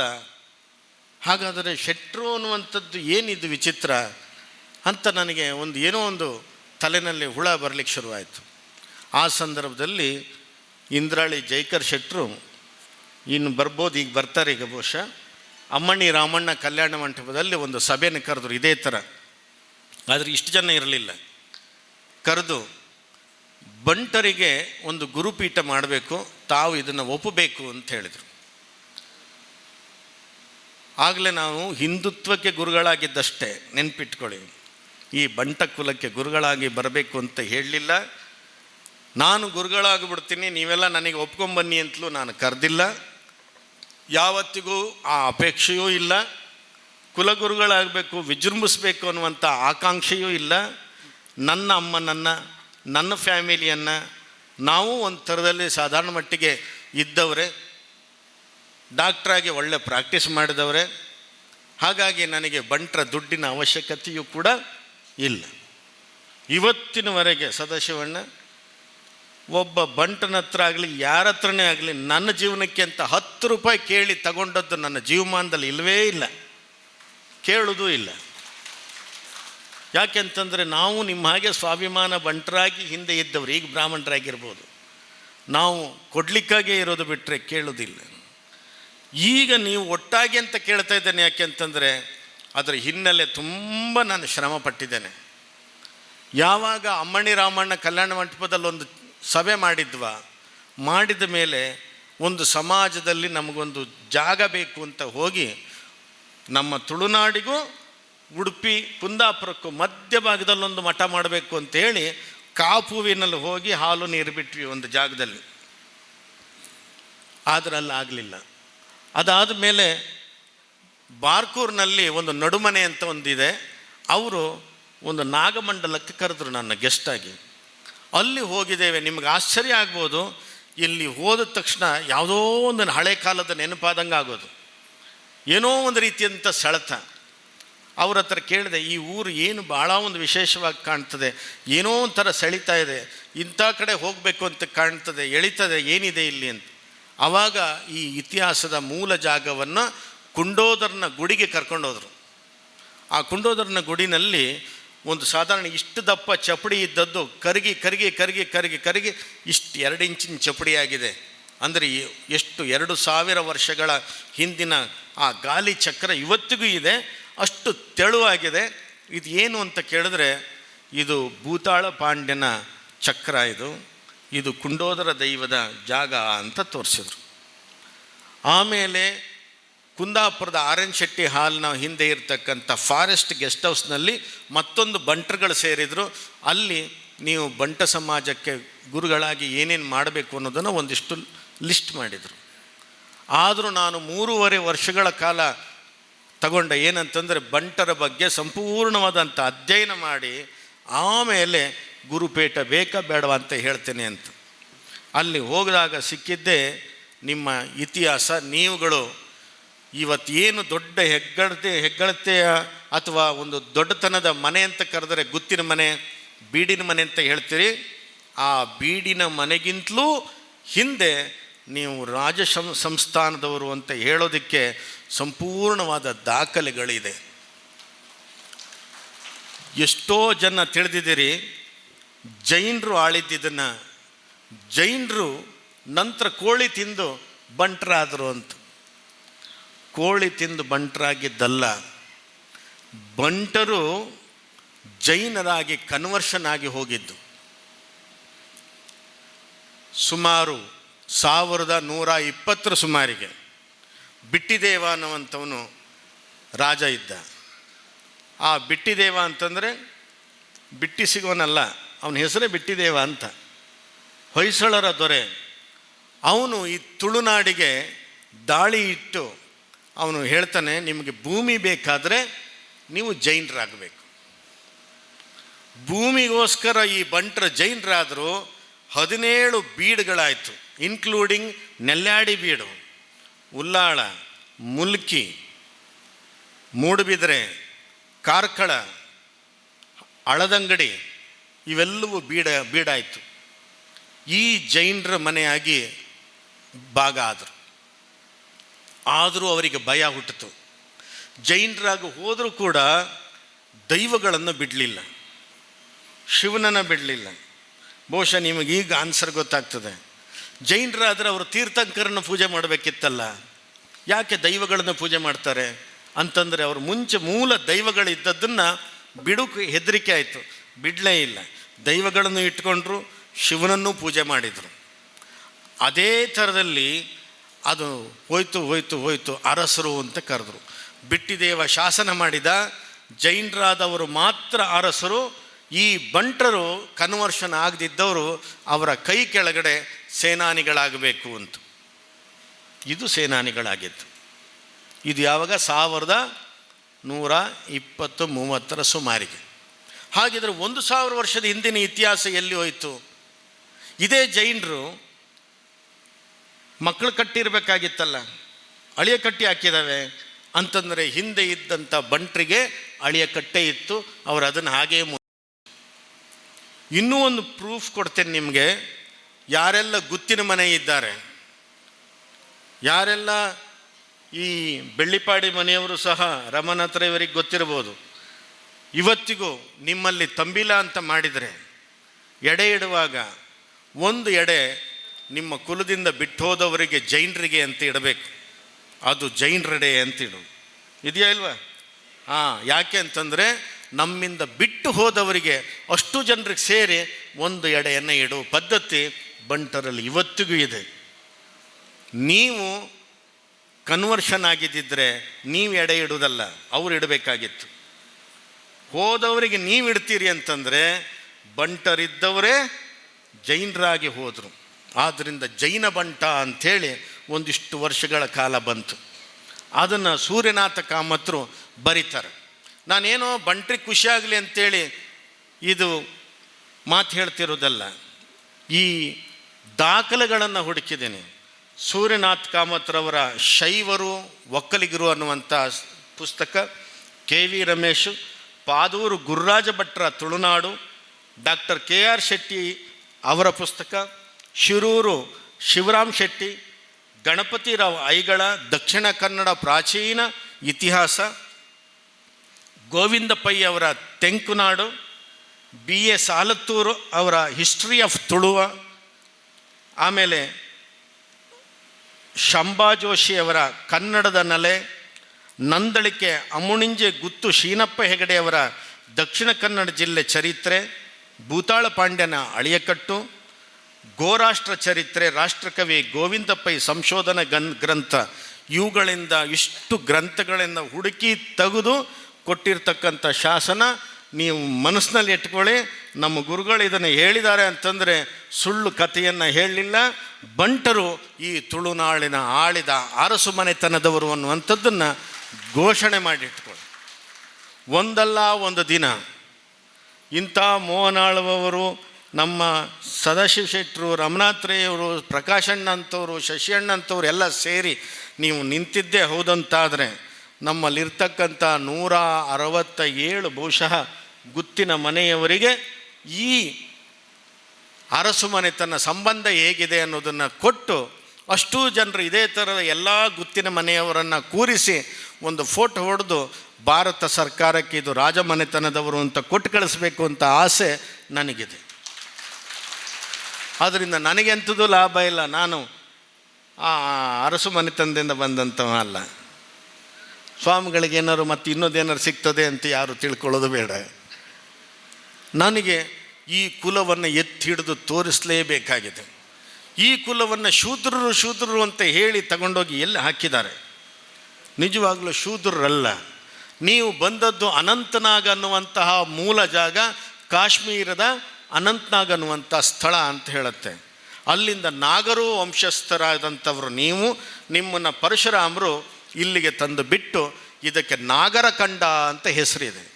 ಈ ನಾಗರಖಂಡ ನಿಮ್ಮನ್ನು ಮತ್ತು ಕೇರಳದಲ್ಲಿ ನಾಯರ್ ಅನ್ನುವಂಥವ್ರು, ಅಲ್ಲಿ ನಾಯರ್ ಅಂತ ಕರೆಸ್ಕೊಂಡ್ರು, ಇಲ್ಲಿ ನಾಗರು ಅಂತ ಕರೆಸ್ಕೊಂಡ್ರು.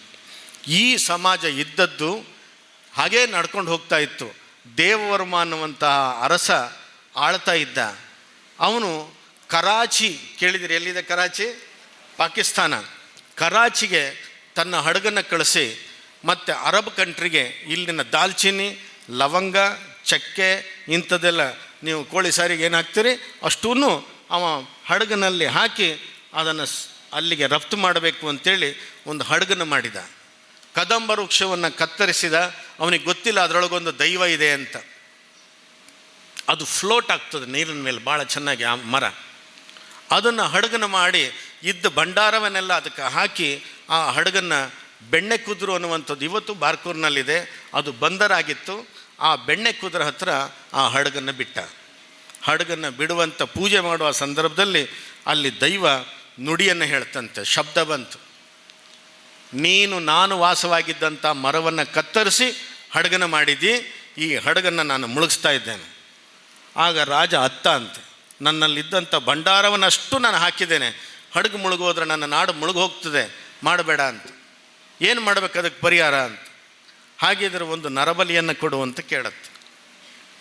ಅವನು ಬಂದು ಹೆಂಡತಿ ಹತ್ರ ಹೇಳ್ತಾನೆ, ಶಚಿದೇವಿ ಹತ್ರ, 7 ಜನ ಗಂಡು ಮಕ್ಕಳಿದ್ದಾರೆ, ಒಂದು ಮಗನನ್ನು ನಾವು ಬಲಿ ಕೊಡುವ, ನಮಗೆ 7 ಜನ ಮಕ್ಕಳಿದ್ದು ನಾವು ಯಾರ್ದೋ ಮಕ್ಕಳನ್ನು ತಗೊಬನ್ನಿ ಅಂತ ತರಲಿಕ್ಕಾಗೋದಿಲ್ಲ, ಕೇಳಲಿಕ್ಕಾಗೋದಿಲ್ಲ, ನಮ್ಮದೇ ಮಕ್ಕಳಿದಾರಲ್ಲ, ಒಂದು ಮಗನನ್ನು ಬಲಿ ಕೊಡೋನು.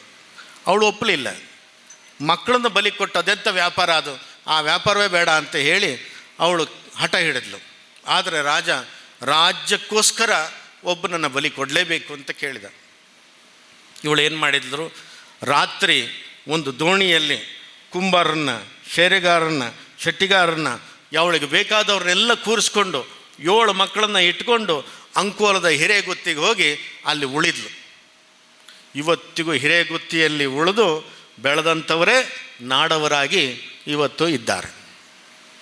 ನಾಯಕ ಅಂತ ನೀವೇನು ಕರಿತೀರಿ ಅವರೆಲ್ಲರೂ ಸಹ ನಾಡವರಾಗಿ ಉಳಿದಿದ್ದಾರೆ. ಬೆಳಿಗ್ಗೆ ಇಲ್ಲಿ ದೇವವರ್ಮ ನೋಡ್ತಾನೆ, 1 ಮಕ್ಕಳು ಇಲ್ಲ, ಹೆಂಡತಿಯೂ ಇಲ್ಲ. ಈ ಕಡೆ ಹಡಗು ಹೋಯಿತು. ಅವನು ಗೋಳಾಡಿ ಅಳ್ತಾ ಇದ್ದ. ಆಗ ಇವನ ತಂಗಿ ಸತ್ಯವತಿ ಅಂತವಳು ಉದ್ಯಾವರದಲ್ಲಿ ಇದ್ದವಳು, ಒಬ್ಬನೇ ಒಬ್ಬ ಮಗ 16 ವರ್ಷದ ಹುಡುಗ, ಅವನ್ನ ತಗೊಂಡು ಬಂದು ಬಲಿ ಕೊಡಲಿಕ್ಕೆ ತರ್ತಾಳೆ, ಜಯವರ್ಮ ಅಂತ. ಆಗ ದೈವ ಹೇಳುತ್ತೆ ಬಲಿಗೆ ಅಂತೇಳಿ ಅವನಿಗೆ ಹಾರ ಹಾಕಿ ನಿಲ್ಲಿಸಿದಾಗ ಆಗ ದೈವ ಹೇಳುತ್ತಂತೆ, ನಿನ್ನನ್ನು ಪರೀಕ್ಷೆ ಮಾಡಿದೆ ನಾನು, ನನಗೆ ಬಲಿ ಕೊಡೋದು ಬೇಡ, ಅವನ ಕಿರುಬೆರಳಿನ ರಕ್ತವನ್ನು ಮಾತ್ರ ಬಿಡು. ನೋಡು ಆಪತ್ತು ಕಾಲದಲ್ಲಿ ನಿನಗೆ ಮಕ್ಕಳು ಯಾರಿದ್ದಾರೆ, ಹೆಂಡತಿ ಯಾರಿದ್ದಾರೆ, ಎಲ್ಲಿದ್ದಾರೆ? ಯಾರೂ ಇಲ್ಲ. ನಿನಗೆ ಮರ್ಯಾದೆ ಉಳಿಸಿದವನು ಅಳಿಯ. ಇನ್ನು ಮುಂದೆ ನಿನ್ನನ್ನು ಈ ಹುಡುಗನನ್ನು ರಾಜ್ಯದ ರಾಜನಾಗಿ ಮಾಡ್ತೇನೆ. ಆದರೆ ಇನ್ನು ಮೇಲೆ ನಿಮ್ಮಲ್ಲಿ ಅಧಿಕಾರ ಮತ್ತು ನನ್ನನ್ನು ಪೂಜೆ ಮಾಡೋದು ಅಳಿಯಂದ್ರೇ ಆಗಬೇಕು. ಅಳಿಯನಿಗೆ ನೀನು ರಾಜ್ಯವನ್ನು ಕೊಡಬೇಕು. ಆದ್ದರಿಂದ ಏನು ಬಂತು, ಅಳಿಯ ಕಟ್ಟು ಅನ್ನುವಂಥದ್ದನ್ನು ಆ ದೈವ ಹೇಳ್ತು. 16 ಕಟ್ಟಳೆಗಳನ್ನು ಹೇಳ್ತು. ಅದನ್ನು ಭೂತಾಳ ಪಾಂಡ್ಯ ಅದನ್ನು ಶಾಸನ ಮಾಡಿದ. ನಿಮ್ಗೆ ಗೊತ್ತಿರಲಿ, 2 ದೇವಸ್ಥಾನವನ್ನು ಮಾಡಿದ, ಒಂದು ಸೋಮೇಶ್ವರ, ಇನ್ನೊಂದು ಅನಂತೇಶ್ವರ. ಮೊಟ್ಟ ಮೊದಲಿಗೆ ಅನಂತೇಶ್ವರ ದೇವಸ್ಥಾನದಲ್ಲಿ ಚಂದ್ರಸಾಲೆಯಲ್ಲಿ 16 ಕಟ್ಟಳೆಗಳನ್ನು ಹೊಡೆದು ಹಾಕಿದ. ಅದು ಇವತ್ತಿಗೂ ಹೇಳ್ತಾರೆ ಭೂತಾಳ ಪಾಂಡ್ಯನ 16 ಕಟ್ಟಳೆಗಳು ಅಂತ. ಆ 16 ಕಟ್ಟಳೆಗಳು 4 ರೀತಿಯಲ್ಲಿದೆ. ಅದರೊಳಗೆ ಒಂದು ದೈವ ನಡೆ ನೇಮದ ಕಟ್ಟಳೆಗಳು. ದೈವ ನೇಮ ಎಲ್ಲಿಂದ? ನೀವು ಎಲೆಡಿಕೆ ಕೊಡೋದ್ರಿಂದ, ಯಾರಿಗೆ ಕೋಲ ಕಟ್ಟೋರಿಗೆ ಎಲೆಡಿಕೆ ಕೊಡೋದ್ರಿಂದ, ಪಡಿ ಅಕ್ಕಿ ಕೊಡೋದ್ರಿಂದ, ಕಡೆಗೆ ದೈವಕ್ಕೆ ಸಂಪೂರ್ಣ ಮಾತು ಕೊಡುವಲ್ಲಿವರೆಗೂ 16 ಕಟ್ಟಳೆಗಳನ್ನು ಈ ಭೂತಾಳ ಪಾಂಡ್ಯ ಬರೆಸಿ ಆ ಶಿವನ ದೇವಸ್ಥಾನದ ಮೇಲೆ ಹಾಕಿದ. ಆಮೇಲೆ ಒಂದು ಆದೇಶ ಮಾಡಿದ, ನನಗೆ ಆದೇಶ ಮಾಡಿದ ದೈವ ಅಳಿಯ ಕಟ್ಟನೆ ಮಾಡಬೇಕಂತ, ನನ್ನಲ್ಲಿರ್ತಕ್ಕಂಥ ಪ್ರಜೆಗಳು ಕೂಡ ಅಳಿಯ ಕಟ್ಟನೆ ಮಾಡಬೇಕು ಅಂತೇಳಿ ಆದೇಶ ಮಾಡಿದ. ಆವಾಗ ಮೊಟ್ಟ ಮೊದಲಿಗೆ ಬಂದು ಸೇರಿದವರು, ನಾವು ಸಹ ಅಳಿಯ ಕಟ್ಟಾಗ್ತೇವೆ ಅಂತ ಸೇರಿದವರು ಮೊಗವೀರರ ಸಮಾಜ. ಮೊಗವೀರರು ಸೇರಿದ ಮೇಲೆ ಬಿಲ್ಲವರು ಬಂದರು, ಕುಂಬಾರರು ಬಂದರು, ಮತ್ತೊಂದು ಬಂದು ಎಲ್ಲ ಸಮಾಜದವರು ಸಹ ಬಂದರು. ಬ್ರಾಹ್ಮಣರು ಹೇಳಿದ್ರಂತೆ, ನಾವು ಅಳಿಯ ಕಟ್ಟನ್ನು ಒಪ್ಪೋದಿಲ್ಲ, ಮಕ್ಕಳ ಕಟ್ಟನ್ನು ಅಷ್ಟೇ ಮಾಡೋದು ಅಂತ. ರಾಜರಿಗೆ ಸಿಟ್ಟು ಬಂತು. ಈ ಅಳಿಯ ಕಟ್ಟನ್ನು ಒಪ್ಪದೇ ಇದ್ದಂಥ ಬ್ರಾಹ್ಮಣರನ್ನು ಅನಂತೇಶ್ವರ ದೇವಸ್ಥಾನದಲ್ಲಿ ಬಿಟ್ಟುಬಿಟ್ಟು ಎಲ್ಲರೂ ದೇವಸ್ಥಾನದಿಂದ ಹೊರಗೆ ಬನ್ನಿ ಅಂತ ಅವರನ್ನು ಹೊರಗೆ ಹಾಕಿದರು. ಇದು ನಡೆದ ಘಟನೆ. ನೀವು ನಂದಳಿಕೆಯ ಅಮುಣಿಂಜೆ ಗುತ್ತು ಶೀನಪ್ಪ ಹೆಗಡೆಯವರ ಮತ್ತು ರಾಷ್ಟ್ರಕವಿ ಗೋವಿಂದ ಪೈ ಅವರ ಪುಸ್ತಕದಲ್ಲಿ ನೀವು ಹುಡುಕಿದರೆ ಇಷ್ಟು ನಿಮಗೆ ಸಿಗ್ತದೆ. ನಿಮ್ಮ ಕಥೆಯನ್ನು ಇನ್ನೊಂದು ದಿನ ನಾವು ಹೇಳ್ತೇವೆ, ಮೋನಾಳ್ವರೆ ಒಂಚೂರು ಕಾರ್ಯಕ್ರಮ ಮಾಡಿರಿ ಅಂದರೆ ಆವಾಗ ಜನ ಕೇಳಲಿಕ್ಕೆ ಸಾಧ್ಯ ಇಲ್ಲ. ಮಂಗಳೂರಿನಲ್ಲಿ ಇನ್ನೊಮ್ಮೆ ನಾನು ಇದನ್ನು ಹೇಳಲಿಕ್ಕೂ ಸಾಧ್ಯ ಇಲ್ಲ. ಇದು ಯಾಕೆ ಹೇಳ್ತಿದ್ದೀನಿ ಅಂತಂದರೆ, ನಾವೆಲ್ಲ 10ನೇ ವರ್ಷದ ದೊಡ್ಡ ವಿಶ್ವ ಸಮ್ಮೇಳನ ಮಾಡೋದಾದರೆ ಬಾರ್ಕೂರಿನಲ್ಲಿ ಯಾಕೆ ಮಾಡಬೇಕು, ಮಂಗಳೂರಿನಲ್ಲೇ ಮಾಡ್ಬೋದು ಅಂತ ನೀವು ನಾಳೆ ಕೇಳ್ಬೋದು. ಬಾರ್ಕೂರು ನಿಮಗೇನು ಸಂಬಂಧ ಇದೆ, ಬಾರ್ಕೂರು ಏನಾಗಿತ್ತು ಅನ್ನೋದಕ್ಕೆ ಈ ಮಾತನ್ನು ಹೇಳ್ತಾ ಇದ್ದೇವೆ. ಭಾಳ ಸ್ಪೀಡಾಗಿ ನಾನು ಈ ಕಥೆಯನ್ನು ತಗೊಂಡೋಗ್ತಾ ಇದ್ದೇನೆ. ಆಯಿತು, ಅವರೆಲ್ಲರೂ ಸೇರಿ ಅನಂತೇಶ್ವರ ದೇವಸ್ಥಾನದ ಬಳಿಯಲ್ಲಿ ಈ ಬ್ರಾಹ್ಮಣರುಗಳು ಉಳಿದ್ರು. ರಾಜರು ಮಾಡ್ತಾರೆ, ಇದು ಅನಂತೇಶ್ವರ ದೇವಸ್ಥಾನದಲ್ಲಿ ಉಳಿದಂತಹ ನಿಮಗೆ, ಈ ಹಳ್ಳಿಗೆ ನಮ್ಮ ನಾಗವಂಶದ ರಾಣಿ ನಾಗವಂಶದ ರಾಜಮಾತೆ ಆಗಿದ್ದಂತಹ ಉಲೂಪಿಯ ಹೆಸರನ್ನು ಇಡ್ತೇವೆ.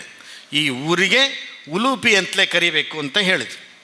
ಆ ಉಲೂಪಿಯೇ ಇವತ್ತು ಉಡುಪಿಯಾಗಿ ಅದು ಕಾಣ್ತಾ ಇರೋದು. ಅದು ನಾಗವಂಶೀಯರ ಹೆಸರನ್ನು ಇಟ್ಟಂತಹ ಊರೇ ಉಡುಪಿ. ಈ ಉಡುಪಿ ಆದ ಮೇಲೆ ರಾಜರು ಹೇಳ್ತಾರೆ, ಈ ರಾಣಿಯ ಈ ನಾಗವದ ಹೆಸರಿಗೋಸ್ಕರ ನಮ್ಮ ತಾಯಿಯ ಮನೆಯವರು ನೆನಪಿಡಬೇಕಾದ್ದು, ರಾಜವಂಶಸ್ಥರು ಯಾರೇ ಇರಲಿ ಅಳಿಯ ಕಟ್ಟಿಗೆ ಹೋಗಬೇಕಾದ್ರೆ ರಾಜವಂಶಸ್ಥರು ಮನೆಯವಳು ಅಂತ ಗೊತ್ತಾಗಬೇಕಾದ್ರೆ ನಾಗನ ಹಿಂದೆ ಇರ್ತಕ್ಕಂಥ ಮಾರ್ಕ್ ಇದೆಯಲ್ಲ, ವಿ ಶೇಪು, ಆ ವಿ ಶೇಪಿನ ಉಂಗುರ ಮದುವೆ ಆದಾಗ ಅವಳಿಗೆ ತೊಡಿಸಬೇಕು ಅಂತ. ಅದೇ ಒಡ್ಡುಂಗಿಲವಾಗಿ ಬಂಟರಿಯ ಹೆಣ್ಣು ಮಕ್ಕಳಿಗೆ ಮಾತ್ರ ಅದನ್ನು ಉಡಿಸ್ಬೇಕು ತೊಡಿಸ್ಬೇಕು ಅಂತ ಬಂತು. ಒಂದು ಕಾಲದಲ್ಲಿ ಬಂಟರ ಹೆಣ್ಣು ಮಕ್ಕಳು ಮಾತ್ರ ಈ ಒಡ್ಡುಂಗಿಲವನ್ನು ತೊಡ್ತಾ ಇದ್ದಂಥದ್ದು. ನೋಡಿ, ನಮ್ಮ ಆಚರಣೆಯಲ್ಲಿ ಇದ್ದಂಥದ್ದನ್ನು ರಾಜರು ಮಾಡಿದರು ಅನ್ನೋದಕ್ಕೆ ಎಷ್ಟು ಸಾಕ್ಷಿಯಾಗಿ ನಿಮಗೆ ಕಾಣ್ತದೆ. ಮದುವೆ ಆಗುವಾಗ ಅದನ್ನು ಆ ತಾಯಿಯ ಮನೆಯಲ್ಲೇ ಆ ಒಡ್ಡುಂಗಿಲವನ್ನು ಆ ಮನೆಯ ಮಾವ, ಸೋದರ ಮಾವ ಅಥವಾ ಸೋದರತ್ತೆ ಅದನ್ನು ತೊಡಿಸ್ಬೇಕು. ಅದನ್ನು ತೊಡಿಸಿದ ಮೇಲೆ ಕಾಲಿಗೆ ಉಂಗುರವನ್ನು ಸಹ ಅವರೇ ಕೊಟ್ಟು ಆ ಮನೆಯಿಂದ ಆ ಹೆಣ್ಣು ಮಗಳನ್ನು ಕಳಿಸಬೇಕು. ಕಳಿಸುವಂಥದ್ದು ನಮ್ಮಲ್ಲಿ ಬಂಟರಲ್ಲಿ ಮಾತ್ರ ಹೆಣ್ಣು ಮಗಳನ್ನು ಕನ್ಯಾದಾನ ಮಾಡ್ತಕ್ಕಂಥ ಪದ್ಧತಿಯೇ ರದ್ದು ಮಾಡಿಬಿಡ್ತಾರೆ ರಾಜರು. ಯಾವಾಗ ದೈವ ಅಳಿಯ ಕಟ್ಟನ್ನು ಹೇಳ್ತಾ ಆವತ್ತಿನಿಂದ ಕನ್ಯಾದಾನವನ್ನು ಮಾಡಲಿಕ್ಕಿಲ್ಲ. ಆ ಮಗಳು ಆ ಮನೆಯಲ್ಲೇ ಇರಬೇಕು, ಅಳಿಯನನ್ನು ಮಗನಾಗಿ ಆ ಮನೆಗೆ ತರಬೇಕು ಅಂತ ಮಾಡ್ತು. ಅಗ್ನಿ ಸಾಕ್ಷಿಯಾಗಿ ಮದುವೆ ಮಾಡಲಿಕ್ಕಿಲ್ಲ, ಭೂಮಿ ಸಾಕ್ಷಿಯಾಗಿ ಮದುವೆಯನ್ನು ಮಾಡಬೇಕು. ಧಾನ್ಯವನ್ನು, ಅಕ್ಕಿಯನ್ನೇ ನೀವು ಅವಳಿಗೆ ಮೇಲೆ ಎತ್ತಿ ಕೊಡಸಾಲೆ ಅಂತೇಳಿ ಕಿಶೋರ್ ಭಂಡಾರಿಯವರಿಗೆ ಸ್ವಲ್ಪ ಇದ್ರ ಬಗ್ಗೆ ಚೆನ್ನಾಗಿ ಮಾಹಿತಿ ಇದೆ. ಇದನ್ನು ಎತ್ತಿ ಅವಳ ತಲೆಯ ಮೇಲಿಂದ ಮತ್ತೆ ಅಲ್ಲಿ ಇಡಬೇಕು. ಯಜಮಾನಿಕೆಯ ಕತ್ತಿ ಅವಳಿಗೆ ಒಂದು ಆ ವಾಡಿಕೆಗಾಗಿ ಒಂದು ಚಿಕ್ಕ ಕತ್ತಿ, ಇಷ್ಟೇ ಸಣ್ಣ ಕತ್ತಿ ಇರ್ತದೆ. ನೀವೆಲ್ಲ ಹಳೆ ಮನೆಯಲ್ಲಿ ಯಾರ್ದಾರು ಮನೆಯಲ್ಲಿ ನೋಡಿರ್ಬೋದು. ಅವಳಿಗೆ ಆ ಮದುವೆ ಮನೆಯಲ್ಲಿ ಒಂದು ಕತ್ತಿ, ಬೆಳ್ಳಿಯ ನ್ಯಾವಳ ಅಂತಂದರೆ ಉಡ್ದಾರ ಅಂತ ಹೇಳ್ತಿರಲ್ಲ, ಸೊಂಟದಲ್ಲಿದ್ದ ಹಾಕುವಂಥ ದಾರ, ಇದು ಕಡ್ಡಾಯ ಮಾಡಿದರು. ಆ ಸೊಂಟದ ದಾರ ಮದುವೆ ಆಗಬೇಕಾದ್ರೆ ಆ ಹೆಣ್ಣುಮಗಳಿಗೆ ಬೆಳ್ಳಿಯ ನೂಲನ್ನು ಸೊಂಟಕ್ಕೆ ಕಟ್ಟಲೇಬೇಕು ಅನ್ನುವಂಥದ್ದೊಂದು ಪದ್ಧತಿಯನ್ನು ತಂದರು. ಆ ಕತ್ತಿಯನ್ನು ಕೊಡಬೇಕು ಅಂತ ತಂದರು. ಬಾಣಂತನದಲ್ಲಿ ತೊಟ್ಟಿಲಿನಲ್ಲಿ, ಬಂಟ ಮಹಿಳೆಯ ತೊಟ್ಟಿಲಿನಲ್ಲಿ ಆ ಕತ್ತಿ ಇರಲೇಬೇಕು. ಇದು ರಾಜವಂಶಸ್ಥದ ಘನತೆಯನ್ನು ತೋರಿಸ್ತಕ್ಕಂಥದ್ದಕ್ಕೆ ಆ ಬಂಟರಿಗೆ, ಮಹಿಳೆಗೆ ಕೊಟ್ಟಂಥ ಒಂದು ಉಡುಗೊರೆಯ ಡ್ರೆಸ್ಸು. ಇದಾದ ಮೇಲೆ ಆ ರಾಜವಂಶಸ್ಥರ ಮಹಿಳೆಗೆ ತುರುಬನ್ನು ಕಟ್ಟಬೇಕು. ಮದುವೆ ಆದಂಥವಳು ತುರುಬನ್ನು ಕಟ್ಟಬೇಕು. ಆ ತುರುಬಗೆ ಮಲ್ಲಿಗೆಯನ್ನು ಸುತ್ತುವರೆದು, ಆ ಮಲ್ಲಿಗೆಯನ್ನು ಸುತ್ತೋದು ಕೇವಲ ಬಂಟ ಮಹಿಳೆಗೆ ಕೊಟ್ಟಂಥ ಒಂದು ಆಶಯ, ಮತ್ತು ಅದೊಂದು ಉಡುಗೊರೆ ಆಗಿತ್ತು ಅನ್ನೋದನ್ನು ನೀವು ನೆನಪಿಡಬೇಕು. ನಿಮ್ಗೆ ಎಷ್ಟೋ ಜನಕ್ಕೆ ಗೊತ್ತಿಲ್ಲ ಯಾಕೆ ಮದುವೆ ಮನೆಯಲ್ಲಿ ಒಂದು ಇಷ್ಟಿಷ್ಟುದ್ದನಾದರೂ ಮಲ್ಲಿಗೆಯನ್ನು ನಿಮ್ಮ ತುರುಬಿಗೆ ಯಾಕೆ ಕೊಡ್ತಾ ಇದ್ರು ಅನ್ನೋದು ಇದು ಬಾರ್ಕೂರು ಸಂಸ್ಥಾನದ ಅರಸುಮನೆತನದ ಹೆಗ್ಗಳಿಕೆಯ ಒಂದು ಸಂಪ್ರದಾಯವಾಗಿತ್ತು. ಇವತ್ತು ಗೊತ್ತಾಯ್ತಲ್ವ ನಿಮಗೆ ಯಾಕೆ ನೀವು ಇದನ್ನು ಮಾಡಬೇಕು ಅಂತ.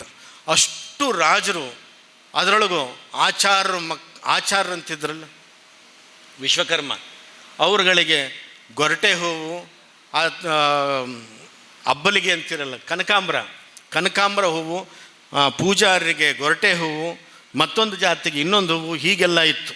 ಆದರೆ ಈ ಮಲ್ಲಿಗೆಯನ್ನು ನೇಯ್ದಂಥ ಮಲ್ಲಿಗೆಯನ್ನು ಮಾತ್ರ ಬಂಟ ಮಹಿಳೆ ತನ್ನ ತುರುಬಿಗೆ ಸುತ್ತು ಕಟ್ಟಬೇಕಾಗಿತ್ತು ಅನ್ನೋದನ್ನು ತಂದುಕೊಟ್ರು. ಇದು ಬಹುಶಃ ನೀವು ಎಲ್ಲಿ ನಮ್ಮ ಮಹಿಳೆಯರು ಇವತ್ತಲ್ಲ, ಈಗ ಎಲ್ಲರೂ ಒಡ್ಡೊಂಗಿಲ್ಲ, ಎಲ್ಲ ಜಾತಿಯವರು ಹಾಕ್ತಾರೆ. ನೀವು ಮಲ್ಲಿಗೆ ಮುಡಿದವರೆಲ್ಲ ಕೂದಲಿದ್ದವರೆಲ್ಲ ತುರುಬು ಕಟ್ತಾರೆ. ಈಗ ಆರ್ಟಿಫಿಷಿಯಲ್ ತುರುಬು ಬಂದುಬಿಟ್ಟಿದೆ, ಫಿನ್ ಹಾಕಿ ಚುಚ್ಚಬೋದು. ಒಟ್ಟಿನಲ್ಲಿ ಅದಕ್ಕೆಲ್ಲ ಕಟ್ಟುವಂಥದ್ದು ಇವತ್ತು ಎಲ್ರಿಗೂ ಬಂದುಬಿಟ್ಟಿದೆ.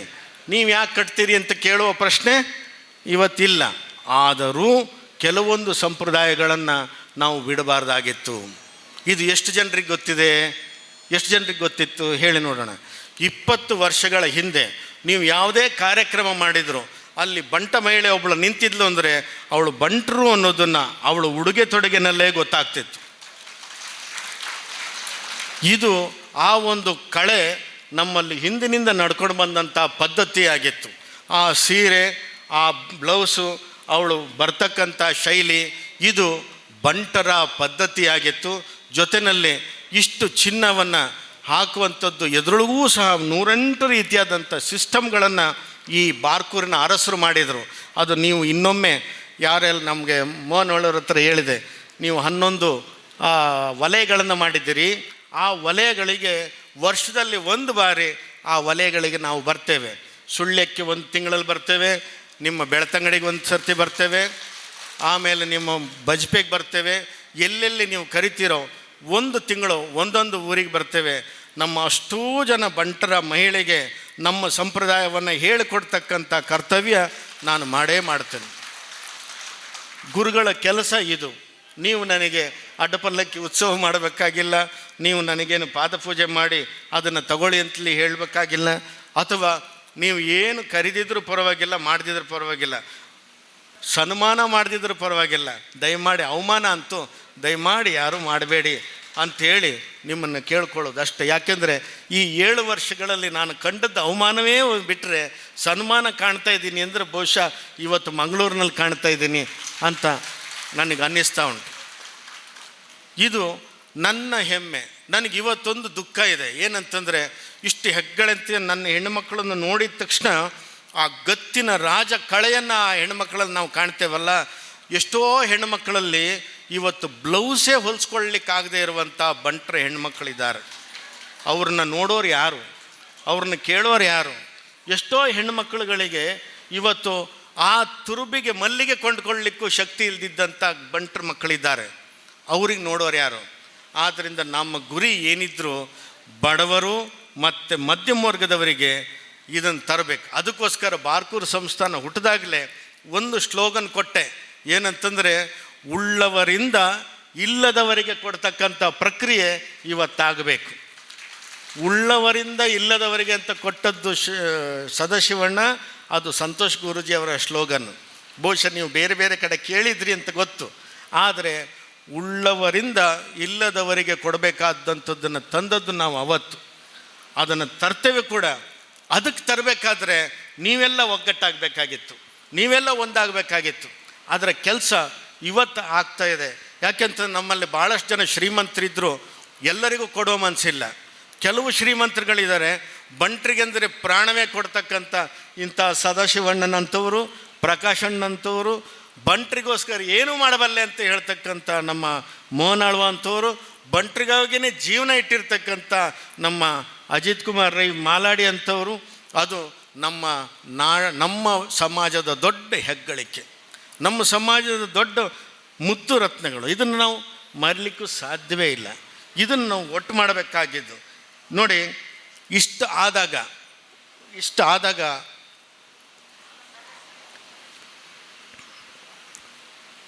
7ನೇ ಶತಮಾನದಲ್ಲಿ ಪುಲಿಕೇಶಿ ಈ ಸಂಸ್ಥಾನದ ಮೇಲೆ ದಾಳಿ ಇಟ್ಟ.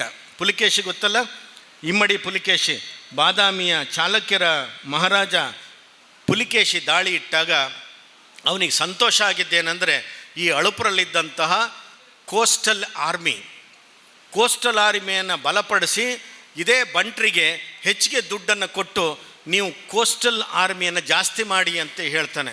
ಇವತ್ತು ಪ್ರಪಂಚದಲ್ಲಿ ಕರಾವಳಿ ತೀರದ ಆರ್ಮಿಯನ್ನು ಕಟ್ಟಿದವನು ಪುಲಿಕೇಶಿ ಅಂತೇಳಿ ಇತಿಹಾಸದಲ್ಲಿದೆ. ಆದರೆ ಕಟ್ಟಿದವರು ಅಳುಪರು, ಅದು ಬಂಟ್ರು ಅನ್ನೋದನ್ನು ನಾವು ಬಂಟ್ರೆ ತಿಳ್ಕೊಂಡಿಲ್ಲ. ಇದು ಬಹಳ ದುರಂತದ ವಿಚಾರ.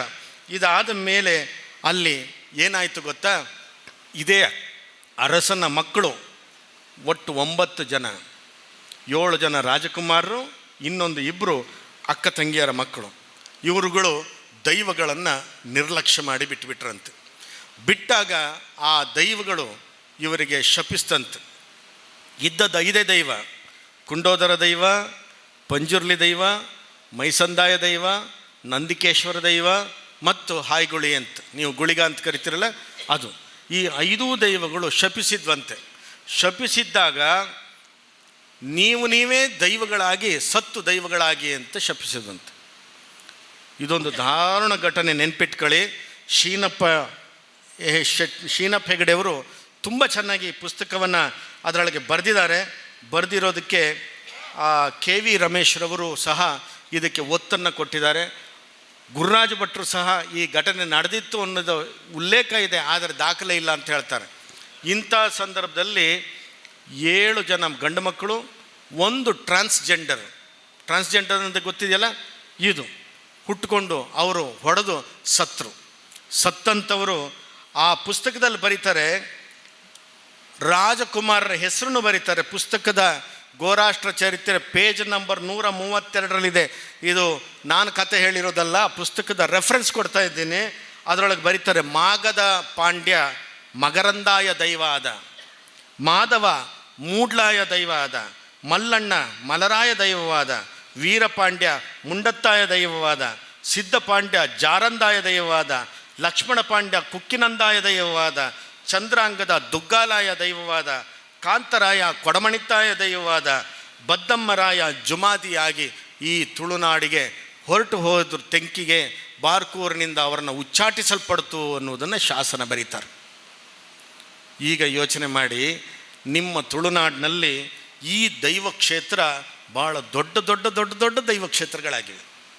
ಮಗರಂದಾಯನಂದೇ ದೊಡ್ಡದಿದೆ, ಮೂಡ್ಲಾಯಂದೇ ದೊಡ್ಡದಿದೆ, ದುಗ್ಗಲಾಯಂದೇ ದೊಡ್ಡದಿದೆ, ಮಲರಾಯಂದೇ ದೊಡ್ಡದಿದೆ, ಜಾರಂದಾಯಂದೇ ದೊಡ್ಡದಿದೆ. ಕರ್ನೀರೆ ಎನ್ನುವಂಥ ಊರಿನಲ್ಲಿ ಜಾರಂದಾಯನ ದೊಡ್ಡ ಕ್ಷೇತ್ರ ಇದೆ.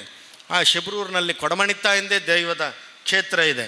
ಇಲ್ಲೆಲ್ಲ ಆ ದೈವಗಳು ಜಾಗ ಹುಡುಕಿ ತನ್ನ ಪವರ್ ಅಂದರೆ ತನ್ನ ಆ ಶಕ್ತಿಯನ್ನು ತೋರಿಸ್ಕೊಂಡು, ಸಾನ್ನಿಧ್ಯವನ್ನು ತೋರಿಸ್ಕೊಂಡು ಅಲ್ಲಿ ನೆಲೆ ನಿಂತು ಅಂತ ಹೇಳ್ತಾರೆ. ಇಲ್ಲೆಲ್ಲ ನಿಮಗೆ ಸಿಕ್ಕೋದು 700ರಿಂದ 800 ಅಥವಾ 900 ವರ್ಷದ ಇತಿಹಾಸ. ಇದು ಹೇಳ್ತಾ ಇರೋದು ನಾನು 7ನೇ ಶತಮಾನದ ಇತಿಹಾಸ. ಆಗ ಇದ್ದಂತಹ ತುಂಗಮ್ಮ ಶೆಡ್ತಿ ಪುನಃ ದೈವದ ಮುಂದೆ ಬಂದು, ಯಾವ ರಾಜಕುಮಾರರು ಉಳಿಲಿಲ್ಲ, ನನಗೆ ಸಂಸ್ಥಾನ ನೆಲ ಕಚ್ತಾ ಇದೆ, ಈಗ ದೈವಗಳನ್ನು ಆರಾಧನೆ ನಾನು ಮಾಡ್ತಾ ಇದ್ದೇನೆ ಅಂತ ಹೇಳಿದ ತುಳುವೇಶ್ವರ ದೇವಸ್ಥಾನವನ್ನು ಮೊಟ್ಟ ಮೊದಲು ಸ್ಥಾಪನೆ ಮಾಡ್ತಾಳೆ ಬಾರ್ಕೂರಿನಲ್ಲಿ. ಇವತ್ತಿಗೂ ಇದೆ. ತುಳುವೇಶ್ವರ ದೇವಸ್ಥಾನವನ್ನು ಮಾಡಿ ನಡಾವಳಿಯನ್ನು ಮಾಡ್ತಾಳೆ. ನಡಾವಳಿಯನ್ನು ಮಾಡಿದಾಗ ಆ ದೈವ ಹೇಳುತ್ತೆ, ನೀವು ನಮ್ಮನ್ನು ನಿರ್ಲಕ್ಷಿಸಿದ್ದಕ್ಕಾಗಿ ನಿಮ್ಮ ಪಾಲುದಾರರು ಎಲ್ಲೇ ಬೇಕಾದ್ರೂ ಹೋಗಲಿ, ಅವರು ನಮಗೆ 5 ಸ್ಥಾನ ಕೊಡಬೇಕು. ಸಂಸ್ಥಾನದಲ್ಲಿ ಕುಂಡೋದರನಾಗಿ, ನಿಮ್ಮ ತುಳು ಭಾಷೆಯಲ್ಲಿ ಅರಸು ದೈವ ಅಂತ ಕರಿತೀರಿ, ಉಳ್ಳಾಯೆ ಅಂತಲೂ ಸಹ ಕರಿತೀರಿ. ಆ ದೈವ ಈ ಕಡೆ ಸಂಸ್ಥಾನದಲ್ಲಿ ಬಂದು ಉಳಿಬೇಕು ಅಂತಾಯಿತು. ಅದಾದ ಮೇಲೆ ಪಂಜುರ್ಲಿ, ಗುತ್ತಿನ ಮನೆ ಇರಲಿ ಬೀಡಿನ ಮನೆ ಇರಲಿ, ಚಾವಡಿಯಲ್ಲಿ ಮಣೆ ಮಂಚದಲ್ಲೇ ಇರಬೇಕು ಅಂಥೇಳಿ ಶಾಸನವನ್ನು ಮಾಡ್ತಂತೆ.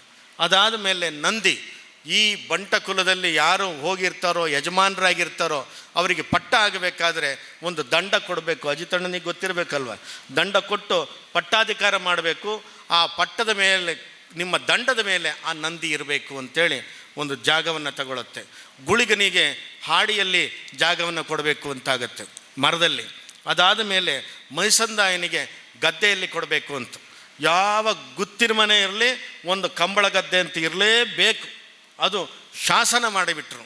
ಹೇಗೆ ಮೈಸಂದಾಯನಿಗೆ ಗದ್ದೆಯಲ್ಲಿ ಕೊಟ್ಟು ಏನು ಮಾಡಬೇಕು ಅಂತ ಹೇಳಿದಾಗ ಆ ದೈವ ಹೇಳ್ತದಂತೆ, ಆ ಮನೆಯವರು ಒಂದು ರಾತ್ರಿ ಪನಿಟ್ ಕುಲ್ಲೋಡು ಅಂತ, ಅಂದರೆ ರಾತ್ರಿ ಹನಿಯಲ್ಲಿ ಕುಳಿತು ದೈವಗಳನ್ನು ಆರಾಧನೆ ಮಾಡಬೇಕು. ಆಮೇಲೆ ನಿಮ್ಮ ಮನೆಯಲ್ಲಿ ಸಾಕಿದಂತಹ 2 ಕೋಣಗಳನ್ನು ಇಡೀ ಗದ್ದೆನಲ್ಲಿ ಓಡಿಸಿ ಓಡಿಸಿ ಓಡಿಸಿ ಆ ಗದ್ದೆಯಲ್ಲಿದ್ದಂಥ ಕೆಸರು ಅಂದರೆ ಕಂಪ ಅದು ಗಂಧವಾಗಬೇಕು, ನೀನು ಹಚ್ಕೊಳ್ಳುವಂಥ ಗಂಧ ಆಗಬೇಕು. ಆ ಎಮ್ಮೆ ಕೋಣ ಓಡಿ ಓಡಿ ಓಡಿ ಕಂಪ ಬುಳ್ಳದು ಓಡು, ಆ ನೀರಿದೆಯಲ್ಲ ಅದೇ ಬುಳ್ಳ ಅಂದರೆ ಪ್ರವಾಹ, ಆ ಕಂಪ ಬುಳ್ಳವಾಗಬೇಕು, ಕಂಪ ಬುಳ್ಳ ಅಂಥೇಳಿ ಕಂಬಳ ಅಂಥೇಳಿ ಅಲ್ಲಿ ಹುಟ್ಕೊಳ್ತು. ಅದನ್ನು ಮಾಡಿದ್ದೇ ತುಂಗಮ್ಮ ಶೆಡ್ತಿ ಅನ್ನುವಂಥವಳು, ಅದು ಬಾರ್ಕೂರಿನವಳು. ಅದು ನಿಮ್ಮ ಕುಲಗಳನ್ನು ಉಳಿಸೋದಕ್ಕೆ ಆ ರಾಣಿ ಮಾಡಿರ್ತಕ್ಕಂಥದ್ದು. ಕಂಬಳ ಅನ್ನುವಂಥದ್ದು ನಿಮ್ಮ ಜನ್ಮ ಸಿದ್ಧ ಹಕ್ಕು, ಇದನ್ನು ನೆನಪಿಟ್ಕೊಳ್ಳಿ. ಬಂಟರು ಮೊಟ್ಟ ಮೊದಲಿಗೆ 7ನೇ ಶತಮಾನದಲ್ಲಿ ತಂದದ್ದು ಕಂಬಳ. ಇವತ್ತು ಬೆಂಗಳೂರಿನಲ್ಲಿ ಮಾಡಿದರೂ ಸತ್ಯ, ಅದನ್ನು ಅಪ್ರಿಷಿಯೇಟ್ ಮಾಡುವ, ಅದಕ್ಕೇನು ತೊಂದರೆ ಇಲ್ಲ. ಆದರೆ ಅಂಥ ಸರ್ಕಾರದ ಮುಂದೆ ಯಾವನೋ ಒಬ್ಬ ವಿದ್ವಾಂಸ ಹೇಳ್ತಾ ಇದ್ದ, ಹೊಯ್ಸಳರು ಪ್ರಾರಂಭ ಮಾಡಿದಂಥ ಕಂಬಳವನ್ನು ಬೆಂಗಳೂರಿನಲ್ಲಿ ಮಾಡ್ತಿದ್ದೀನಿ ಅಂತ. ಈ ಇತಿಹಾಸ ಗೊತ್ತಿಲ್ಲದಿದ್ದರೆ ಆಗೋದು ಇದೇ ಕರ್ಮ. ಯಾಕೆಂತಂದರೆ ಕಂಬಳವನ್ನು ಮಾಡಿದ್ದು ಬಂಟ ಕುಲದವರು, ಹಾಗಾಗಿ ಅದು ಜೈನರು ಕೂಡ ಅದನ್ನು ಮುಂದುವರ್ಸ್ಕೊಂಡು ಹೋದರು. ಆ ಕಂಬಳವನ್ನು ಮಾಡಬೇಕಾದ್ರೆ ಆರಾಧನಾ ಪದ್ಧತಿ 3ನೇ ಆರಾಧನಾ ಪದ್ಧತಿಯಾಗಿ ಅದು ಹುಟ್ಕೊಳ್ತು. ಮೊಟ್ಟ ಮೊದಲಿಗೆ ನಾಗಾರಾಧನೆ, 2ನೇದು ಭೂತಾರಾಧನೆ, 3ನೇದು ಕಂಬಳದ ಆರಾಧನೆ, 4ನೇದು ಯಕ್ಷಾರಾಧನೆ ಅಂಥೇಳಿ ಯಕ್ಷಗಾನ ಈ ತುಳುನಾಡಿನಲ್ಲಿ ಹುಟ್ಟುಕೊಳ್ತು. ಈ 4 ಆರಾಧನೆ ಪದ್ಧತಿಯನ್ನು ಅದನ್ನು ಎಲ್ಲೆಲ್ಲೋ ಹೆಂಗೆಂಗೋ ಮಾಡಲಿಕ್ಕಿಲ್ಲ. ಕಳೆದ ಬಾರ ನಮ್ಮ DKಶಿ ಅವರು ಈ ಮೈಸೂರಿನ ದಸರಾದಲ್ಲಿ ಕಂಬಳವನ್ನು ಮಾಡ್ತೀನಿ ಅಂತ ಆದೇಶ ಮಾಡಿದಾಗ ನಾನು ವಿರೋಧಿಸಿದ್ದೆ. ಈಗ ಒಂದು ಸರ್ತಿ ಮಾಡಿದ್ದೆ ಸಾಕು, ನೀವಿನ್ನು ಮಾಡಬೇಕು ಅಂತಾದರೆ ಬಾರ್ಕೂರಿನಲ್ಲಿ ಅಳುಪೋತ್ಸವ ಅಂತ ಸರ್ಕಾರದಿಂದ ಮಾಡಿ ಅಲ್ಲಿ ಕಂಬಳ ಉತ್ಸವವನ್ನು ಮಾಡಿ, ಘಟ್ಟದ ಮೇಲೆ ಕಂಬಳವನ್ನು ಇನ್ನು ಮಾಡಬಾರ್ದು, ಅದನ್ನು ಶೋಗೋಸ್ಕರ ಕಂಬಳವನ್ನು ಬಳಸೋದಲ್ಲ, ತುಳುನಾಡಿನ ಆರಾಧನಾ ಪದ್ಧತಿಯಾಗಿ ಕಂಬಳವನ್ನು ಬಳಸಬೇಕು ಅಂತ ಹೇಳಿದ್ರು. ಅದನ್ನು ಮೊನ್ನೆ ಕೈ ಬಿಟ್ಟುಬಿಟ್ರು, ದಸರಾದಲ್ಲಿ ಮಾಡೋದನ್ನು ಕೈ ಬಿಟ್ಟರು. ಇತಿಹಾಸ ನಿಮಗೆ ಗೊತ್ತಿದ್ದರೆ ಮಾತ್ರ ಸಾಧ್ಯ ಆಗ್ತದೆ. ಈಗ ಮಂಗಳೂರಿಗೆ ಬರ್ತೀನಿ ನೋಡಿ, ನಿಮಗೆ ಇಲ್ಲಿಂದ ಯಾವಾಗ ಕಂಬಳವನ್ನು ಮಾಡಿದ್ರೋ ಈ ಭೂತಾಳ ಪಾಂಡ್ಯನಿಗೆ 12 ಗಿಫ್ಟ್ಗಳು ಬಂತು. 12 ಹೆಣ್ಣುಮಕ್ಕಳು ಮದುವೆ ಆಯಿತು. 12 ಹೆಂಡತಿಯರನ್ನ ಮದುವೆ ಆಗಿ ಅವಾಗೊಂದು ಒಬ್ಬೊಬ್ಬರಿಗೆಲ್ಲ ಒಂದು 10-15 ಮಕ್ಕಳಾಗಿರ್ಬೋದೋ ಏನೋ. ಆ ರಾಜ ಇಂತಿಂಥ ಕೆಲಸವನ್ನು ಮಾಡೋದು ಇಂಥ ಹೆಂಡತಿಯ ಮಕ್ಕಳು ಅಂತ ಹೇಳಿ ಅವರಿಗೆ ಸರ್ನೇಮ್ ಮಾಡಿದ.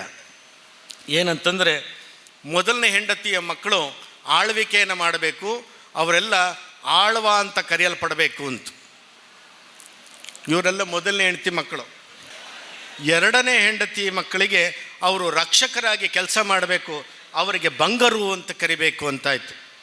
ಪ್ರಾಂತ ಒಡೆಯರಾಗಿ ಇರ್ತಕ್ಕಂಥವರಿಗೆ ಹೆಗಡೆ ಅಂತ ಕರಿಬೇಕು ಅಂತಾಯಿತು. ನ್ಯಾಯ ನೇಮವನ್ನು ಮಾಡ್ತಕ್ಕಂಥವರು ಅಜಿಲರು ಅಂತ ಕರಿಬೇಕು ಅಂತಾಯಿತು. ಭಂಡಾರವನ್ನು ನೋಡ್ಕೊಳ್ತಕ್ಕಂಥವರಿಗೆ ಭಂಡಾರಿಗಳು ಅಂತ ಕರಿಬೇಕಂತಾಯಿತು. ವ್ಯವಹಾರವನ್ನು ನೋಡ್ಕೊಳ್ಳೋರಿಗೆ ನಾಯಕ್ ಅಂತ ಕರೆದ್ರು. ಅಧಿಕಾರವನ್ನು ನೋಡ್ಕೊಳ್ಳೋವರಿಗೆ ಚೌಟರು ಅಂತ ಕರೆದ್ರು. ಗ್ರಾಮದ ಒಡೆಯ ಅಂತ ಅನ್ನಿಸ್ಕೊಂಡವನಿಗೆ ಪೂಂಜ ಅಂತ ಕರೆದ್ರು. ಆಮೇಲೆ ಸೈನ್ಯವನ್ನು ಕಟ್ಟಿದವನಿಗೆ ರೈ ಅಂತ ಕರೆದ್ರು. ವ್ಯಾಪಾರವನ್ನು ಮಾಡಿದಂಥವನಿಗೆ ಶೆಟ್ಟಿ ಅಂತ ಕರೆದ್ರು. ಕೋಟೆ ಕೊತ್ತಲಗಳನ್ನು ನೋಡಿದವನಿಗೆ ತೋಳಾರ ಅಂತ ಕರೆದ್ರು. ನೀತಿ ರಾಜ್ಯಭಾರ ಮಾಡಿದವನಿಗೆ ಬಲ್ಲಾಳ ಅಂತ ಕರೆದ್ರು. ಇಷ್ಟು ಸರ್ನೇಮು ಕ್ರಿಸ್ತಶಕ 76ನೇ ಇಸ್ವಿಯಲ್ಲಿ ಹುಟ್ಕೊಳ್ತು. ಈಗ ನೀವು ಹೇಳಬೇಕು ಇದು ಬಂಟರು ಆಳಿದ್ದೋ ಅಥವಾ ಜೈನರು ಆಳಿದ್ದ ಅಂತ. ಇಷ್ಟು ದಾಖಲೆಯನ್ನು ನಿಮ್ಮ ಮುಂದೆ ಕೊಟ್ಟಿದ್ದೇನೆ. ಇದು ಏನಿದ್ರು ಈ ತುಳುನಾಡು ಬಂಟರೇ ಆಳಿದ್ದು, ನಾವೇ ರಾಜವಂಶಸ್ಥರು ಅನ್ನೋದನ್ನು ನಾವು ಎತ್ತಿ ಹಿಡಿಬೇಕು. ಹಾಗಾಗಿನೇ ನಿಮಗೆ ಆ ಕೆಪಾಸಿಟಿ, ಅವನಿಗೆ ದುಡ್ಡಿದೆಯಾ ಇಲ್ಲವ ಗೊತ್ತಿಲ್ಲ, ಮತ್ತೊಂದು ಇದೆಯಾ ಇಲ್ಲ ಗೊತ್ತಿಲ್ಲ, ಒಂದು ತೀರ್ಮಾನ ಮಾಡಿ ಇವನು ಯಜಮಾನ ಅಂತಂದರೆ ಆ ರಕ್ತಗತದಲ್ಲಿ ಅವನಿಗೆ ಆಳ್ವಿಕೆ ಮಾಡ್ತಕ್ಕಂಥ ಲೀಡರ್ಶಿಪ್ ಮಾಡ್ತಕ್ಕಂಥ ಕ್ವಾಲಿಟಿಯನ್ನು ಆ ರಕ್ತದಲ್ಲೇ ಹಾಗೆ DNA ಬಂತು. ಇಷ್ಟು ಮಾಡಿದಂಥವರಿಗೆ ಕಡೆಗೆ ಅಲ್ಲಿ ಬಾರ್ಕೂರ್ನ ಹಿಡಿದು ಚಂದ್ರಗಿರಿಯವರೆಗೆ ನೋಡಲಿಕ್ಕಾಗಲಿಲ್ಲ. ದೈವಗಳು ನಿಮ್ಮ ಮನೆಯಲ್ಲಿ ಕೋಲ ಮಾಡುವಾಗ ಆ ದೈವಗಳು ಹೇಳ್ತವೆ, ಬಾರ್ಕೂರು ಸೀಮೆ ಹಿಡಿದು ಚಂದ್ರಗಿರಿ ಮುಟ್ಟ ನಾವು ನಮ್ಮ ತಿರುಗೊಂದಿಪ್ಪುನ ಮಾಯಲು ನಮ್ಮ ಶಕ್ತಿಲು ಅಂಥೇಳಿ ತುಳುನಲ್ಲಿ ಒಂದು ಮಾತನ್ನು ಕೊಡ್ತವೆ ದೈವಗಳು. ಬಾರ್ಕೂರಿನ ಚಂದ್ರಗಿರಿ ತನಕ ಅಂದರೆ ಕಾಸರಗೋಡಿನವರೆಗೆ ಸುತ್ತವಲ್ಲ, ಅದು ರಾಜರಿಗೆ ನೋಡ್ಕೊಳ್ಳಿಕ್ಕಾಗಲಿಲ್ಲ. ಆವಾಗ ವೆಹಿಕಲ್ ಇರಲಿಲ್ಲ, ಗಾಡಿ ಮೇಲೆ ಬರಬೇಕಿತ್ತು, ಇಲ್ಲ ಅಂತಂದರೆ ಕುದುರೆ ಮೇಲೆ ಬರಬೇಕಿತ್ತು. ಆವಾಗ ನೆನ್ಪಿಟ್ಕೊಳ್ಳಿ, ಭಾಳ ಗಂಭೀರವಾದ ವಿಚಾರ ಹೇಳ್ತಿದ್ದೀನಿ, ಮಂಗಳೂರಿಗೆ ಸಂಬಂಧಪಟ್ಟಿದ್ದು. 5 ಕುಡಿಗಳನ್ನು ಮಹಾರಾಜರು 5 ದೈವಗಳ ಹೆಸರಲ್ಲಿ ತಗೊಳ್ತಾರೆ. ಹಲಸಿನ ಕುಡಿ, ಮಾವಿನ ಕುಡಿ, ಮತ್ತು ತುಳಸಿ ಕುಡಿ, ಅಶ್ವತ್ಥ ಕುಡಿ ಮತ್ತು ಔದುಂಬರ ಕುಡಿ. ಈ 5 ಕುಡಿಯನ್ನು ತಗೊಂಡು ಬಂದು ಇಲ್ಲೊಂದು ಮನೆಯನ್ನು ಮಾಡ್ತಾರೆ. ಆ ಮನೆಗೆ ಕುಡಿ ಇಲ್ಲ ಅಂತ ಹೆಸರಿಡ್ತಾರೆ. ಆ ಕುಡಿಯಿಲ್ಲೇ ನಂತರ ಕೊಡಿಯಾಲು ಅಂತೇಳಿ ಆಯಿತು. ಆ ಕೊಡಿಯಾಲ ಗುತ್ತು ಅಂತೇಳಿ ಈಗ ನಾವು ಕರಿತೇವಲ್ಲ, ಅದು ಬಾರ್ಕೂರಿನ ಅರಸರು ಮೊಟ್ಟ ಮೊದಲು ಅಲ್ಲಿಂದ ಬಂದು ಇಲ್ಲಿ ರಾಜಧಾನಿ ಅಂತ ಮಾಡಿ ಆ ಕೊಡಿಯಾಲು ಅಂತ ಆಯಿತು. ಈ ಕೊಡಿಯಾಲು ನಂತರ ಕುಡ್ಲ ಅಂತೇಳಿ ಪೋರ್ಚುಗೀಸರೆಲ್ಲ ಕರೆದರು. ಇದು ಕುಡ್ಲ ಆಗಿದ್ದು ಆಮೇಲೆ ಈ ಕೊಡಿಯಾಲು ಮನೆತನ ಬಾರ್ಕೂರಿನ ಅರಸರ ಮನೆತನ. ಹಾಗಾಗಿ ಈ ಸ್ಟೋರಿ ಹೇಳಬೇಕಾದ್ರೂ ಅರಸ ಮನೆತನವ್ರು ಬೇಕು ಅಂತ ಹೇಳಿದಾಗ ಸರಿಯಾಗಿ ಆ ಸಮಯಕ್ಕೆ ಬಂದಿದ್ದಾರೆ ಕೊಡಿಯಾಲ್ನವರು. ನೋಡಿ, ಇದು ಈ ಕೊಡಿಯಾಲು ಗುತ್ತು ಅಕ್ಕ ತಂಗಿಯವರು ಮತ್ತೆ ಡಿವೈಡ್ ಆದರು. ಡಿವೈಡ್ ಆಗಿ 3 ಗುತ್ತುಗಳು ಈ ಪ್ರಾಂತ್ಯದಲ್ಲಿ ಮಂಗಳೂರಿನಲ್ಲಾಯಿತು. ಒಂದು ಬಡಿಲ ಗುತ್ತು, ಇನ್ನೊಂದು ಗುಡ್ಡೆ ಗುತ್ತು ಅಂತ. ಈ ಗುಡ್ಡೆ ಗುತ್ತು ಮತ್ತು ಬಡಿಲ ಗುತ್ತು ಕೂಡ ಅರಸು ಮನೆತನದಿಂದ ಬಂದದ್ದು ಅಂತ. ಇಂಥ ಸಂದರ್ಭದಲ್ಲಿ ಅವರು ದೇವಿಯನ್ನು ಆರಾಧನೆ ಮಾಡಲಿಕ್ಕೋಸ್ಕರ ಮಂಗಳಾದೇವಿಯನ್ನು ಸ್ಥಾಪನೆಯನ್ನು ಮಾಡಿದರು ಈ ಮಹಾರಾಜರು. ಆದ್ದರಿಂದ ಅದರ ನಂತರ ಕೇರಳದವರು ಸಹ ಇಲ್ಲಿಗೆ ಬಂದದ್ರಿಂದ ಮಂಗಳಾಪುರಂ ಅಂತೇಳಿ ಈ ಊರಿಗೆ ಹೆಸರು ಬಂತು. ಈ ಮಂಗಳಾಪುರಂ ಅಂತ ಬಂದದ್ದನ್ನು ಬ್ರಿಟಿಷರು ಮ್ಯಾಂಗಳೂರು ಅಂತ ಮಾಡಿದರು. ನೋಡಿ, ಬಾರ್ಕೂರಿನ ಅರಸರು 5 ಕುಡಿ ತಂದು ಕುಡಿಯಿಲ್ಲು ಕಟ್ಟಿದ್ರು. ಕುಡಿಯಿಲ್ಲು ಕೊಡಿಯಾಲಾಯಿತು, ಕೊಡಿಯಾಲು ಕುಡ್ಲ ಆಯಿತು, ಕುಡ್ಲ ಮಂಗಳಪುರ ಆಯಿತು, ಮಂಗಳಪುರ ಮಂಗಳೂರಾಯಿತು. ಇದನ್ನು ಹೇಳಬೇಕಾದ್ರೆ ಎಷ್ಟು ವರ್ಷ ಕಾಯಬೇಕಾಯಿತು? ಇಷ್ಟು ವರ್ಷ ಕಾಯಬೇಕಾಯಿತು. ಇಷ್ಟು ಕಾದರೂ ಕೂಡ ಇದರೊಳಗಡೆನ ನಂತರ ನೀವು ಬರುವಾಗ ಈ ಕಾರ್ಕಳ ಭಾಗಕ್ಕೆ ಬೈರರಸರಂತ, ನಮ್ಮಿಂದ ಡಿವೈಡ್ ಆಗಿ ಹೋದಂಥ ಜೈನರು ಅಲ್ಲಿ ಬೈರರಸರಂತ ಆಗ್ತಾರೆ. ಅಲ್ಲಿ ನಡ್ಕೊಂಡು ಹೋಗ್ತಿರ್ತಾರೆ. ನಿಮಗೆ ಗೊತ್ತಿದೆ, ಆ ಕಲ್ಲುಕುಟ್ಟಿಗ ದೈವ ಹುಟ್ಟಿದಂಥ ಊರು. ಆಚಾರಿಯನ್ನು ಕಡ್ದದ್ರಿಂದ, ಅವನಿಗೆ ಮತ್ತೆ ಬೆಂಕಿ ಹಾಕಿದ್ರಿಂದ ಅಣ್ಣ ತಂಗಿಯರಿಬ್ಬರೂ ಸಹ ದೈವಗಳಾಗಿ ಅವರು ಅಲ್ಲಿ ಹುಟ್ಕೊಳ್ತಾರೆ. ಅದು ಹೆಚ್ಚಿಗೆ ದೂರದ್ದಲ್ಲ, ಅದು ಈ ದೇಶದಲ್ಲಿ ಮೊಘಲರು ಇದ್ದಂಥ ಸಂದರ್ಭದಲ್ಲಿ ಆಗಿದ್ದು, ಇತ್ತೀಚೆಗೆ ಆದಂಥದ್ದು. ಆದರೆ ಸುಮಾರು ಬಿಟ್ಟಿದೇವ ವಿಷ್ಣುವರ್ಧನ ಆಗ್ತಾನೆ. ಯಾರಿಂದ? ರಾಮಾನುಜಾಚಾರ್ಯರಿಂದ ಅವನನ್ನು ವಿಷ್ಣುವರ್ಧನಾಗಿ ಕನ್ವರ್ಷನ್ ಮಾಡ್ತಾರೆ ರಾಮಾನುಜಾಚಾರ್ಯರು. ಒಬ್ಬರು ಸ್ವಾಮಿಗಳು ಏನು ಬೇಕಾದರೂ ಒಂದು ಶಕ್ತಿ ಅವರಿಗೆ ದೇವರು ಕೊಡ್ತಾನೆ ಅನ್ನೋದಕ್ಕೆ ಇದು ಸಾಕ್ಷಿ. ಬಿಟ್ಟಿದೇವ ಶಾಂತಲೆಯನ್ನು ಮದುವೆ ಆಗಿರ್ತಾನೆ, ನಾಟ್ಯರಾಣಿ ಶಾಂತಲೆ. ಆಮೇಲೆ ಅವನು ವಿಷ್ಣುವರ್ಧನ ಆದಮೇಲೆ 5 ನಾರಾಯಣ ದೇವಸ್ಥಾನವನ್ನು ಕಟ್ತಾರೆ. ಚೆಲುವನಾರಾಯಣ ಸ್ವಾಮಿ, ಕೇಶವನಾರಾಯಣ ಸ್ವಾಮಿ, ರಂಗನಾಥ ಸ್ವಾಮಿ ಅಂತೇಳಿ. ಹಾಗೆ ತಿರುಪತಿಯನ್ನು ಸಹ ಜೀರ್ಣೋದ್ಧಾರವನ್ನು ಮಾಡಿಸ್ತಾರೆ. ಆ ಸಂದರ್ಭದಲ್ಲಿ ಬಾರ್ಕೂರಿನ ಅರಸರ 1 ಅಕ್ಕ ತಂಗಿಯರಲ್ಲಿ 1 ತಂಗಿ ಸಂಪೂರ್ಣವಾದ ಕಾರ್ಕಳದ ಜೈನರಿಗೆ ಹೋಗಿದ್ದು ಬಿಟ್ಟು ಉಳಿದ ಭಾಗವನ್ನು ಆಳಲಿಕ್ಕೆ ಅಂಥೇಳಿ ಒಂದು ಮನೆಯನ್ನು ಕಟ್ಟಿಕೊಡ್ತಾರೆ. ಆ ಮನೆಗೆ ನಂದಳಿಕೆ ಅಂತ ಹೆಸರಿಡ್ತಾರೆ. ನಂದಳಿಕೆಯ ಫ್ಯಾಮಿಲಿ ಅಲ್ಲಿ ಬೆಳೀತು. ಆ ನಂದಳಿಕೆಯರಿಂದ 3 ಜನ ಹೆಣ್ಣುಮಕ್ಕಳನ್ನು ಈ ಉಡುಪಿ ಭಾಗಕ್ಕೆ ಮದುವೆ ಮಾಡಿಕೊಡ್ತಾರೆ. ಮರ್ಯಾದೆ ಘನತೆಗೋಸ್ಕರ 3 ಬೀಡನ್ನು ಪಾಲು ಮಾಡಿಕೊಡ್ತಾರೆ ಅರಸರು. ಅದೇ ಕೋಟೆ ಬೀಡು, ಅಂಬಾಡಿ ಬೀಡು ಮತ್ತು ಕಟ್ಪಾಡಿ ಬೀಡು ಅಂತ. ಇವತ್ತಿಗೂ ಸಹ ಆ 3 ಬೀಡುಗಳಿದ್ದಾವೆ. ಇದಾದ ಮೇಲೆ ಈ ಕೊಡಿಯಾಲು ಮನೆಯಿಂದ ದೊಡ್ಡ ಹೋರಾಟವನ್ನು ಆಗುತ್ತೆ. ಬಂಟ್ರು ಇದ್ದಲ್ಲೇ ಪಾಲಾಗಬೇಕು, ಜಗಳ ಆಗಬೇಕು, ಗಲಾಟೆ ಆಗಬೇಕು, ಇಲ್ದಿದ್ರೆ ಬಂಟ್ರು ಅಂತ ಕರೆಯೋದಿಲ್ಲ. ಅಲ್ಲಿ ಪಾಲಾದಾಗ ಏನು ಕೊಡದೆ ಬೆಳ್ಳಿ ಸಾಮಾನಷ್ಟನ್ನೇ ಕೊಟ್ಟು ಹಾಡಿ ಇದ್ದ ಜಾಗವನ್ನು ಈ ಅರಸರ ಮನೆ ಇನ್ನೊಂದು ಭಾಗವನ್ನು ಮಾಡಿ ಅವ್ರನ್ನ ಅಣ್ಣ ತಂಗಿಯನ್ನು ಇಬ್ಬರನ್ನು ಹೊರಗಾಕ್ತಾರೆ. ಹೊರಗಾಕಿ ಹೋದಾಗ ಹಾಡಿ ಮನೆಯನ್ನು ಬೆಳ್ಳಿ ಮಾರಿ ಆ ಮನೆಯನ್ನು ಕಟ್ತಾರೆ. ಆ ಹಾಡಿಗೆ ಬೆಳ್ಳಿಪಾಡಿ ಅಂತ ಹೆಸರು. ಈ ಬೆಳ್ಳಿಪಾಡಿ ಮನೆತನದವರು ಅವರೂ ಸಹ ಇವತ್ತು ಮೋನಾಳವ್ರಿಗೆ ಹೇಳಿದ್ದೆ, ಈ ಸ್ಟೋರಿ ಹೇಳುವಾಗ ಬೆಳ್ಳಿಪಾಡಿ ಅರಸರನ್ನು ಕರೆಸ್ರಿ ಅಂತ. ಅವರು ಸಹ ಬಂದಿದ್ದಾರೆ. ಇಷ್ಟು ಇತಿಹಾಸ ಇರ್ತಕ್ಕಂಥವರು. ನೀವು ಯೋಚನೆ ಮಾಡಬೇಕು, ಯಾವ ತುದಿಯಿಂದ ಯಾವ ತುದಿಯವರೆಗೆ ಹೇಳಿದೆ. ನೀವು ಬಾರ್ಕೂರಿಂದ ಈ ಕಡೆ ಹೇಳಿದೆ. ಸುಮಾರು 9ನೇ ಶತಮಾನದಲ್ಲಿ ಈ ಶಿವಳ್ಳಿ ಜಾಗದಲ್ಲಿ ನೀವು ಹೇಳಿದ್ನಲ್ಲ, ಅನಂತೇಶ್ವರ ದೇವಸ್ಥಾನದಲ್ಲಿ ಬ್ರಾಹ್ಮಣರನ್ನ ಇಟ್ಟರಲ್ಲ, ಈ ಬ್ರಾಹ್ಮಣರಿಗೆ ಪೂಜೆನೇ ಇರಲಿಲ್ಲ ಅಲ್ಲಿವರೆಗೆ. ಅಲ್ಲಿವರೆಗೆ ಪೂಜೆನೇ ಕೊಡಲಿಲ್ಲ ಈ ಬ್ರಾಹ್ಮಣರಿಗೆ. ಈ ಬ್ರಾಹ್ಮಣರು ಅನಂತೇಶ್ವರ ದೇವಸ್ಥಾನದಲ್ಲಿ ಇದ್ದದ್ರಿಂದ ಅವರಿಗೆ ಶಿವನಹಳ್ಳಿಯ ಬ್ರಾಹ್ಮಣರು ಅಂತಲೇ ಹೆಸರು. ಅವರಿಗೆ ಶಿವಳ್ಳಿ ಬ್ರಾಹ್ಮಣರಂತಲೇ ಕರೆಯೋದು. ಅದೇ ಶಿವಳ್ಳಿ ಅಂತ ಹೆಸರು ಬಂತು. ಆ ಸಂದರ್ಭದಲ್ಲಿ ಇವರೇನು ಮಾಡಿದರು, ದೇವಸ್ಥಾನಗಳಲ್ಲಿ ಪೂಜೆ ಮಾಡಲಿಕ್ಕೆ ಅಂತೇಳಿ ಸಾರಸ್ವತ ನದಿ ತೀರದಿಂದ 8 ಫ್ಯಾಮಿಲಿಯನ್ನು ಈ ಬಾರ್ಕೂರ್ನ ಅರಸರು ತಂದಿದ್ದರು. ಶೆಣೈ, ಕಾಮತ್ತು, ಪೈ, ಹಮ್ಗೆಲ್ಲ, ತುಂಗೆಲ್ಲ, ಒಟ್ಟು 8 ಜನ ಇವರು ಬಂದರು. ಆ 8 ಜನ ಇವತ್ತು ಗೌಡ ಸಾರಸ್ವತ ಕೊಂಕಣಿಯರು ನಮ್ಮ ತುಳುನಾಡಿನಲ್ಲಿ ಇದ್ದಾರೆ ಅಂತಂದರೆ ಬಾರ್ಕೂರ್ನ ಅರಸರು 2ನೇ ಶತಮಾನದಲ್ಲಿ ಅವರನ್ನು ತಂದದ್ದು. ಇದು ನೆನ್ಪಿಟ್ಕೊಳ್ಳಿ. ಇದಾದ ಮೇಲೆ ಈ ಎಲ್ಲ ಡಿವೈಡ್ ಆಗಿದ್ದು ಇಷ್ಟಾಗಿದ್ದು, ನಾನು ಇತಿಹಾಸ ನೋಡಿದಾಗ ಇಂಥ ವೈಭವದ ಇತಿಹಾಸ ಇದೆ.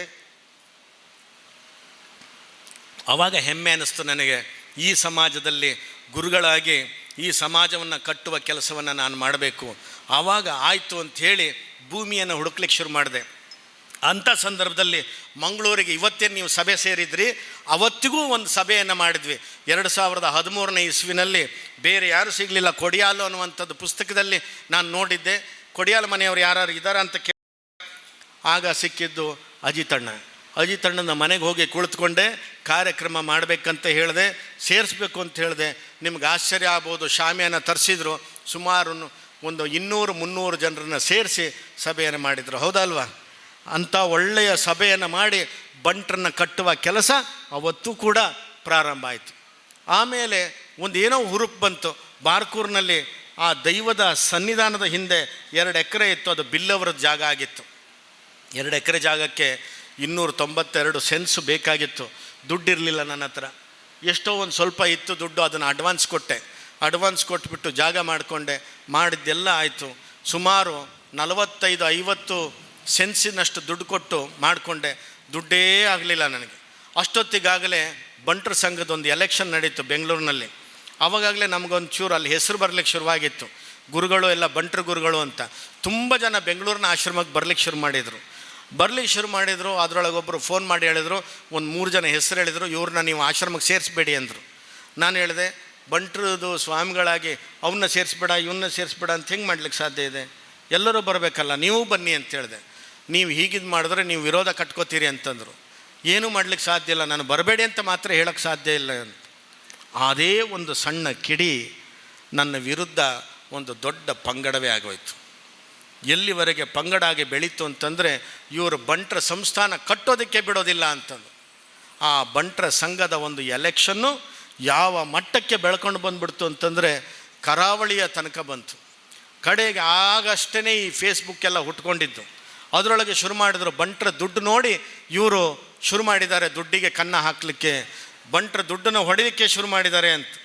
ನಾನು ಇಲ್ಲಿ ಹೇಳಿ, ಸಂಸ್ಥಾನ ಕಟ್ಟೋದಕ್ಕಾಗಿ ಭೂಮಿಗೋಸ್ಕರ ಒಂದು ತಿರುಗಾಟ ಮಾಡಿದ್ದೇವೆ ಬಿಟ್ಟರೆ ಯಾವ ಬಂಟರ ಮನೆಗೂ ದುಡ್ಡಿಗೆ ಕೇಳಲಿಕ್ಕೆ ಹೋಗಲಿಲ್ಲ. ಅಜಿತಣ್ಣನ ಹತ್ರ ಅವತ್ತು ಜನ ಸೇರಿಸ್ಲಿಕ್ಕೆ ನಾವು ಹೋಗಿದ್ವಿ ಬಿಟ್ಟರೆ ದುಡ್ಡಿಗಾಗಿ ನಾನು ಇವತ್ತಿಗೂ ಬಂದಿದ್ದೇನೆ, ಬರಲಿಲ್ಲ. ರಮಾನಾಥ್ರಿ ಹತ್ರ ಬಂದಿದ್ದೇನೆ, ಇಲ್ಲ. ಸದಾಶಿವಣ್ಣ ಅವತ್ತು ಸಿಕ್ಕಿದ್ರೆ ನಾನು ಇಷ್ಟು ಜಾಗಕ್ಕೋಸ್ಕರ ಒದ್ದಾಡೋದು ಬೇಡ ಇತ್ತೇನೋ, ಅವತ್ತೇ ಸಿಗ್ತಾ ಇತ್ತು. ನೋಡಿ, ಹೌದು ಅಂತ ಹೇಳ್ತಾ ಇದೆ ಗಗನದಲ್ಲಿ. ಇಷ್ಟು ನಡೆದು ಹೋಯಿತು. ಅದಾದ ಮೇಲೆ ನಿಮಗೆ ಗೊತ್ತಿರಲಿ, 65-67 ಲಕ್ಷವನ್ನು ಬಡ್ಡಿ ಮೇಲೆ ಸಾಲ ತಂದು ನಾನು ಈ ಜಾಗವನ್ನು ತಗೊಂಡು ಅವ್ರಿಗೆ ಕೊಟ್ಟೆ ದುಡ್ಡನ್ನು. ಕಡೆಗೂ ಅವ್ರು ಹೇಳಿದ್ರು, ಭೂಮಿ ಪೂಜೆ ಮಾಡ್ಕೋಬೋದು, ರಿಜಿಸ್ಟ್ರ್ ಮಾಡೋದಿಲ್ಲ ಅಂದರು. ಯಾಕೆಂತಂದರೆ ಇನ್ನೂ ಸುಮಾರು ಒಂದು 60 ಸೆನ್ಸಿನ ಜಾಗದ ದುಡ್ಡು ಕೊಡಬೇಕಾಯ್ತು. ಭೂಮಿ ಪೂಜೆಯನ್ನು ಮಾಡಿದ್ವಿ. ಭೂಮಿ ಪೂಜೆ ಮಾಡಬೇಕಾದ್ರೆ ಒಂದು ಅಗ್ರಿಮೆಂಟ್ ಪಕ್ಕ ಆಗಬೇಕು ಅಂತ ಹೇಳಿದ್ರು. ಅದಕ್ಕೆ 15 ಲಕ್ಷ ಕೊಡಬೇಕು ಅಂತಂದರು. ಏನು ಮಾಡೋದು? ಆವಾಗ ಮತ್ತೆ ಮಂಗಳೂರಿಗೆ ಬಂದೆ. ಆವಾಗ ಫಸ್ಟು ಸದಾನಂದಣ್ಣ ಹತ್ರ ಹೋದಾಗ 1 ಲಕ್ಷ ತೆಗೆದು ನನ್ನ ಕೈನಲ್ಲಿ ಕೊಟ್ಟರು. ಮತ್ತು ನಿಟ್ಟೆ ನಿಮ್ಮ ವಿನಯ ಹೆಗಡೆಯವರು 5 ಲಕ್ಷ ಕೊಟ್ಟರು. ಏಜ ಶೆಟ್ಟರು 5 ಲಕ್ಷ ಕೊಟ್ಟರು. ಅದನ್ನು ತಗೊಂಡೋಗಿ ಅಲ್ಲಿ ಕೊಟ್ಟು ಅಗ್ರಿಮೆಂಟನ್ನು ಮಾಡಿ ಭೂಮಿ ಪೂಜೆ ಮಾಡಿದೆ. ವಿನಯಣ್ಣ ಬಂದು ಅದು ಧ್ವಜವನ್ನು ಏರಿಸಿ ಇದು ಬಂಟರ ಸಂಸ್ಥಾನ ಅಂಥೇಳಿ ಹೆಗ್ಗಳಿಕೆಯಲ್ಲಿ ಹೇಳಿ ಹೋದರು. ಅಷ್ಟಾಯಿತು. ಮತ್ತೆ 1 ವರ್ಷ ನಾನು ಸತತವಾಗಿ ಭಾಳ ಕಷ್ಟಪಟ್ಟಂಗೆ ಆಗೋಯ್ತು. ಯಾರ ಹತ್ರ ದುಡ್ಡು ಕೇಳಲಿಕ್ಕೆ ಇವ್ರದ್ದು ಹಿಂಸೆ. ದುಡ್ಡು ಕೇಳಲಿಕ್ಕೆ ಬರ್ತಾರೆ, ಅವ್ರನ್ನ ಓಡಿಸಿ, ಅವರು ಕಳ್ಳರು, ಅವರು ಸುಳ್ಳರು, ಅವರು ಬಡ್ಡಿ ವ್ಯಾಪಾರ ಮಾಡ್ತಾರೆ, ಅವರು ನಿಮ್ಮನ್ನು ತೊಗೊಂಡೋಗಿ ಏನೋ ಮಾಡ್ತಾರೆ ದುಡ್ಡು. ನಾನು ಯಾರ ಮನೆಗೂ ಹೋಗಲಿಲ್ಲ. ಇನ್ನು ಕಡೆಗೆ ಈ ಗಲಾಟೆ ಒಳಗಡೆ ನನ್ನ ಜೊತೆಗೆ ಇದ್ದಿದ್ದು 20 ಜನರು ಹೊಡೆಯೋದ್ರು, ಅವರೂ ಇಲ್ಲ. ಕಡೆಗೆ ಯಾರ್ಯಾರೋ ಬಂದು ಏನೇನೋ ಹೆಸರಿಟ್ರು, ನನಗೇನು ಇಲ್ಲ ಬಲ್ಲದೆಲ್ಲ ಮಾಡಿಬಿಟ್ರು. ನಾನು ಆಮೇಲೆ ಕೋರ್ಟಿಗೆ ಹೋಗಿ ಇಂಜೆಕ್ಷನ್ ತಂದೆ, ಕೇಸ್ ಹಾಕಿಸ್ದೆ.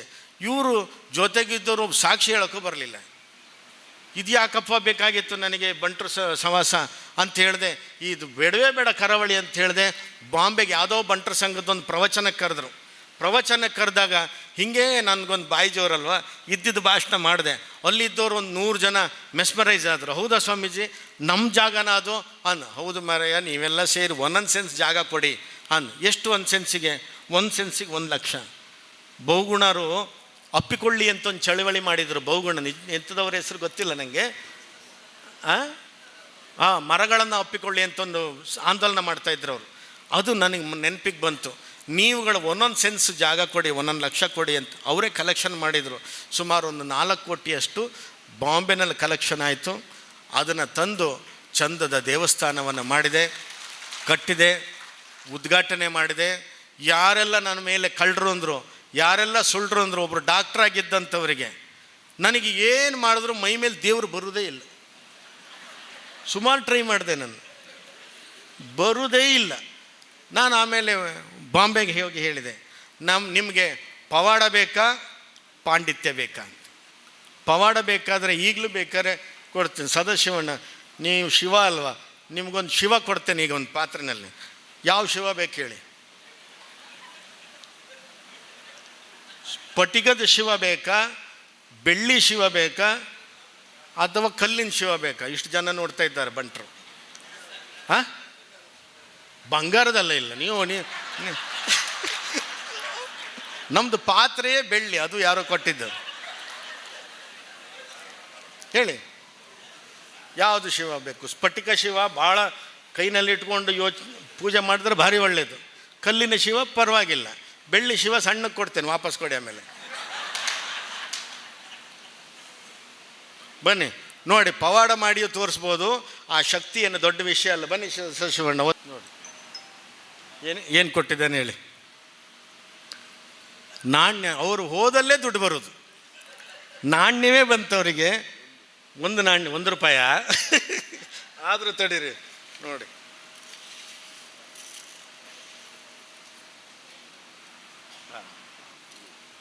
ನೋಡಿ ಸ್ಫಟಿಕದ ಶಿವಲಿಂಗ ಕೊಟ್ಟಿದ್ದೇನೆ ನೋಡಿ. ನೋಡಿ, ಪವಾಡ ಮಾಡಬೇಕಂದ್ರೆ ಸದಾಶಿವಣ್ಣ ಇನ್ಮೇಲೆ ಸ್ಫಟಿಕದ ಶಿವಲಿಂಗವನ್ನು ಇಟ್ಟು ಪೂಜೆ ಮಾಡ್ಬೋದು. ತಗೊಳ್ಳಿ, ಇದು ಪವಾಡದಿಂದ ಕೊಟ್ಟದ್ದು. ಈ ಪವಾಡ ಬೇಕಾ ಪಾಂಡಿತ್ಯ ಬೇಕಾ ಹೇಳಿ? ಹೋಗಿ. ಪಾಂಡಿತ್ಯ ಅದು ಕದಿಲಿಕ್ಕಾಗೋದಿಲ್ಲ. ಈ ಪವಾಡಗಳನ್ನು ಕಲ್ತ್ರೆ ನಾಳೆ ಯಾರೋ ಮೋನಣ್ಣನು ಮಾಡ್ಬೋದು. ಆದರೆ ಈ ಪವಾಡ ಮುಖ್ಯ ಅಲ್ಲ, ಪಾಂಡಿತ್ಯವೇ ಮುಖ್ಯ. ನಾನು ಬಾಂಬೆನಲ್ಲಿ ಹೋಗಿ ಮೊಟ್ಟ ಮೊದಲಿಗೆ ಅವರಿಗೆ ಹೇಳಿದ್ದಿಷ್ಟೇ. ನಾವು ಗೊತ್ತಿಲ್ಲ ಪಾಪ, ಅವ್ರು ಭಾಳ ಭಕ್ತಿನಲ್ಲಿ, ನಿಮ್ಮಾಗೆ ಅಷ್ಟು ಪ್ರೀತಿನಲ್ಲಿ ಅವರು ಕರೆದು ಪಾದಪೂಜೆ ಮಾಡಿದರು. ಆ ಪಾದಪೂಜೆ ಮಾಡಿದ ನೀರನ್ನು ಎಲ್ಲರಿಗೂ ಕೊಡ್ಲಿಕ್ಕೆ ಶುರು ಮಾಡಿದ್ರು. ನಾನು ಅದನ್ನು ನಿಲ್ಲಿಸಿದೆ. ನೋಡಿ, ಒಬ್ಬರು ಡಾಕ್ಟ್ರಾಗಿ ಪಾದ ತೊಳೆದನ್ನು ನೀವು ಕುಡಿಬಾರ್ದು. It is nothing but an infected water. ಯಾಕೆಂತಂದ್ರೆ ನಾವೆಲ್ಲ ಕಡೆ ಓಡಾಡ್ಕೊಂಡು ಬಂದಿರ್ತೇವೆ, ಅದನ್ನು ಕುಡಿಯೋದು ಇನ್ಫೆಕ್ಷನ್ ಆಗ್ತದೆ. You should not drink that. ನೀವು ಏನಿದ್ರು ಭಕ್ತಿ ಪ್ರೀತಿನಲ್ಲಿ ಇಟ್ಕೊಳ್ಳಿ, ಈ ಥರದ ಆಡಂಬರಗ ಮಾಡಬೇಡಿ. ಅಯ್ಯೋ ಸ್ವಾಮೀಜಿ, ನಮಗೆಲ್ಲ ಇದೇ ಮಾಡೋದು, ನಮ್ಮ ಹತ್ರ ಎಲ್ಲ ಬೆಳ್ಳಿ ಪಾದ ಚಿನ್ನದ ಪಾದ ಎಲ್ಲ ಇದೆ ಅಂದರು. ಇರಲಿ ಬಿಡಿ, ಅದು ಆಗಿದ್ದು ಆಗೋಯ್ತು, ಇನ್ನು ಅದನ್ನು ಮಾಡಲಿಕ್ಕೆ ಹೋಗಬೇಡಿ ಅಂತ. ಅಲ್ಲಿ ಒಂದು ಶ್ರೀನಿವಾಸ ಕಲ್ಯಾಣ ಮಾಡಿದೆ, ನಿಮ್ಮಂಥವ್ರನ್ನೇ ಕಟ್ಟಿ ಶ್ರೀನಿವಾಸ ಕಲ್ಯಾಣ ಮಾಡಿದೆ. ಅಲ್ಲೊಬ್ಬರು ಪ್ರಶ್ನೆ ಮಾಡಿದರು ಎದ್ದು. ಇಲ್ಲಿಂದ ನನ್ನ ಗ್ರಹಚಾರ ಶುರುವಾಯಿತು ನೋಡಿ. ಹೇಗೆ ಅಂದರೆ, ಅವರು ಪ್ರಶ್ನೆ ಮಾಡಿದಾಗ ಇಷ್ಟೇ ಕೇಳಿದರು. ಸ್ವಾಮೀಜಿ ಒಬ್ಬರು ಗುರುಗಳು ಬಂದಿದ್ದರು ನಮ್ಮ ಕುರ್ಲಾ ಬಂಟರ ಸಂಘದಲ್ಲಿ. ಅವರು ಹೇಳಿದ್ದಾರೆ, ನಮಗೆ ಒಂದು ದೇವಸ್ಥಾನಕ್ಕೆ ಮೇಲ್ಗಡೆ ಚಿನ್ನದ ಹೊದಿಕೆಯನ್ನು ಮಾಡಬೇಕು, ಅದಕ್ಕೆ ನೀವು 5 ಕೋಟಿಯನ್ನು ಒಟ್ಟು ಮಾಡಿಕೊಡ್ಬೇಕು ಬಂಟರು, ಅದಕ್ಕೆ ನೀವೇನು ಹೇಳ್ತೀರಾ ಅಂತ. ಇದು ಅವನು ಕೇಳಲೂಬಾರ್ದಿತ್ತು, ನಾನು ಹೇಳಲೂಬಾರ್ದಿತ್ತು, ನಂಗೆ ಅದು ಗೊತ್ತಾಗಲೇ ಇಲ್ಲ. ನಾನು ಒಂದೇ ಮಾತು ಹೇಳಿದೆ, ನೀವು 5 ಕೋಟಿ ಚಿನ್ನದ ಗೋಪುರವನ್ನು ಮಾಡಿ ಆ ಮಳೆಗೆ, ಆ ಬಿಸಿಲಿಗೆ ಆ ಚಿನ್ನವನ್ನು ನ್ಯಾಷನಲ್ ವೇಸ್ಟ್ ಮಾಡೋದಕ್ಕಿಂತ ನಾನೊಂದು ಜಾಗ ನೋಡ್ತೇನೆ, ಒಂದು ಆಸ್ಪತ್ರೆ ಮಾಡಿ ನಮ್ಮ ಬಂಟರಲ್ಲಿ ಭಾಳ ಬಡವರಿಗೆ ಆಸ್ಪತ್ರೆಗೆ ಹೋಗೋದೇ ಕಷ್ಟ ಇದೆ, ನೀವು ಬಾರ್ಕೂರು ಸಂಸ್ಥಾನದ ಒಂದು ಹೆಲ್ತ್ ಕಾರ್ಡ್ ಮಾಡಿ BMS ಕಾರ್ಡ್ನಲ್ಲಿ ಅವರ ಕ್ಯಾನ್ಸರ್ ಪೇಷಂಟ್ಸ್ಗಳಿಗೆ ಫ್ರೀಯಾಗಿ ಕೀಮೋ ಕೊಡಿ, ಆ ದೇವರು ನಿಮ್ಗೆ ಅದನ್ನೇ ಒಳ್ಳೇದು ಮಾಡ್ತಾನೆ, ಇದು ಯಾವುದೋ ಒಂದು ಚಿನ್ನನ ತಗೊಂಡೋಗಿ ಗೋಪುರಕ್ಕೆ ಹಾಕಬೇಡಿ ಅಂತೇಳಿ ಹೇಳಿಬಿಟ್ಟೆ. ಅದು ಹೇಳಿ ಇದ್ದ ತಕ್ಷಣ ಅಲ್ಲೊಬ್ಬರು ಭಾಳ ದೊಡ್ಡ ವ್ಯಕ್ತಿ ನಮ್ಮ ಬಂಟ್ರೆ ಅವರು ವೇದಿಕೆಗೆ ಬಂದು ಸ್ವಾಮೀಜಿಯವರ ಹೇಳಿದ್ದಕ್ಕೆ ನಾನು ಆಶ್ಚರ್ಯ ಸಂತೋಷನೂ ಆಗಿದೆ, ಅವರು ಹಾಸ್ಪಿಟ್ಲಿಗೆ ಜಾಗ ನೋಡಲಿ, 20 ಕೋಟಿ ರೂಪಾಯಿಯನ್ನು ನಾನು ಕೊಡ್ತೇನೆ ಅಂತ ಹೇಳಿದರು. ನಾನು ಅಲ್ಲಿ ಮತ್ತೆ 3-4 ದಿನ ಎಲ್ಲ ಕಡೆ ಓಡಾಡಿ ಆಮೇಲೆ ಬಾರ್ಕೂರಿಗೆ ಬರುವಾಗ ಸುಮಾರು ಜನದ ಫೋನು, ಸ್ವಾಮೀಜಿ ಬಾಂಬೆನಲ್ಲಿ 200 ಕೋಟಿ ಸಿಕ್ತಂತಲ್ಲ ಅಂತ. ನನಗೆ ಗೊತ್ತಿಲ್ಲ, 1-0 ಅದಕ್ಕೆ ಸೇರಿಬಿಡ್ತು. ಆಶ್ಚರ್ಯಕ್ಕಿಂತಲೂ ಭಾಳ ದುಃಖದ ಸಂಗತಿ ಏನಾಯಿತು ಅಂದರೆ 2-3 ಪತ್ರಿಕೆಯವರು ಬೆನ್ನು ಬಿಡದೆ ಕಾಟ ಕೊಟ್ಟರು. ಅದರೊಳಗೆ ಒಂದು 5 ಕೋಟಿ ನಮಗೆ ಕೊಡಬೇಕು, 5 ಲಕ್ಷ ಕೊಡಬೇಕು ಅಂತ. ಹೆಚ್ಚಿಗೆ ಕೇಳಲಿಲ್ಲ ಪಾಪ, ಫಸ್ಟ್ ಕೇಳಿದ್ದು 50 ಲಕ್ಷ, ಕಡೆಗೆ 50 ಲಕ್ಷ ಕೊಡದೆ ಕಡೆಗೆ 5 ಕೊಟ್ಟು ಸಾಯಿರಿ ಅಂತೇಳಿ ಹೇಳಿದರು ನನಗೆ. ಅದಕ್ಕೂ ಕೊಡಲಿಲ್ಲ. ಆದರೆ ನನ್ನನ್ನು ಸಂಪೂರ್ಣ ತೇಜೋವಧೆ ಮಾಡಿದರು. ಏನೇನು ಕಾಣಬಾರ್ದೋ, ಏನೇನು ಕೇಳಬಾರ್ದೋ, ಏನೇನು ಅನ್ನಿಸ್ಕೊಳ್ಬಾರ್ದೋ ಅದಷ್ಟೂ ಅನ್ನಿಸ್ಕೊಂಡಿದ್ದೇನೆ. ಸಂತೋಷ್ ಗುರೂಜಿ ಅವರು ಅಂದ ತಕ್ಷಣ ಓ ಹೀಗೆಲ್ಲ ನಡೆದಿತ್ತಾ, ನೀವು ಯಾಕೆ ಹೋದ್ರಿ ಅಂತ ಹೇಳೋರು ಇದ್ದಾರೆ. ನನಗೆ ಅನುಮಾನ, ನಾನೇನಾದ್ರು ಅಂಡರ್ವರ್ಲ್ಡಿಂದ ಬಂದಿದ್ದೇನಾ, ನಾನೇನಾದ್ರು ಅಂಥ ಒಂದು ರೌಡಿಸಮ್ ಮಾಡಿದ್ದೇನಾ, ಲೂಟಿ ಮಾಡಿದ್ದೇನಾ? ಯಾರು ದುಡ್ಡು ತಿಂದಿಲ್ಲ. ಎಷ್ಟೋ ಜನರಿಗೆ ನಾನು ಫ್ರೀಯಾಗಿ ಎಷ್ಟು ಇಂಜೆಕ್ಷನ್ ಕೊಟ್ಟಿದ್ದೇನೆ. ಈ ಕೈನಲ್ಲಿ ಗೌರ್ಮೆಂಟ್ ಹಾಸ್ಪಿಟ್ಲಲ್ಲಿ 476 ಹೆರಿಗೆ ಮಾಡಿದ್ದೀನಿ, 1 ರೂಪಾಯಿ ತಗೊಂಡಿಲ್ಲ ನಾನು ಆವಾಗ. ಇಂಥವರಿಗೆ ಇಂಥ ಮಾತು ಕೇಳೋದ? 3 ಲಕ್ಷಕ್ಕೂ ಜಾಸ್ತಿ ಇಂಜೆಕ್ಷನ್ ಹಾಕಿದ್ದೇನೆ. ಇವತ್ತಿಗೂ ಅದಾದ ಮೇಲೆ ಇವತ್ತಿಗೆ ಆಯುರ್ವೇದ ಪ್ರಾಕ್ಟೀಸ್ ಮಾಡ್ಕೊಂಡು ಬಂದಿದ್ದೇನೆ. ಎಷ್ಟೋ ಜನ ಕ್ಯಾನ್ಸರ್ ಪೇಷಂಟಿಗೆ ಕೊಟ್ಟಿದ್ದೇನೆ. ಸುಮಾರು 12 ಲಕ್ಷ ಮಕ್ಕಳ ನಾಲಿಗೆ ಮೇಲೆ ಔಷಧ ಹಾಕಿದ್ದೇನೆ. ಇಡೀ ನಮ್ಮ ಕರ್ನಾಟಕದ ಎಲ್ಲಿ ಹೋದರೂ ನನಗೆ ಅತೀವಾದಂಥ ಗೌರವ, ಅತೀವಾದಂಥ ಪ್ರೀತಿನಲ್ಲಿ ನನ್ನ ಭಾಷಣವನ್ನು ಕೇಳ್ತಾರೆ. ನನಗೆ ಕಡೆಗೆ ಆ ಭಾಷಣ ಕೇಳಿದ ಮೇಲೆ ನಂಗೆ ಅನಿಸೋದು, ಅಯ್ಯೋ ದೇವರೇ, ಈ ಭಾಷಣನ ನಾನು ನನ್ನ ಜನರಿಗೆ ಮಾಡಬೇಕಿತ್ತಲ್ವ, ನನ್ನ ಜನರ ಹತ್ರ ಕೇಳಬೇಕಲ್ವ. ನಾನು ಯಾರ್ಯಾರಿಗೋ ಪಾಠ ಹೇಳೋದಕ್ಕಿಂತ ನನ್ನ ಜನರಿಗೆ ಪಾಠ ಹೇಳಬೇಕಲ್ವ, ಅದನ್ನು ಬಿಟ್ಕೊಂಡು ನಾನು ಊರು ಸುತ್ತಾ ಇದ್ದೀನಲ್ಲ ಅಂತ ನನ್ನ ಮನಸ್ಸಿಗೆ ಬರೋದು. ಆಗ ಒಂದು ಘಟನೆ ನಡೀತು. ನಮ್ಮ ರವೀಂದ್ರ ಶೆಟ್ಟರು ಅದಕ್ಕೆ ಸಾಕ್ಷಿ ಇದ್ದಾರೆ, ಗೊತ್ತಿದೆ. ಏನಂತಂದರೆ ಉಡುಪಿಯಲ್ಲಿ ಒಂದು ಹೆಣ್ಣುಮಗಳನ್ನು ಊಟಕ್ಕೆ ಕೂತಿದ್ದನ್ನು ಎಪ್ಸಿದ್ರು ಅಂತ ಸುದ್ದಿ ಬಂತು ನ್ಯೂಸಲ್ಲಿ. ಅದನ್ನು ನಾನು ಖಂಡಿಸಿದೆ.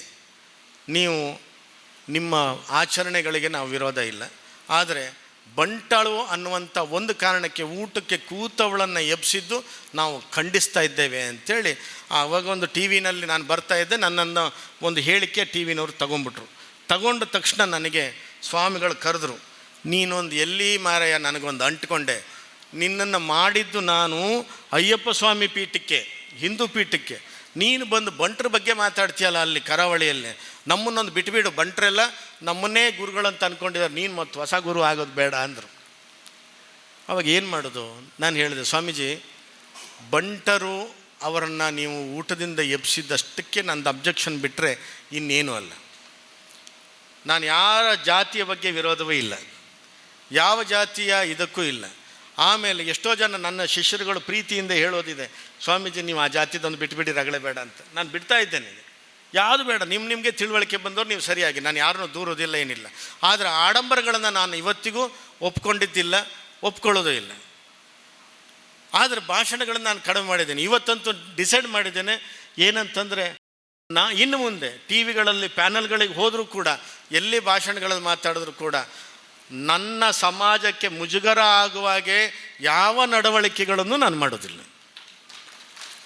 ಇದು ನೀವು ಭದ್ರವಾಗಿ ನೆನಪಿಟ್ಕೊಳ್ಳಿ. ನನ್ನ ಹಿಂದೆ ಮೊನ್ನೆ ಸಮೇತ ಇದೇ ದೀಪಾವಳಿಗೆ ಈ ಬಿಗ್ ಬಾಸ್ನಿಗೆ ಕರೆದಿದ್ರು ನನಗೆ. ಬಿಗ್ ಬಾಸಲ್ಲಿ ಇದೇನು ನಿಮ್ಮ ಕರ್ಮ, ನಾನು ಹಂಗೆ ಕಾಣ್ತಾ ಇದ್ನ ಕೇಳಿದೆ. ಹಾಗಲ್ಲ ಸ್ವಾಮೀಜಿ, ಅದು ದೀಪಾವಳಿಗೆ ಎಲ್ಲರಿಗೂ ಉಡುಗೊರೆ ಕೊಡಬೇಕಾದಾಗ ನೀವು ಟಿ ವಿಗಳಲ್ಲೇ 26 ವರ್ಷ ಬಂದಿದ್ದೀರಿ, ಹಾಗಾಗಿ ನೀವು ಸೆಲೆಬ್ರಿಟಿ ಕೂಡ, ನೀವು ಒಂದು ಉಡುಗೊರೆ ಕೊಟ್ಟು ಬನ್ನಿ ಅಂತ ಹೇಳಿದರು.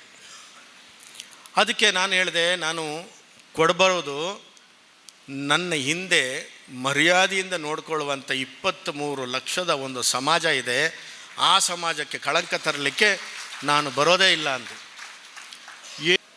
ಹೇಗಾಗಬೇಕು ನನಗೆ? ಇದು ನಮ್ಮ ಸದಾನಂದ ಗೌಡರು ಇದ್ದಾಗ ಬಜೆಟ್ ಮಾಡುವಾಗ ನನಗೆ ಭಾರಿ ಹತ್ತಿರ ಇದ್ದರು ಅವರು. ಸದಾನಂದ ಗೌಡರು ಇದ್ದಾಗ ಬಜೆಟ್ ಮಾಡುವಾಗ ಹೋದೆ, ನಮ್ಮ ಸಮಾಜಕ್ಕೆ ಎಷ್ಟಾದರೂ ಬಜೆಟ್ ಇಡಿ, ಯಾಕೆಂದರೆ ಯಡಿಯೂರಪ್ಪನವರು ಈ ಪರಂಪರೆಯನ್ನು ತಂದಿದ್ದಾರೆ, ಸಂತರಿಗೆ ಕೊಟ್ಟದ್ದು ಸಮಾಜಕ್ಕೆ ಸಿಗ್ತದೆ ಅಂತ ಹೇಳಿ ಎಲ್ಲ ಸಂತರಿಗೂ ಮಠಗಳಿಗೂ ಇಷ್ಟಿಷ್ಟು ದುಡ್ಡು ಕೊಡ್ತಾರೆ ಅಂತ, ನಮಗೂ ಒಂದಿಷ್ಟು ಕೊಡಿ. ಸದಾನಂದ ಗೌಡರು ಹೇಳಿದರು, ನಿಮ್ಮದು ಮಠವೇ ಇಲ್ಲಲ್ಲ ಬಂಟ್ರಿಗೆ, ಅದು ಸಂಘಗಳಿಗೆ ಕೊಡಲಿಕ್ಕಾಗೋದಿಲ್ಲ. ಸಂಘಗಳಿಗೆ ಕೊಡ್ಲಿಕ್ಕೆ ಹೋದರೆ ಸುಮಾರು ರಾಜ್ಕುಮಾರ್ ಸಂಘ ಇದೆ, ಕನ್ನಡ ರಕ್ಷಣಾ ಇದೆ, ಮತ್ತೊಂದು ಇದೆ, ಇನ್ನೊಂದಿದೆ, ಅದು ಬಜೆಟಲ್ಲಿಲ್ಲ. ನಿಮ್ಮ ಸಮಾಜ ಇದೆಯಾ? ಇಲ್ಲ. ಇದ್ರಿದ್ರೆ ಕೊಡ್ತಿದ್ವಿ. ಅದು ಆಗಲೇ ತೀರ್ಮಾನ ಮಾಡಿದೆ, ನನಗೆ ಏನೂ ಸಿಗದಿದ್ರೂ ಪರವಾಗಿಲ್ಲ, ನನ್ನ ಮುಖ ತೋರಿಸಿ ಆದರೂ ನನ್ನ ಸಮಾಜಕ್ಕೆ ಸರ್ಕಾರದಿಂದ ಕೊಡಿಸ್ಲೇಬೇಕು ಅಂಥೇಳಿ ಈ ಸಮಾಜಕ್ಕೆ, ಈ ಬಂಟ ಸಮಾಜಕ್ಕೆ ಅಂತಲೇ ಈ ಸಂಸ್ಥಾನ ಇಟ್ಟಿರೋದು, ನೆನ್ಪಿಟ್ಕೊಳ್ಳಿ. ಹಾಗಾಗಿನೇ ಕಿತ್ತಾಡಿ ಜಗಳ ಆಡಿ ಸಮುದಾಯ ಭವನಕ್ಕೆ ಅಂಥೇಳಿ ಅದರೊಳಗೆ 2 ಕೋಟಿ ಇದೇ ಸಿದ್ದರಾಮಯ್ಯನ ಹತ್ರ ಬರೆಸ್ಕೊಂಡು ಬಂದೆ, 1 ಕೋಟಿ ಸಿಕ್ತು. ಅಂತೂ ಸಮುದಾಯ ಭವನ ಕಟ್ಟಿದ್ದೀನಿ ನಾನು, ಕಷ್ಟಪಟ್ಟೆ. ಆದರೂ ಆ ಸಮುದಾಯ ಭವನಕ್ಕೆ ಇನ್ನೊಂದು 30 ಲಕ್ಷ ಇದ್ದರೆ ಸಮುದಾಯ ಭವನ ಆಗೇ ಹೋಗ್ತದೆ. ಅದರೊಳಗೂ ಮಿಡಲ್ ಕ್ಲಾಸ್ನವರಿಗೆ ಉಚಿತವಾಗಿ ಕೊಡಬೇಕು ಅನ್ನೋದಕ್ಕೋಸ್ಕರ ನಾನು ಆ ಸಮುದಾಯ ಭವನವನ್ನು ಕಟ್ಟಿರೋದು. ಇವತ್ತು ನಿಜವಾಗ್ಲೂ ಸದಾಶಿವಣ್ಣ ಸಫರ್ ಆಗ್ತಿರೋದು ಯಾರು ಅಂತೇಳಿದ್ರೆ ಮಿಡಲ್ ಕ್ಲಾಸ್ನವರು. ಒಂದು ಆಸ್ಪತ್ರೆ ಬಂತು ಅಂದರೆ, ಏನಾರು ರೋಗ ಬಂತು ಅಂದರೆ ಖಂಡಿತವಾಗಿ ಅವರು ಗೌರ್ಮೆಂಟ್ ಆಸ್ಪತ್ರೆಗೆ ಸೇರಿಸುವಾಗ ಇಲ್ಲ ನಮ್ಮ ಶೆಟ್ರುಗಳು. ಯಾಕೆ ಅಂತಂದರೆ, ಎಲ್ಲಿ ಓಲ್ ಅಡ್ಮಿಟ್ ಮಾಡ್ತೀನಿ ಗೌರ್ಮೆಂಟ್ ಆಸ್ಪತ್ರೆ, 2 ಬರ್ಪೇರ ಮಾರ 2 ಬರ್ಪೇರ ಅಥವಾ ಯಾರೇ ಆ್ಯಕ್ಚುಲಿ ಆಗಲಿಕ್ಕೆ ಡಾಕ್ಟ್ರ್ ಬತ್ತಂಡ ಯಾರು ಅಂಡ್ ಭಿನ್ನರ್ನಗ್ಲಿ ಎಲ್ಲ ವರ್ಪು ಜರ್ತವೆ ಯಾರು.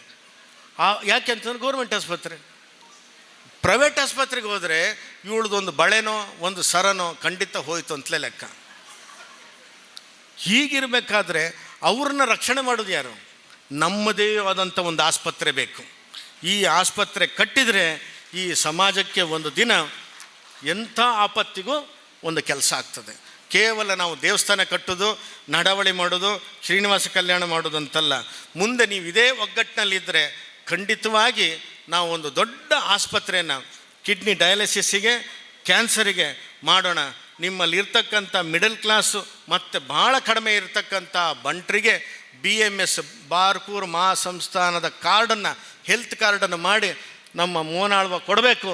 ಅಷ್ಟು ಜನರಿಗೂ ಅವರಿಗೆ ಹೆಲ್ತ್ ಸಿಗಬೇಕು. ಹೆಲ್ತ್ ಕೊಡುವಂಥದ್ದು ಇನ್ನು ಸಾಕು.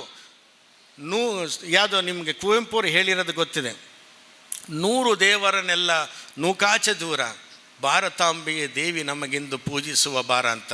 ಬಂಟರು ಕಟ್ಟಿ ಕಟ್ಟಿ ಕಟ್ಟಿ ಶಿಲಾಮಯ ದೇವಸ್ಥಾನ ಮಾಡಿ ಮಾಡಿ ಮಾಡಿ ಮಾಡಿ ಯಾರಿಗೋ ಅಂಗಡಿ ಮಾಡಿ ಕೊಟ್ಟಿದ್ದು. ಅವ್ರದ್ದು ಬಿಸ್ನೆಸ್ ಶುರು. ಇವ ಕಟ್ಟಿದವನು 2ನೇ ವರ್ಷಕ್ಕೆ ಆ ಜೀರ್ಣೋದ್ಧಾರದಲ್ಲಿ ಸಮಿತಿಲೂ ಇಲ್ಲ, ಇವ ಜೀರ್ಣ ಆದ.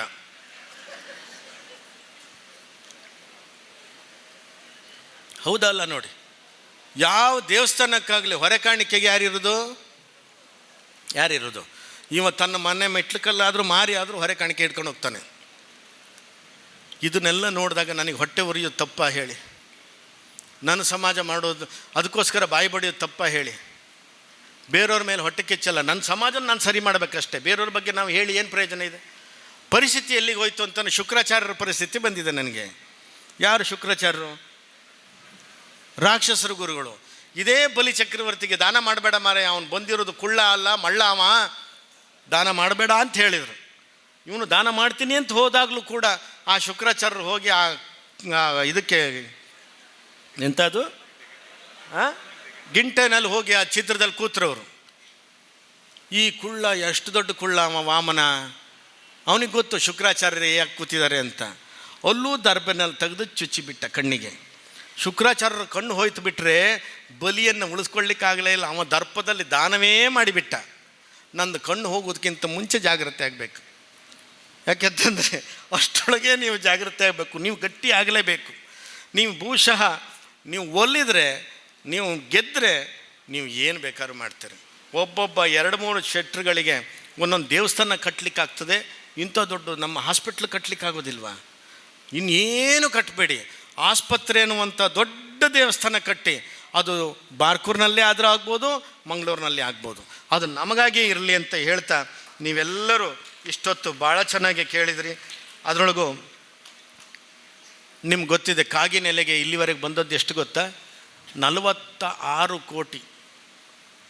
ಸಿದ್ದರಾಮಯ್ಯ ಬರುವಲ್ಲಿವರೆಗೆಯೇ ಕಾಗಿನೆಲೆಗೆ ಬಂದದ್ದು 46 ಕೋಟಿ. ಕಾಗಿನೆಲೆ ಅಂದರೆ ಯಾರದ್ದು? ಕುರುಬರ ಗುರುಗಳು 46. ಅವರೆಲ್ಲ ಹೆಚ್ಚು ಕಮ್ಮಿ ನನ್ನ ಏಜ್ನವರೇ ನಾವೆಲ್ಲ ಅಲ್ಲಿ. ನಾನಿನ್ನೂ 4 ಕೋಟಿಲೇ ಇದ್ದೀನಿ ಸಾಲ ಮಾಡಿಕೊಂಡು. ಅವರು 46 ಕೋಟಿಗೆ ಬಂದಿದ್ದಾರೆ ಸರ್ಕಾರದಿಂದ. ಈಗಲೂ ಸಿದ್ದರಾಮಯ್ಯವರು ಕೊಟ್ಟಿದ್ದಾರೆ. ಒಕ್ಕಲಿಗರ ಮಟ್ಟಕ್ಕೆ ಬಂದಿರೋ ದುಡ್ಡೆಷ್ಟು?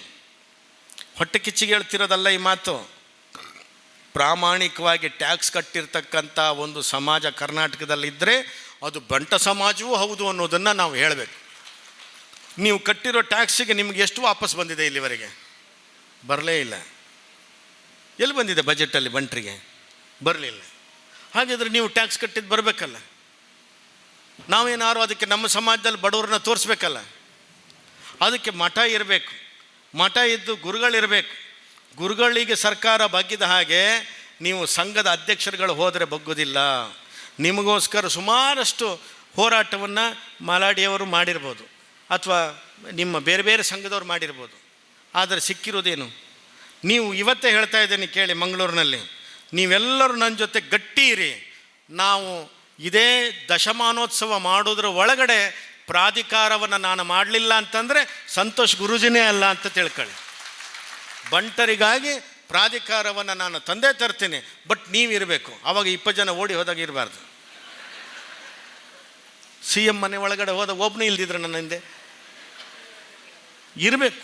ಗಟ್ಟಿ ಇರಬೇಕು. ನೀವು ಎಲ್ಲಿವರೆಗೆ ಇರಬೇಕು ಅಂದರೆ, ಯಾರಾದರೂ ನನ್ನನ್ನು ಕಳ್ಳ ಅಂದರೂ ನೀವು ಅಲ್ಲ ಅಂತ ಹೇಳ್ಕೊಂಡಿರಬೇಕು. ಕದ್ದು ಹೇಳೋದಲ್ಲ, ಕದಿಯುವುದೇ ಇಲ್ಲ ಹೇಳಿ. ಮತ್ತು ನಾವು ಯಾರು ಹಂಗಲ್ಲೂ ಇಲ್ದಿದ್ದಾಗ ಯಾಕೆ ಸ್ವಾಮಿ ನಮ್ಮ ಬಗ್ಗೆ ಮಾತಾಡಬೇಕು ಜನ? ಒಂದು ಊಟ ಕೊಟ್ಟಿಲ್ಲ, ಒಂದು 10 ರೂಪಾಯಿ ಕೊಟ್ಟಿಲ್ಲ, ಕಾರಿಗೆ ಒಂದು ಪೆಟ್ರೋಲ್ ಹಾಕಿಲ್ಲ, ಸುಮ್ಮನೆ ಯಾಕೆ ಸ್ವಾಮಿ ನಮ್ಮ ಬಗ್ಗೆ ಮಾತಾಡಬೇಕು ಅಲ್ವಾ? ನಿಮಗೆ ಸ್ವಂತ ಬುದ್ಧಿಯನ್ನು ಆ ದೇವರು ಕೊಟ್ಟಿದ್ದಾನೆ.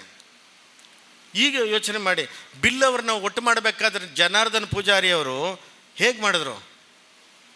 ಕುದ್ರೋಳಿ ದೇವಸ್ಥಾನನ ಬಳಸ್ಕೊಂಡ್ರು. 10 ದಿನದ ನವರಾತ್ರಿಯನ್ನು ಮಾಡಿದರು. ಪಾಪ ಆ ವೃದ್ಧರಿಗೆ ಏನಾದ್ರು ಬೇಕಾಗಿದೆಯಾ? ಅವರು ಹೋಮ್ ಮಿನಿಸ್ಟ್ರಲ್ಲ, ಇದು ಫೈನಾನ್ಸ್ ಮಿನಿಸ್ಟ್ರ್ ಆಗಿ ಬಂದಂಥ ವ್ಯಕ್ತಿ. ಅಂಥ ವ್ಯಕ್ತಿ ಇವತ್ತು ಅಂಥ ಬಿಲ್ಲವರನ್ನ ಕಟ್ಟಿದರು. ನಾರಾಯಣಗುರ ಹೆಸರಲ್ಲಿ ದೊಡ್ಡದಾಯಿತು. ಇಷ್ಟು ಸಾಲದು ಅಂಥೇಳಿ ಈಗ ಹೋದ ವರ್ಷ ನಿಮ್ಗೆ ಗೊತ್ತೇ ಇಲ್ಲ ಬಹುಶಃ ಭಾಳಷ್ಟು ಜನರಿಗೆ, ಹಾಸನ ರೋಡ್ನಲ್ಲಿ ಆರ್ಯ ಈಡಿಗ ಸಮಾಜ ಸಂಸ್ಥಾನ ಅಂತ ಮಾಡಿದರು. ನಿಮ್ಮ ಕಾರ್ಕಳದಲ್ಲಿದ್ದಂಥ ವಿಖ್ಯಾತಾನಂದ ಸ್ವಾಮೀಜಿಯವರನ್ನ ತಗೊಂಡೋಗಿ ಅಲ್ಲಿ ಇಟ್ಟಿದ್ದಾರೆ. ಸರ್ಕಾರದಿಂದ ಈಗ ಅವ್ರಿಗೆ ಜಾಗ ಕೊಡ್ತಿದ್ದಾರೆ, ಭೂಮಿ ಕೊಡ್ತಿದ್ದಾರೆ, ಎಲ್ಲ ಮಾಡ್ತಿದ್ದಾರೆ. ನೀವು ನೋಡಿದ್ರೆ ಮಾಡ್ರಿ ಅಂದರೆ ನಮ್ಮ ಗುರುಗಳು ಕಳ್ಳರು ಸುಳ್ಳು ಅಂತ ಹೇಳ್ಕೊಂಡಿದ್ದಾರೆ. ಯಾರು ಕೊಡ್ತಾರೆ? ನೀವು ನಮಗೆ, ನಾನು ಓಪನಾಗಿ ಹೇಳ್ತಾ ಇದ್ದೇನೆ, ನೀವೇನು ಮಾಡಬೇಕಾಗಿಲ್ಲ. ಒಂದು ಅವಮಾನ ಒಂದು ಮಾಡ್ದಲೆ, ಹೌದು ನಮ್ಮ ಗುರುಗಳು, ನಮ್ಮದು ಸಂಸ್ಥಾನ ಇದೆ ಅಂತ ನೀವು ಬನ್ನಿ. ಒಂದು ಗುಟ್ಟಿನ ಮಾತು ಹೇಳ್ತೀನಿ ಕೇಳಿ.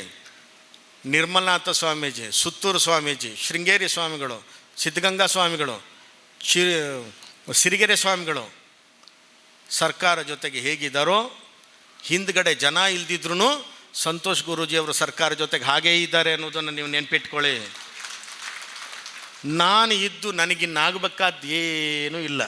ಈಗಲೇ 52 ಆಯಿತು, 74 ಅಂತೇಳಿ ನಮ್ಮ ಮೋಹನ್ ಆಳ್ವರು ಇನ್ನೂ ಒಳ್ಳೆ ಹೀರೋ ಥರ ಇದ್ದಾರೆ. ಹೊಟ್ಟೆಕಿಚ್ಚಾಗ್ತದೆ ನನಗೆ. ನನಗೆ ಈಗಲೇ 74 ಥರ ಫೀಲ್ ಆಗ್ತಾ ಉಂಟು. ಓಡಾಡಿ ಈ ಬಂಟ್ರಿಗೋಸ್ಕರ ನಾನು 6 ಲಕ್ಷ ಕಿಲೋಮೀಟ್ರ್ ಓಡಾಡಿದೆ. ನಂಗೆ ಒಂದು ಬಂಟ್ರು ಕಾರು ಕೊಡಲಿಲ್ಲ. ನನ್ನ ಕಾರೇ ಜಖಮಾಗಿ ಹೋಯ್ತು. ಏನೂ ಕೊಡಲಿಲ್ಲ, ನಾನು ಕೇಳಲೂ ಇಲ್ಲ. ಯಾರಾದರೂ ಕಾರು ಕೊಟ್ಟಿದ್ದಾರಾ? ಪೆಟ್ರೋಲ್ ಕೊಟ್ಟಿದ್ದಾರಾ? ಇಲ್ಲ. ಬೇಡ ನನಗೆ. ಯಾಕಂತಂದ್ರೆ ನಾನು ಡಾಕ್ಟ್ರಾಗಿ ಕೆಲಸ ಮಾಡ್ತಿದ್ದೇನೆ, ಇವತ್ತಿಗೂ ನಾನು ಮಾಡ್ತಿದ್ದೇನೆ, ಮುಂದಕ್ಕೂ ಮಾಡ್ತಿದ್ದೇನೆ. ಈಗ ಹೇಳಿ, ವಾಲ್ಮೀಕಿ ಸಮಾಜ ಅಂತ ಮೊನ್ನೆ ಕರೆದ್ರಲ್ಲ, ವಾಲ್ಮೀಕಿ ಜಯಂತಿ ಮಾಡಿದ್ರಲ್ಲ, ಸಿದ್ದರಾಮಯ್ಯ ಯಾರ ಜೊತೆಗೂ ಕೂರ್ದಿದ್ದವರು ವಾಲ್ಮೀಕಿ ಸಮಾಜದ ಗುರುಗಳನ್ನು ಕರ್ಸ್ಕೊಂಡು ಕೂತರು. ಆ ವಾಲ್ಮೀಕಿ ಸಮಾಜ ನನ್ನ ಸ್ನೇಹಿತ, ಪಾಪ ಅವನು ಯಾವುದಕ್ಕೂ ಹೋಗದೇ ಇದ್ದಂಥ ವ್ಯಕ್ತಿ ಅವರು. ಆದರೂ ಸರ್ಕಾರ ವಾಲ್ಮೀಕಿ ಅಂದರೆ ಯಾರು? ಬೇಡ್ರಿಗೋಸ್ಕರ ಕರ್ಕೊಂಡು ಕೂರಿಸಿದ್ರು.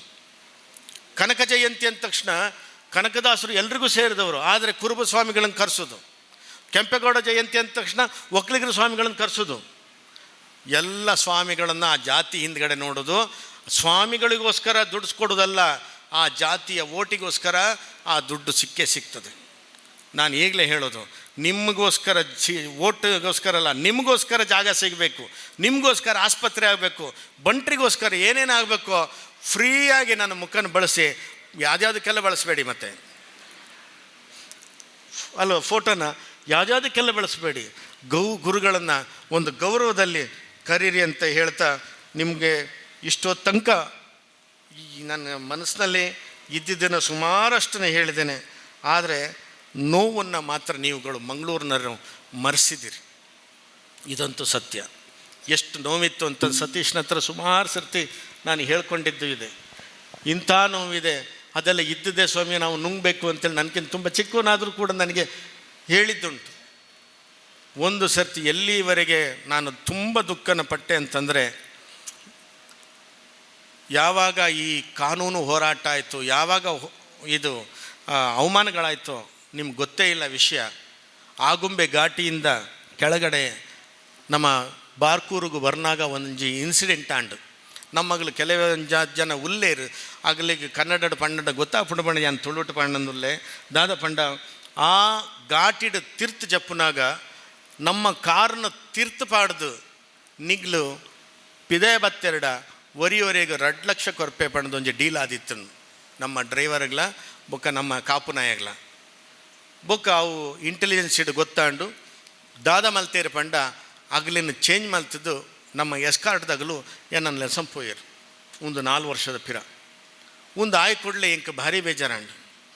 ಈ ವಿಷಯ ನಮ್ಮ ಪೂರ್ವಾಶ್ರಮದ ಪತ್ನಿಗೆ ಗೊತ್ತಾದ ಆರೋಗ್ಯ ಆ ಇಲ್ಲಾಡು ಬತ್ತದ ಬಂಡೇರಿ ನಮ್ಮ ಇಲ್ಲಾಡು ಆ ಬಂಟಿರ್ನ ಸವಾಸನೇ ಬೊಡ್ಚಿ ಕೇವಲ ಅಯ್ಯಪ್ಪ ಸ್ವಾಮಿನ ದೇವಸ್ಥಾನ ಒಂಜೇ ತೂಡು ನನ್ನ ಬಾರ್ಕೂರು ಪೋರಣೆ ಬಲ್ಲಿ ಪಂಡದು ಭಾರಿ ಒತ್ತಡ ಪಾಡಿಯರು ಆಂಡಲ ಯಾನೊಂಜಿ ಪತ್ತದೆ ಬುಡುಪಿನೇ ಇಜ್ಜಿ ಆಯ್ನಾತಿ ಅವನ್ ಮಲ್ಪುವೆ ಅಂತ ಪಂಡದು ಯಾನು ಬತ್ತೆ ಆಂಡ ಒಂದೇ ಟೆನ್ಷನ್ ಆರು ಹಾರ್ಟ್ ಅಟ್ಯಾಕ್ ಆದು ಪ್ರಾಣ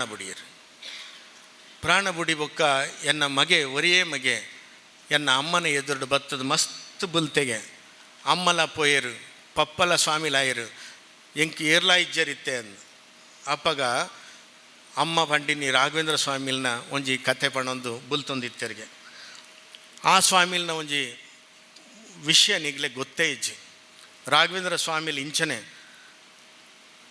ಬುಡೆದಿನ್ ಕಲೊಂಡೇರು ಬಾಲೆನ್ ಕಲೊಂಡೇರು ಪೂರಾ ಅಪ್ಪೊಂಡು ಬೊಕ್ಕ ಸುಸೈಡ್ ಮಲ್ತೊಂಡೇರು. ರಾಘವೇಂದ್ರ ಸ್ವಾಮೀಜಿ ಸುಸೈಡ್ ಮಲ್ತೊಂಡೇರು ಪಂಡದು ಯಾರಿಗೆ ಗೊತ್ತುಂಡು, ಯಾರಿಗ್ಲಾ ಗೊತ್ತುಜಿ ಆಂಡ ಡೆತ್ ನೋಟು ರೈಕುಲೆ ಡೆತ್ ನೋಟು ಬರೆತದ್ದು ಸೈತಿನ ಸ್ವಾಮಿಲಾರು ಮಾತ್ರ.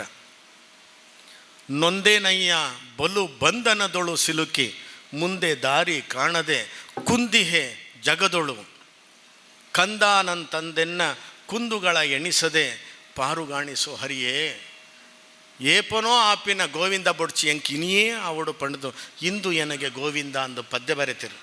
ಅವು ಡೆತ್ ನೋಟ್ ಬರೆಂಡ ಗೊತ್ತಾಪುಂಡು ಪಂಡದು ಪದ್ಯದ ರೂಪದ ಬರೆತಿನ ಒಂಜಿ ಪದ್ಯ ಆರು ಆತು ಸರಸ್ವತಿಯ ಪುತ್ರೆ ರಾಘವೇಂದ್ರ ಸ್ವಾಮಿಲು ಆರು ಬರೆಪೇರು ದಾರುಣಿಯೊಳು ಬಲು ಬಾರ ಜೀವನಾನಾಗಿ ದಾರಿ ತಪ್ಪಿ ನಡೆದೆ ಅಂದು ಯಾವತ್ತು ಹೆಣ್ತಿನ ಬಿಟ್ಟೆ ಮಗನ ಬಿಟ್ಟೆ ದಾರಿ ತಪ್ಪಿ ನಡೆದೆ ಅಂದು ಸೇರಿದೆ ಕುಜನರ ಯಾರೂ ಕಾಯುವರಿಲ್ಲ ಧೀರ ವೇಣುಗೋಪಾಲ ಪಾರುಗಾಣಿಸು ಹರಿಯೇ ಆತ ಬರೆತದು ಸಮಾಧಿ ಉಲಯ ಪೋದು ಕುದೊಂಡೇರು ಬೃಂದಾವನ ಮಲ್ತೇರು ಇನಿ ಆರಾಧನೆ ಮಲ್ಪ ಬೊಳ್ಳಿದ ರಾಘವೇಂದ್ರ ಸ್ವಾಮಿನ ದೀವೊಂದು ನಮ ಪೋಯ್ಬೊಕ್ಕ ಮುಂದೇ ಒಂಜಿ ಟ್ರ್ಯಾಜಡಿ ಎನ್ನ ಜೀವನ ಆದ ಪೋಂಡು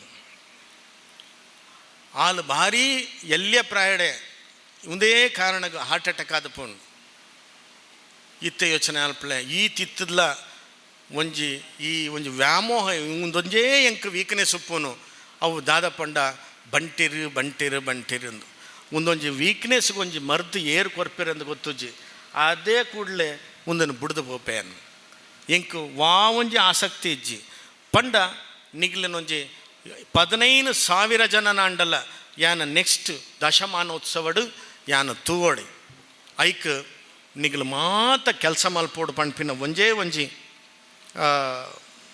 ಪ್ರಾರ್ಥನೆ ಮಲ್ಪರೆ ಬಲ್ಲಿಗೆ ಸ್ವಾಮಿಲು ಎಂಚಿನ ಅನ್ಪಿನ ಆದೇಶ ಮಲ್ಪರೆ ಪೋಡಿಗೆ ಅಪ್ಪನು ಗುರುಕುಲು ಆದೇಶ ಮಲ್ಪೊಡಿಗೆ ನಿರ್ದೇಶನ ಬಾರಿ ಅಡ್ಡ ನಿರ್ದೇಶನ ಕರೆಕ್ಟ್ ನಿಗ್ಲು ಸೇರೋಡು ಒಂಜಿ ನಾಯಿ ಪೋಂದಿತ್ತನಿಗೆ ನಾಯಿ ಪೋಂದು ಉಪ್ಪುನಾಗ ಏರಿಯಾ ಒಂಜಿ ಕಲ್ಲಡು ಹಾಕ್ಯಾಗೆ ಒಂದೊಂದು ಬಾರಿ ಅಡ್ಡೆ ಕತ್ತೆ ಗೊತ್ತುಂದ ಇಜ್ಜೆ ಗೊತ್ತುಜ್ಜಿ ಕಲ್ಲಡು ಹಾಕ್ಯಾಗೆ ಆ ನಾಯಿಗೆ ಭಾರಿ ಬೇಜಾರಾಗಿ ಕೂಡಲೇ ಪೋದು ಮಲ್ತೀನಿ ಇಂಚಿನ ಶಿವನ ತಪಸ್ಸು ಮಲ್ತನಿಗೆ ತಪಸ್ಸು ಮಲ್ತಿನಿಕ್ಕೆ ಶಿವ ಪ್ರತ್ಯಕ್ಷ ಆದ್ಬಿಡಿಯೇ ನಾಯಿ ತಪಸ್ಸು ಮಲ್ತೊಂದುಂಡ ತಾನು ಎಂಚಿನ ಬೋಡೋನು ಸ್ವಾಮಿ ಯಾನ್ ಪೊಕ್ಕಡೆ ಪೋಂದಿತ್ತೆ ಆಯ್ ಎಂಕ್ ಕಲ್ಲಡು ಹಾಕಿ ಎಂಕಂದು ಅಂಚಂಡ ಆವೆ ಅಯನ್ಲ ನಾಯಿ ಮಲ್ತು ಬಿಡು ಬಂಡೆಗೆ ಶಿವೆ ಬುಡ್ಚಿ ಬಂಡೆಗೆ ನಾಯಿ ಬುಡ್ಚ ಕತ್ತೆ ಮಲ್ಪುಗ ಬುಡ್ಚಿ ಮರಲೆ ಮಲ್ಪುಗ ಬುಡ್ಚಿ ಎಂಚಿನ ಪಂಡಲ ಬುಡ್ಚಿ ಅಂಚಂಡ ಈಯೇ ಪಂಡ್ಲ ಎಂಚಿನ ಮಲ್ಪೋಡೊಂದು ಅವು ಮಲ್ತು ಬಿಡ್ಪೇನ್ ಆ ನಾಯಿ ಪಂಡಡಿಗೆ ಓಂಡ ಮಟ್ಟಗೊಂಜಿ ಸ್ವಾಮಿ ಮಲ್ಪು ಒಂದು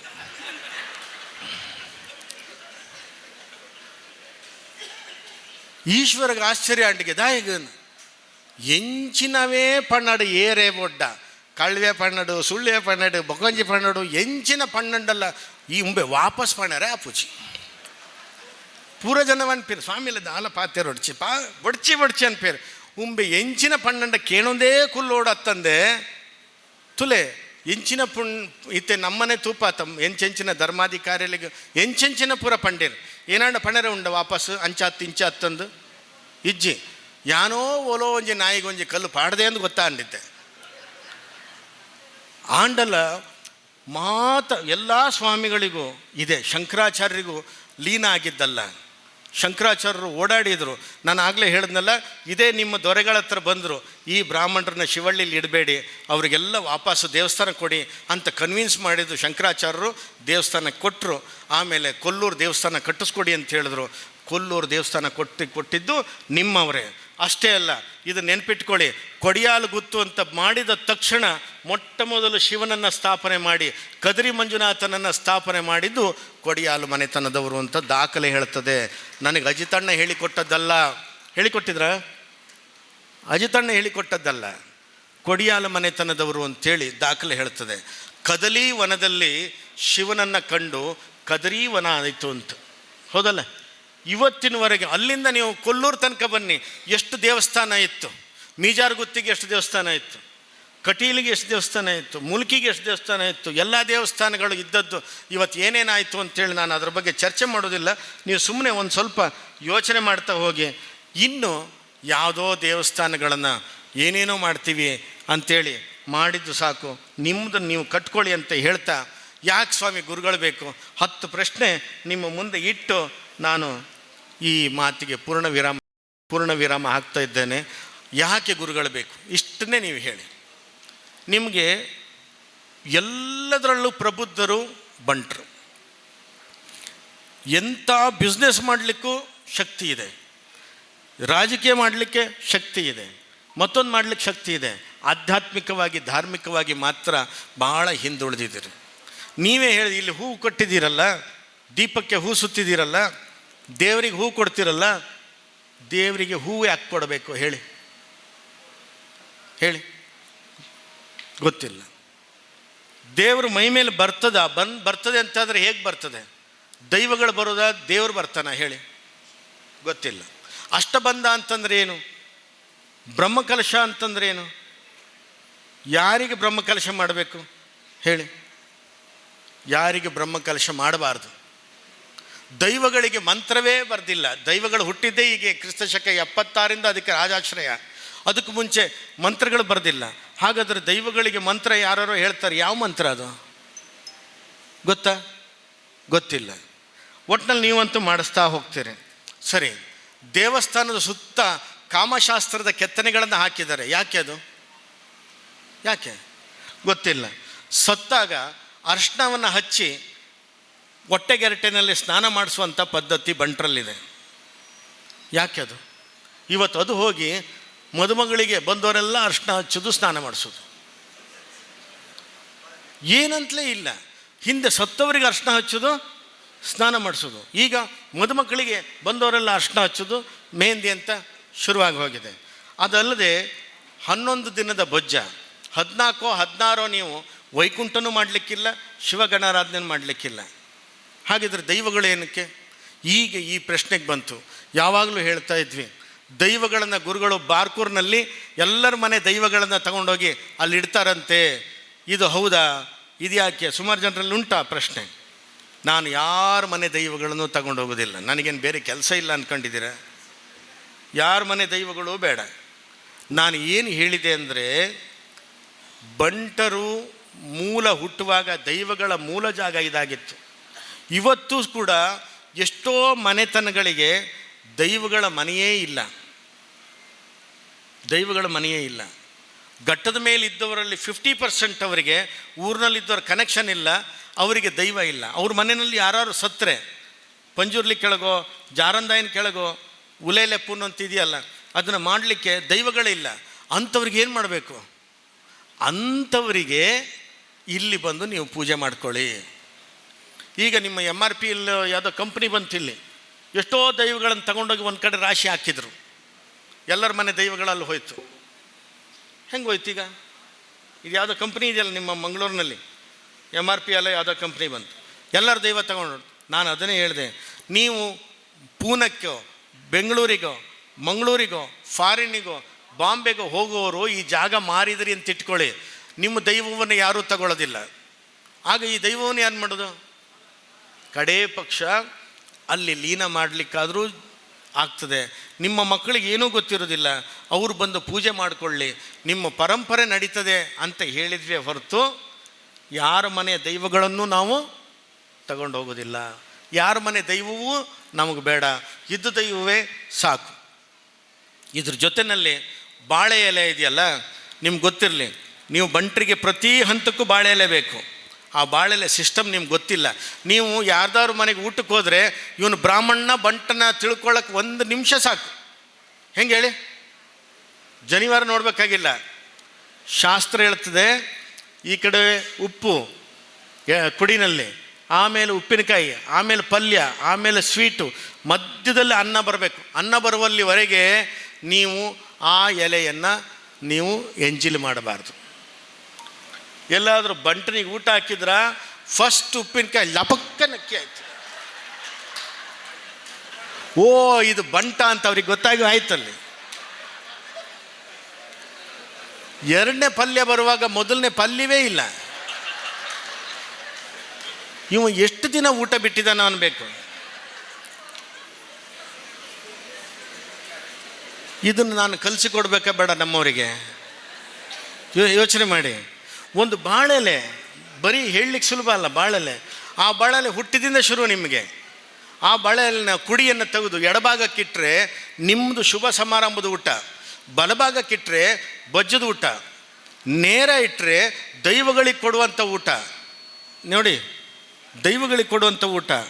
ಅದೇ ಬಾಳೆಲೆಯನ್ನು, ಇಡೀ ಬಾಳೆಲೆ ಅಂತಂದರೆ ಹೊತ್ಕೊಂಡು ಹೋಗಲಿಕ್ಕೆ, ಇಡೀ ಬಾಳೆಯನ್ನು ಮನೆಯೊಳಗೆ ತಂದರೆ ಹೊತ್ಕೊಂಡು ಹೋಗಲಿಕ್ಕೆ. ಅದೇ ತುಳಸಿ ಕೂಡ ನೀವು ಕಡೆಗಳಿಗೆನೆಲ್ಲ ಹೊತ್ಕೊಂಡು, ನೀವೆಷ್ಟೇ ಹೂವಿನ ರಾಶಿ ಹಾಕಿ ಕಡೆಗೆ ಒಂದು ಮಾಲೆ ಆದರೂ ತುಳಸಿಯನ್ನು ಹಾಕಿ ಸತ್ತಾಗ ಆ ಹೆಣವನ್ನು ಹೊತ್ಕೊಂಡು ಹೋಗ್ಬೇಕು. ಹೆಣಕ್ಕೆ ಮಾತ್ರ ತುಳಸಿ ಹಾರ ಹಾಕಬೇಕು. ಈಗ ಒಂದು ಹೆಣಕ್ಕೆ ಹಾಕಿದ್ರಲ್ಲ, ಹಾಕ್ಲಿಲ್ವ ನೀವೀಗ? ಗುರುಗಳಂದ್ರೆ ಹೆಣ ಅಂತ ಕರಿತೀರಿ ಬೇಕಿದ್ರೆ. ಯಾಕೆ ಗುರುಗಳಿಗೆ ಮಾತ್ರ ನೀವು ತುಳಸಿ ಯಾಕೆ ಹಾಕ್ತೀರಿ? ಗೊತ್ತಿಲ್ಲ ಅನ್ನೋದು ಇನ್ನು ಮೇಲೆ ಬಂಟ್ರಿಗೆ ಇರಲೇಬಾರ್ದು. ವಿದ್ಯಾವಾಚಸ್ಪತಿ ಅನ್ನುವಂಥ ಗುರುಗಳನ್ನ ಇಟ್ಕೊಂಡ ಮೇಲೆ ಬಂಟ್ರಿಗೆ ಇನ್ನು ಮೇಲೆ ಗೊತ್ತಿಲ್ಲ ಶಬ್ದನೇ ಇರಬಾರ್ದು, ಗೊತ್ತಿಲ್ಲ ಅನ್ನೋದಿರಬಾರ್ದು. ನಾನು ನಿಮ್ಮ ಹತ್ರ ಇಷ್ಟೇ ಕೇಳೋದು, ಒಂದಿಷ್ಟು ಕಲ್ತಿರೋದನ್ನು ನಿಮಗೆ ದಾರೆ ಎರೆದು ಹೋಗಬೇಕಂತ ಅಷ್ಟೇ. ನೀವು ನಿಮ್ಮ ತಾಲೂಕಿನಲ್ಲಿ, ನಿಮ್ಮ ಮಂಡಲದಲ್ಲಿ, ರವೀಂದ್ರ ಮಾಸ್ಟ್ರೇ, ನಿಮ್ಮ ಮಂಡಲದಲ್ಲಿ ನೀವು ಕರಿಬೇಕು. ಚೌಟ್ರು ಬಂದಿದ್ದಾರೆ, ಬಂಟ್ವಾಳಕ್ಕೆ ಒಂದಿನ ಕರಿಬೇಕು, ಅಥವಾ ಸುಳ್ಯಕ್ಕೆ ಒಂದಿನ ಕರಿಬೇಕು. ನೀವೇನು ನನಗೆ ಫೀಸ್ ಕೊಡೋದು ಬೇಡ, ಕರೀರಿ. ಕರೆದು ಯಾವ್ದು ಪ್ರಶ್ನೆ ಇದೆ ನೀವು ಕೇಳಿ. ಸಾಧ್ಯವಾದಷ್ಟು ನಾನು ಅದಕ್ಕೆ ಉತ್ತರ ಕೊಟ್ಟು ನಿಮ್ಮನ್ನು ಸರಿ ಮಾಡಿ. ನಾಳೆ ನಿಮ್ದು ಏನು ಹಬ್ಬ? ದೀಪಾವಳಿ. ಇವತ್ತು ನೀರು ತುಂಬಬೇಕು. ನೀರು ತುಂಬಬೇಕಾದ್ರೆ ಒಂದು ಸೌತೆಕಾಯ್ದು ಕಟ್ತೀರಲ್ಲ, ಮುಳ್ಳು ಸೌತೆಕಾಯ್ದು. ಯಾಕೆ ಅದು ನಮ್ಮ ಪಕ್ಕದ ಮನೆಯಲ್ಲಿ ಕಟ್ತಾಳೆ, ನಾನು ಕಟ್ಟೋದು. ಅವಳು ಸಣ್ಣ ಸೌತೆ ಕಟ್ಟರು, ನಾನು ದೊಡ್ಡ ಸೌತೆಕಾಯಿ ಕಟ್ಟು. ಈ ಕಾಂಪಿಟೇಷನ್ ಅಲ್ಲ. ಯಾಕೆ ಕಟ್ತೀವಿ ನೀವು ಗೊತ್ತಿದೆಯಾ? ಗೊತ್ತಿಲ್ಲ. ನಾಳೆ ನೀವು ಸ್ನಾನ ಮಾಡ್ತೀರಿ, ಅದರ ಅರ್ಥ ಏನು ಗೊತ್ತಾ? ನೀವು ಒಬ್ಬರನ್ನ ಹೆಣಕ್ಕೆ ಸುಟ್ಟು ಬಂದ ಮೇಲೆ, ಟೈಮ್ ಆಯಿತು ನನಗೆ, ಒಂದು 2 ನಿಮಿಷ ಮುಗಿಸಿಬಿಡ್ತೇನೆ. ಆ ಹೆಣಕ್ಕೆ ಸುಟ್ಟು ಬಂದ ಮೇಲೆ ಸ್ನಾನ ಮಾಡ್ತೀರಲ್ಲ, ಹಾಗೆ ನರಕಾಸುರ ಸತ್ತದಕ್ಕೆ ಸ್ನಾನ ಮಾಡೋದು. ನೀವು ನಾಡಿದ್ದು ಬಲೀಂದ್ರ ಪೂಜೆ ಮಾಡ್ತಿರಲ್ಲ, ಈ ತುಳುನಾಡನ್ನು ಆಳಿದವನು ಬಲೀಂದ್ರ ಅಂತ ಕರಿತೀರಲ್ಲ. ಹೇಗೆ ಸ್ವಾಮಿ ಬಲೀಂದ್ರ? ನಿಮ್ಮ ಪರಶುರಾಮ ಬಂದು ತುಳುನಾಡು ಹುಟ್ಟೋಕ್ಕಿಂತ ಮುಂಚೆ ಬಲೀಂದ್ರನನ್ನು ಪಾತಾಳಕ್ಕೆ ತಳ್ಳಿ ಆಗಿದೆ. ಮತ್ತು ನಿಮ್ಮ ತುಳುನಾಡನ್ನು ಬಲೀಂದ್ರ ಆಳಿದ್ದು ಯಾವಾಗ? ಹೇಗೆ ಕರಿತೀರಿ? ಬಲೀಂದ್ರ ಸೇವೆ ಅಂತ, ಬಲೀಂದ್ರ ಪ್ರಶಸ್ತಿ ಎಲ್ಲಿದೆ? ನಿಮ್ಮ ತುಳುನಾಡಿಗೆ ಬಲೀಂದ್ರ ಅಂತ ಹೇಳ್ತೀರಿ. ಹೆಂಗೆ?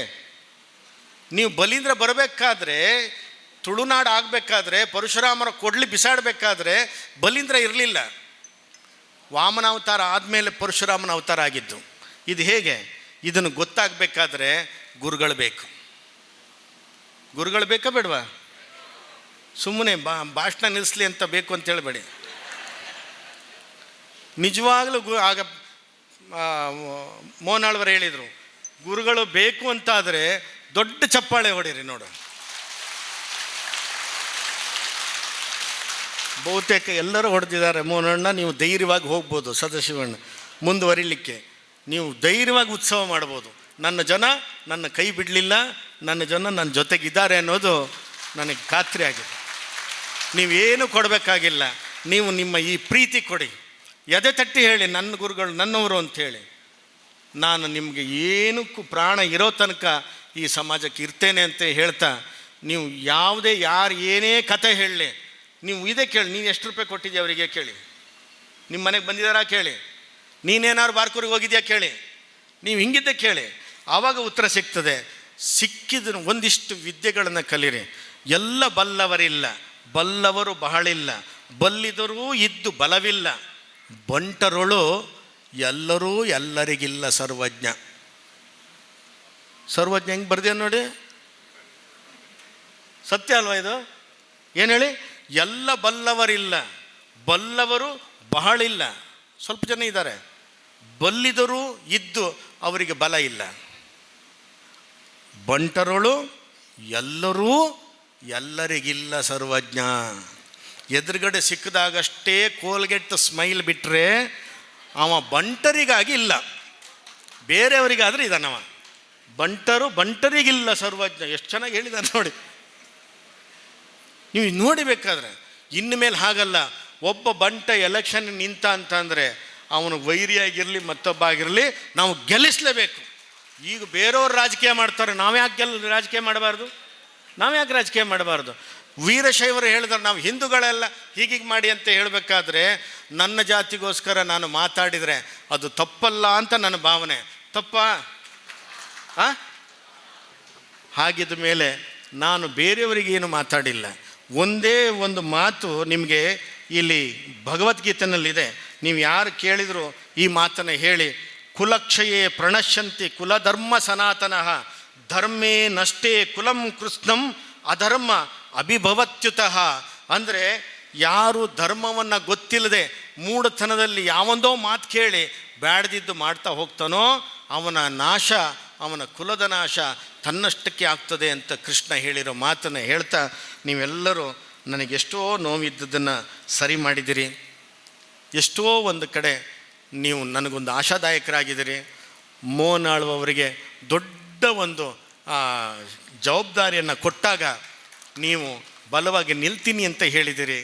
ಹಾಗಾಗಿ ಅವರ ಜೊತೆಗೆ ನೀವು ನಿಲ್ಲಬೇಕು. ಸದಾಶಿವಣ್ಣ ಅನ್ನೋದು ಒಂದು ಮುಗ್ಧ ಜೀವಿ. ಅವ್ರಿಗೆ ಯಾವ ಜನ್ಮದ ಒಂದು ಪುಣ್ಯದ ಫಲವೇನೋ ಲಕ್ಷ್ಮಿ ಒಲಿದು ನಿಂತಿದ್ದಾಳೆ. ಒಲಿದ್ರೂ ಕೂಡ ತನ್ನ ಜಾತಿಗೆ ನಾನು ಏನು ಬೇಕಾದ್ರೂ ಮಾಡ್ತೀನಿ ಅಂತ ಹೇಳ್ದಂಥ ಮುತ್ಸದ್ದಿ. ಅವರಿಗೆ ನಿಮ್ಮ ಶಕ್ತಿ ತುಂಬಬೇಕು ಅಂದರೆ ಅಷ್ಟು ಜನ ನೀವು ಅವರ ಜೊತೆಯಲ್ಲಿರಬೇಕು. ಅದರೊಳಗೆ ಅಪಾರ ಬಂಧುಗಳನ್ನು ಇವತ್ತಿಗೂ ಗಳಿಸಿ ನಾನು ಈ ಸಮಾಜಕ್ಕಿದ್ದೇನೆ ಅಂತ ತೋರಿಸಿದವರು ಅಜಿತಣ್ಣವರು.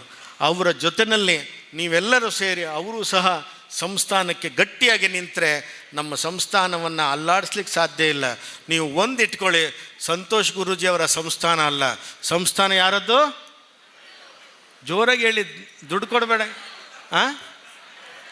ಸಂಸ್ಥಾನ ಬಂಟ್ರದ್ದು, ನಮ್ಮದು, ನನಗಾಗಿ ಕಟ್ಟಿಕೊಂಡದ್ದಲ್ಲ, ನಿಮಗಾಗಿ ಇರ್ತಕ್ಕಂಥದ್ದು ಅಂತ ಹೇಳ್ತಾ, ಅದು ಸರ್ಕಾರದ ಮುಂದೆ ಒಂದು ಪರೋಕ್ಷವಾಗಿ ಅಲ್ಲ, ಒಂದು ಅನಿರೀಕ್ಷಿತವಾಗಿ ರಮಾನಾಥ್ ರೈ ಅವರಿಗೆ ಸರ್ಕಾರಕ್ಕೆ ಸಂದೇಶ ಕೊಡಲಿಕ್ಕೂ ಸಾಕು. ಯಾಕೆಂತಂದರೆ ಅವರು ಇವತ್ತು ಮಿನಿಸ್ಟರ್ ಅಲ್ಲದೆ ಇದ್ದರೂ ಸಿದ್ದರಾಮಯ್ಯಗೆ ಆಪ್ತರವರು. ಅವರು ಮುಂದಿನ ಯಾರು ಸಿ ಎಮ್ ಆಗಿರ್ತಾರೋ ಗೊತ್ತಿಲ್ಲ, ಅಂತೂ 27ನೇ ಇಸ್ವಿಗೆ ಯಾರು ಸಿ ಎಮ್ ಆಗಿದ್ದರೂ ಕಾಂಗ್ರೆಸ್ ಪಕ್ಷದಿಂದ ಕರ್ಕೊಂಡು ಬರ್ತಕ್ಕಂಥ ಕೆಲಸವನ್ನು ರಮಾನಾಥ್ ರೈ ಅವರು ಮಾಡ್ತಾರೆ ಅಂತ ಹೇಳ್ತಾ, ನಮ್ಮೊಂದಿಗೆ ಮುಂದಿನ ಕೆಲಸ ನೀವೆಲ್ಲರೂ ಗಟ್ಟಿಯಾಗಿ ನಿಂತ್ಕೊಳ್ಳಿ. ಸರ್ಕಾರಕ್ಕೆ ಹೋಗಿ ಬಂಟರ ಅಭಿವೃದ್ಧಿ ಪ್ರಾಧಿಕಾರವನ್ನು ತಂದೇ ಬಿಡಬೇಕು ಅಂತೇಳಿ ಹೇಳ್ತಾ, ಇವೆಲ್ಲ ಯಶಸ್ಸಿಗೆ ಈ ಸಂಕಲ್ಪ ದಿನ ನಮ್ಮ ನೂತನ ಪದಾಧಿಕಾರಿಗಳು ರವಿ ಶೆಟ್ಟರು ಮತ್ತು ನಮ್ಮ ಆನಂದ್ ಶೆಟ್ಟರು, ನಮ್ಮ ಚಂದ್ರಹಾಸ, ಶಬರಿ, ಹಾಗೆ ಇವರೆಲ್ಲ ನಮ್ಮ ಭಾಸ್ಕರ್ ಚಂದ್ರ, ಇವರೆಲ್ಲ ತುಂಬ ಕೆಲಸ ಮಾಡಿದ್ದಾರೆ. ಮನೆತನದವರು ಸೇರಿದ್ದಾರೆ ನೋಡಿ, ಗುತ್ತಿನ ಮನೆಯವರು, ನಮ್ಮ ರೈಗಳು, ಇವರೆಲ್ಲ ಸೇರಿರೋದು. ಎಲ್ಲದಕ್ಕಿಂತ ಇನ್ನೊಂದು ಬಲ ನಮಗೆ ಬಂಟ್ವಾಳದ್ದು ಅಂತಂದರೆ ತುಂಬೆ ಪ್ರಕಾಶ್ ಶೆಟ್ಟರು. ಅವರುಗಳು ನಾನು ಹೇಳಿದ ತಕ್ಷಣ ಬಿಡದೇ ಇದ್ದು ನನ್ನ ಜೊತೆಗೆ ಬಂದರು. ಲೋಕೇಶ್ ಅಣ್ಣ ನನಗೆ ಹಳೇ ಸಂಬಂಧ, 10 ವರ್ಷದಿಂದ ಆ ಕಡೆ ಎಲ್ಲ ಲೋಕನಾಥ್ ಶೆಟ್ಟರು ತಿರುಗಿಸಿದಂಥವರು, ರಥ ಬಂದಾಗ ಓಡಾಡಿದಂಥವರು. ಇವರೆಲ್ಲರೂ ಇದ್ದಾರೆ. ಎಲ್ಲರ ಹೆಸರು ಹೇಳ್ತಾ ಇರಲಿಕ್ಕೆ ಸಾಧ್ಯ ಇಲ್ಲ, ನೀವೆಲ್ಲರೂ ಸಹ ಇರ್ತೀರಿ ಅಂತ ಹೇಳ್ತಾ, ನಿಮ್ಮ ಮುಂದೆ ಕರ್ಣನ ಬಗ್ಗೆ ಮಾತಾಡಲಿಕ್ಕೆ ಇನ್ನಿದೆ. ನಮ್ಮ ಸತೀಶ್ ಪಟ್ಲವರು ಬಂದಿದ್ದಾರೆ. ಸತೀಶ್ ಪಟ್ಲರು ಸಹ ನಮ್ಮ ಸಮಾಜದಲ್ಲೊಂದು ಮೇರು ವ್ಯಕ್ತಿತ್ವದ ಸರಸ್ವತಿ ಪುತ್ರ. ಅವರನ್ನು ಇವತ್ತು ನಿಮ್ಮ ಮುಂದೆ ಕರ್ಣಪರ್ವದ ವಿಶೇಷ ರೀತಿಯನ್ನು ತೋರಿಸ್ಲಿಕ್ಕುಂಟು. ಅಂತೂ ನೀವೆಲ್ಲ ಸಿಕ್ಕಿದ್ರಿ ಅಂತ ಉಮೇದಿನಲ್ಲಿ ಸ್ವಲ್ಪ ಜಾಸ್ತಿ ಮಾತಾಡಿದೆ. ಅದಕ್ಕೆ ಗುರುಗಳು ಕ್ಷಮಿಸಿ ಅಂತ ಹೇಳಲಿಕ್ಕಾಗಲ್ಲ, ಸುಧಾರಿಸ್ಕೊಳ್ಳಿ ಅಂತ ಹೇಳೋದು, ಬೇರೆ ಇನ್ನೇನೂ ಇಲ್ಲ. ಗುರುಗಳ ಹೆಸರನ್ನು ದಯಮಾಡಿ ಯಾರೂ ಸಹ ಕರೀಲಿಕ್ಕಿಲ್ಲ. ಯಾಕೆಂತಂದರೆ ಅದು ಅವರ ಮಕ್ಕಳ ಒಂದು ರಾತ್ರಿಯ ಆಯುಷ್ಯ ಕಡಿಮೆ ಆಗ್ತದಂತೆ. ಸನ್ಯಾಸಿಗಳ ಹೆಸರಿಡಿದು ಕರೆದ್ರೆ ಅಹಶ್ಚ ರಾತ್ರಿಶ್ಚ ಉಭಯೇಚ ಸಂಧ್ಯೆ ಅಂತ. ಹಾಗಾಗಿ ಎಲ್ಲ ಸ್ವಾಮಿಗಳ ಹೆಸರನ್ನು ಊರಿನ ಹೆಸರಲ್ಲಿ ಕರೆಯೋದು. ಪೇಜಾವರ ಸ್ವಾಮೀಜಿ, ಶಿರೂರು ಸ್ವಾಮೀಜಿ, ಪಲಿವಾರ ಸ್ವಾಮೀಜಿ, ಒಡೆಯೂರು ಸ್ವಾಮೀಜಿ ಅಂತ ಕರೆಯೋದು. ಅದಕ್ಕೋಸ್ಕರ ಅದು ನಿಮ್ಗೆ ಗೊತ್ತಿರಲಿ ಅಂತ ಹೇಳ್ತಾ, ನೀವೆಲ್ಲ ಅಣ್ಣ ತಮ್ಮ ಕರೆದಾಗೆ ಸ್ವಾಮಿಗಳ ಹೆಸರನ್ನು ಕರೀದಲೇ ಇನ್ನು ಪ್ರಬುದ್ಧರಾದಂಥ ಬಂಟರಾಗಿ ಕಾಣಲಿ ಅಂತೇಳಿ ನಿಮಗೆಲ್ಲರಿಗೂ ಆಶೀರ್ವಾದ ಮಾಡಿ ನಮ್ಮ ಮಾತನ್ನು ಮುಗಿಸ್ತಾ ಇದ್ದೇವೆ. ತುಳುವ ಮಣ್ಣದ ಗಡಿಪುಡೆ ಅಂಚನೆ ಬಂಟ ಬಾಂಧವರಿಗೆ ಪುಟ್ಟುಗಟ್ಟ ತೆರೆಯೋಡು ಬಂದಾಂಡ ಅಧ್ಯಯನ ಬೋಡು ಪನ್ಪಿನ ಎಡ್ಡೆ ಪಾತ್ರದೊಟ್ಟಿಗೂ ಆಶೀರ್ವಚನ ಕೊರ್ನಂಚಿನ ಡಾಕ್ಟರ್ ವಿದ್ಯಾವಾಚಸ್ಪತಿ ವಿಶ್ವ ಸಂತೋಷ ಭಾರತಿ ಶ್ರೀಪಾದರಿಗೆ ಮಾತಿರ್ನ ಪರವಾದ ಸೊಲ್ಮೆ ಸಂದಾಯ್ತ ಮಲ್ತೊಂದು ಅಂತ ಶ್ರೀಯುತ ಪಟ್ಲ ಸತೀಶ್ ಶೆಟ್ಟಿ ಅವರಿದ್ದಾರೆ. ಅವರನ್ನು ಕೂಡ ಆತ್ಮೀಯವಾಗಿ ಈ ಕಾರ್ಯಕ್ರಮಕ್ಕೆ ಬರಮಾಡಿಕೊಳ್ಳುತ್ತಾ ಶಾಲಿನ ಗೌರವದೊಂದಿಗೆ ಸತ್ಕರಿಸ್ತಾ ಇದ್ದಾರೆ.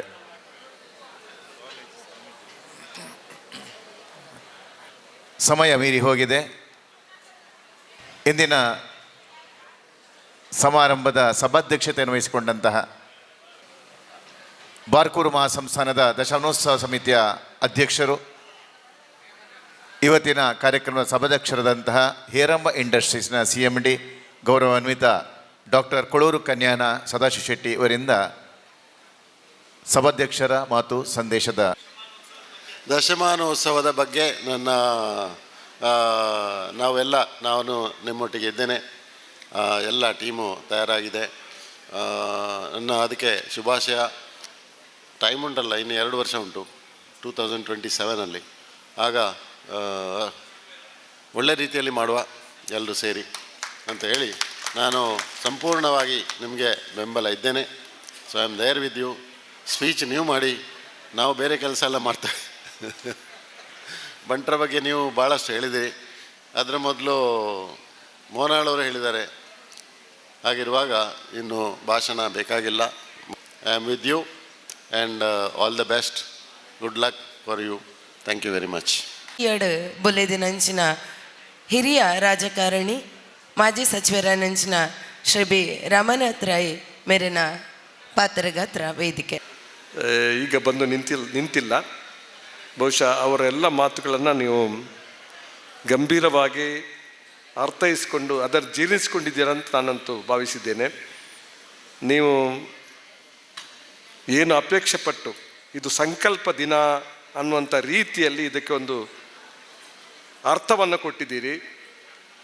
ಸಂಸ್ಥಾನದ ಸಂಕಲ್ಪದ ಒಂದು ಕೆಲಸ ಅಂಥೇಳಿ ಬಹುಶಃ ನೀನು ಅಪೇಕ್ಷೆ ಪಟ್ಟಿರ್ತಕ್ಕಂಥ ದೊಡ್ಡ ಕಾರ್ಯ ಅದು ಸ್ವಂತ ನನಗಾಗಿ ಅಲ್ಲ, ಇಡೀ ಬಂಟ ಸಮುದಾಯಕ್ಕೆ ಮಾಡಿರ್ತಕ್ಕಂಥ ಒಂದು ಉದ್ದೇಶದ ಕಾರ್ಯಕ್ರಮ ಅಂತೇಳಿ ಏನು ನಮ್ಮನ್ನು ನೀವು ಒಪ್ಪಿಸ್ತಕ್ಕಂಥ ಕೆಲಸವನ್ನು ಪರಿಣಾಮಕಾರಿಯಾಗಿ ಮಾಡಿದ್ದೀರಿ.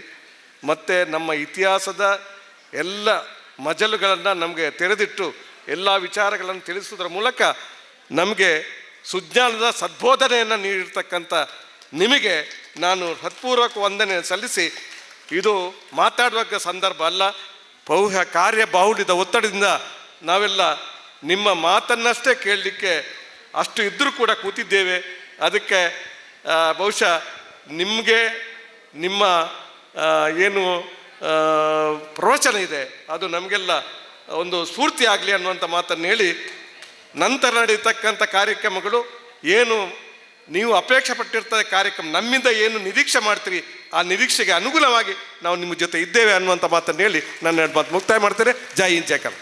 ಎಂಕ ಸಂತೋಷ್ ಗುರುಜಿನ ಗುರ್ತಾನ ನಿಗ್ಲೆ ಏರೆಗ್ಲ ಗುರ್ತಾದು ಪಂದು ಅರೊಂಜಿ ಮಲ್ಲ ಪುದರ್ದ ವೈದ್ಯ ಅದು ಒಂಜಿ ಅಯ್ಯಪ್ಪ ಸ್ವಾಮಿನ ದೇಗುಲನ್ನು ನಡಪ ಒಂದು ಮಲ್ಲ ವಾಗ್ಮಿ ಒಂದು ಪುದರ್ ಕೇಳ್ನೆರ್ದು ಎಂಕುಲು ಮಾತ್ರ ಸಂಗೋಡರಲ್ಲಿ ಎತ್ತದು ಎಂಕ್ಲೆ ಒಂಜಿ ಉಪದೇಶ ಕೊಡೋಡು ಒಂದು ಕೇಳೋಣ ಅಪಗ ಉಪನ್ಯಾಸ ಆ ಕಾಲೋಡು ಬೈದೇರು ಐದು ಕೆಲವು ವರ್ಷದ ಬೊಕ್ಕ ಗೃಹಸ್ಥಾಶ್ರಮ ಬುದ್ದು ಸನ್ಯಾಸಾಶ್ರಮ ಸೇರಿ ಆ ಕಾಲೋಡು ಕೂಡ ಬತ್ತೇರು ಬತ್ತದ ಅನಗ ಆರ್ಡ ಒಂಜಿ ಜಾಣ ಭಂಡಾರೊಂಡು ಎಡ್ಡ ಪಾತೆರ್ನ ತಿಳುವಳಿಕೆ ಉಂಡು ಐದು ಪೂರ ಇಂಕುಳು ಪಾತೆರ್ ಒಂದು ಅನ್ನ ಒಂಜಿ ಸಭೆಯಲ್ಲಿ ಎಪ್ಪಡು ಬಂದು ಎನ್ನ ಇಲ್ಲದ ಜಾಲ್ಡೆ ಒಂಜಿ 10-400 ಜನತ ಸಭೆ ಅವರಲ್ಲೆತ್ತೆ ಕೊಡೋರಲ್ಲೆತ್ತೆ ಮಾತೆರೆಗ್ಲ ಮಸ್ತ್ ಇಂಪ್ರೆಸ್ ಆಂಡು ಐ ಬಕ್ಕದ ಬೆಳವಣಿಗೆಯಲ್ಲಿ ಮಸ್ತ್ ವಿಷಯನ ಆರ್ಪಂಡೇರಿ ಎನ್ನ ಕಾಲ ಧರ್ಮಡು ಯಾನು ಈ ಗಾಳಿ ಬಂತಿನಂಚಿನ ಕೆಲವು ಸರ್ತಿ ಒಂಜಿ ಓಡ ಅಂಚಿ ಪೋಣ ಒಂಜಿ ಓಡ ಇಂಚಿ ಬರ್ಪುಡು ಅಂಚಾದನಾಗ ಯಾನು ಎನ್ನ ಕೆಲರು ನಮ್ಮನ್ನು ಇಟ್ಟುಪೋಯ ಆರನ ನಮ್ಮನ್ನು ಇಟ್ಟುಪೋಯ ಅಂಡ ಇನಿ ಒಂಜಿ ಮೂರು ಒಂಜಿ ಅಭೂತಪೂರ್ವವಾಯಿನ ಘಟನೆ ಸಾಕ್ಷಿ ಅವರೊಂದಿಲ್ಲ ಸ್ವಾಮಿಲಿ ಪಲ್ಲೆಕನೆ ಎನ್ನ ಮನೆತನಕ್ಕೆ ಒಂಜಿನ ಗೌರವದ ಮನೆತನ ಬಂಗಾರದ ಗುತ್ತುಕೊಂಡ ಬಂಗೇರ್ನೆ ಇಲ್ಲಿಂದ ರಾಜಮನೆತನ ಪಟ್ಟಾಭಿಷೇಕ ಅಂಡ ಕಾಲ ಕರಿದು ಹೋತುಂಡುತ್ತೆ ಇತ್ತೆ ಬೇತೆ ಕಾಲ ಉಡುಲ್ಲ ಐನು ಇಂಕ್ಲೆ ಪಣಿಯರೆ ಗೊತ್ತುಜ್ಜಿ ಅಂಚಾದ ಇನ್ನು ಪಣೊಂದು ಬರ್ಪಿನಲ್ಲ ಸೂಕ್ತ ಆಗ್ತಂದೆ ಇದು ಪಣ್ಣೆಕ್ಕ ಇನ್ನು ಪಂಡೆ ಅಂಡ ನಮ್ಮೊಲ ಎಂಚಿನ ಪೂರ ಪಂಡರ ಇಟ್ಟು ಮಸ್ತ್ ಅಂಶ ಸಾಕ್ಷಾತ್ನು ನಮ ಒಂಜಿ ಒಗ್ಗಟ್ಟಾಡ ನಮ್ಮಡ ಆತ್ಮಲ್ಲ ಶಕ್ತಿ ಉಂಡು ಅಂಡ ಎಂಗ್ನ ಮನಸ್ಸಿಗೆ ಇಂಚಿನ ದುಃಖ ಉಂಡು ಬಂಡ ನಮ್ಮ ಈರ್ ಪಣ್ಣ ಕೆಲ ವಿಷಯಡು ನಮ್ಮ ಇತ್ತೆ ರಿಸರ್ವೇಷನ್ 3 ಬೀಟ್ ಉಳ್ಳ 2A ಪೋಡು ಬಣ್ಣಗ ನಮ್ಮ ಒಂಜೇ ಒಂಜಿ ಶಾಸಕಿ ಒಂಜೇ ಒಂಜಿ MP ಒಂಜಿ ಶಬ್ದವನ್ನು ವಿಧಾನಸೌಧಿ ಅತನ ಪಾರ್ಲಿಮೆಂಟ್ ಪಾತಿರ್ತೀರಿ ಅಕಲು ಬಂಟೇರತ್ತ ಅಕ್ಲೇ ಬಂಟೇರು ಬರ್ಚ ಅಕ್ಲೇ ಬಂಟೇರ್ನ ಓಟು ಬರ್ಚ ಇನ್ನೇನು ಕ್ವಶನ್ನು 100 ಸರ್ತಿಗೆ ಅಂದೆ ಅಂಚೆಲ್ಲ ದಯ ನಮ್ಮ ಬೆತ್ತ ಬೇತ ಜಾತ್ ತಕ್ಕಳು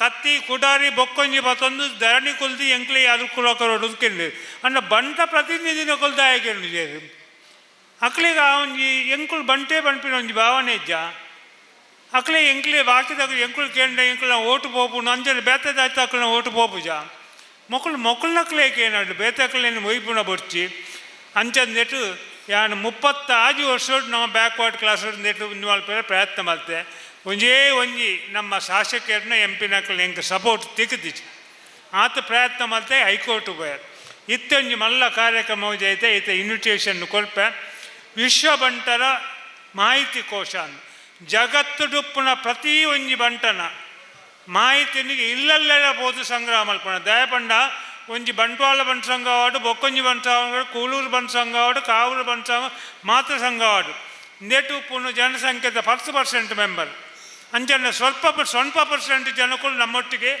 ಇದ್ದೇವೆ ನಮ್ಮ ಎಂಚ ಬಲಾಪಿನಿ ನಮ್ಮ ಕೂಟೋಡು ಜನಾಪಿನಿ ಎಂಚ ಅಂಚಾದ ನಮಕ್ ಒಟ್ಟಾವಡುಂದಾಂಡ ನಮ್ಮ ಸಮಾಜನ ಒಟ್ಟು ಮಲ್ಪೋಡು ಐಕಾತ್ರ ಈ ವಿಶ್ವ ಬಂಟರ ಮಾಹಿತಿ ಕೋಶ ಬಂಪಿನ ಮಲ್ಲ ಕಾರ್ಯಕ್ರಮ ತಯಾರು ಮಾಡ್ತದೆ ಪ್ರತಿ ಇಲ್ಲಡೆ ಸರ್ವೆ ಪೋದು ನೆಕ್ಸ್ಟ್ ತಂದೆಟ್ಟು ನಮ್ಮ ಮೊಬೈಲ್ ಆ್ಯಪ್ದ ಪ್ರಕಾರ ಇತ್ತೆ ಗೌರ್ಮೆಂಟ್ 5 ವರ್ಷ ದುಂಬೆ ಶುರು ಮಾಡ್ತದಮ್ಮ ಇತ್ತ ಕಾರ್ಯರೂಪವು ಇತ್ತ ಬರ್ಪುಣು ಐಕೆ ಮಲ್ಲ ದೇನಿಗೆ ನಮ್ಮ ನಾಗಪಾಲು ಮಿನಿಸ್ಟ್ರಿತ್ತೇರು ಆರು ನಮಗೆ ಮೋಹನ್ ದೇಲ್ ಆರು ಬಾರಿ ಮಲ್ಲ ಶ್ರೀಮಂತ ಸಂಘ 1 ಕೋಟಿ ಕೊಲ್ಲಿ ರೆಡ್ಡಿ ಕೆಲಸದಲ್ಲಿ ಮಲ್ಪಲೇನು ಇತ್ತ ಜೈದ ಈ ಕಾರ್ಯಕ್ರಮ ಅಂಡ ಪ್ರತಿ ಬನ್ನುಲ್ಲ ನಂಗೆ ಸಂಪರ್ಕ ಆಪುಂಡು ಕೈಕಾರ್ಯಜ್ಜಂದಿ ನ್ಯಾಯ ಸಹಾಯ ಆಪುಂಡು ಕಣ್ಣುಜ್ಜಂದಿ ನ್ಯಾಯಗ ಆಪುಂಡು ವಿದ್ಯಾ ಕಲ್ಪ ನ್ಯಾಯಗ ಆಪುಂಡು ಮದ್ಮ್ಯಾಪಿ ನಕ್ಲೆಗೆ ಆಪುಂಡು ಜಾಬ್ ಬೋರ್ಡ ಪ್ರತಿ ಒಂಜಿ ವಿಷಯಡು ನಮ್ಮ ಮಕ್ಕಳಿನ ಸಂಪರ್ಕ ಅದು ನಮ್ಮ ಸಮಾಜವನ್ನು ಬಲ ಮಲ್ಪೆರೆ ಈರ್ನ ಇಂಚಿನ ಉದ್ದೇಶವನ್ನು ಐಕ್ಯ ಪೂರಕವಾದ ಒಂದುಂಡು ನೆತ ಬೆರಿಲ ಈರು ಉಂತುಲೆ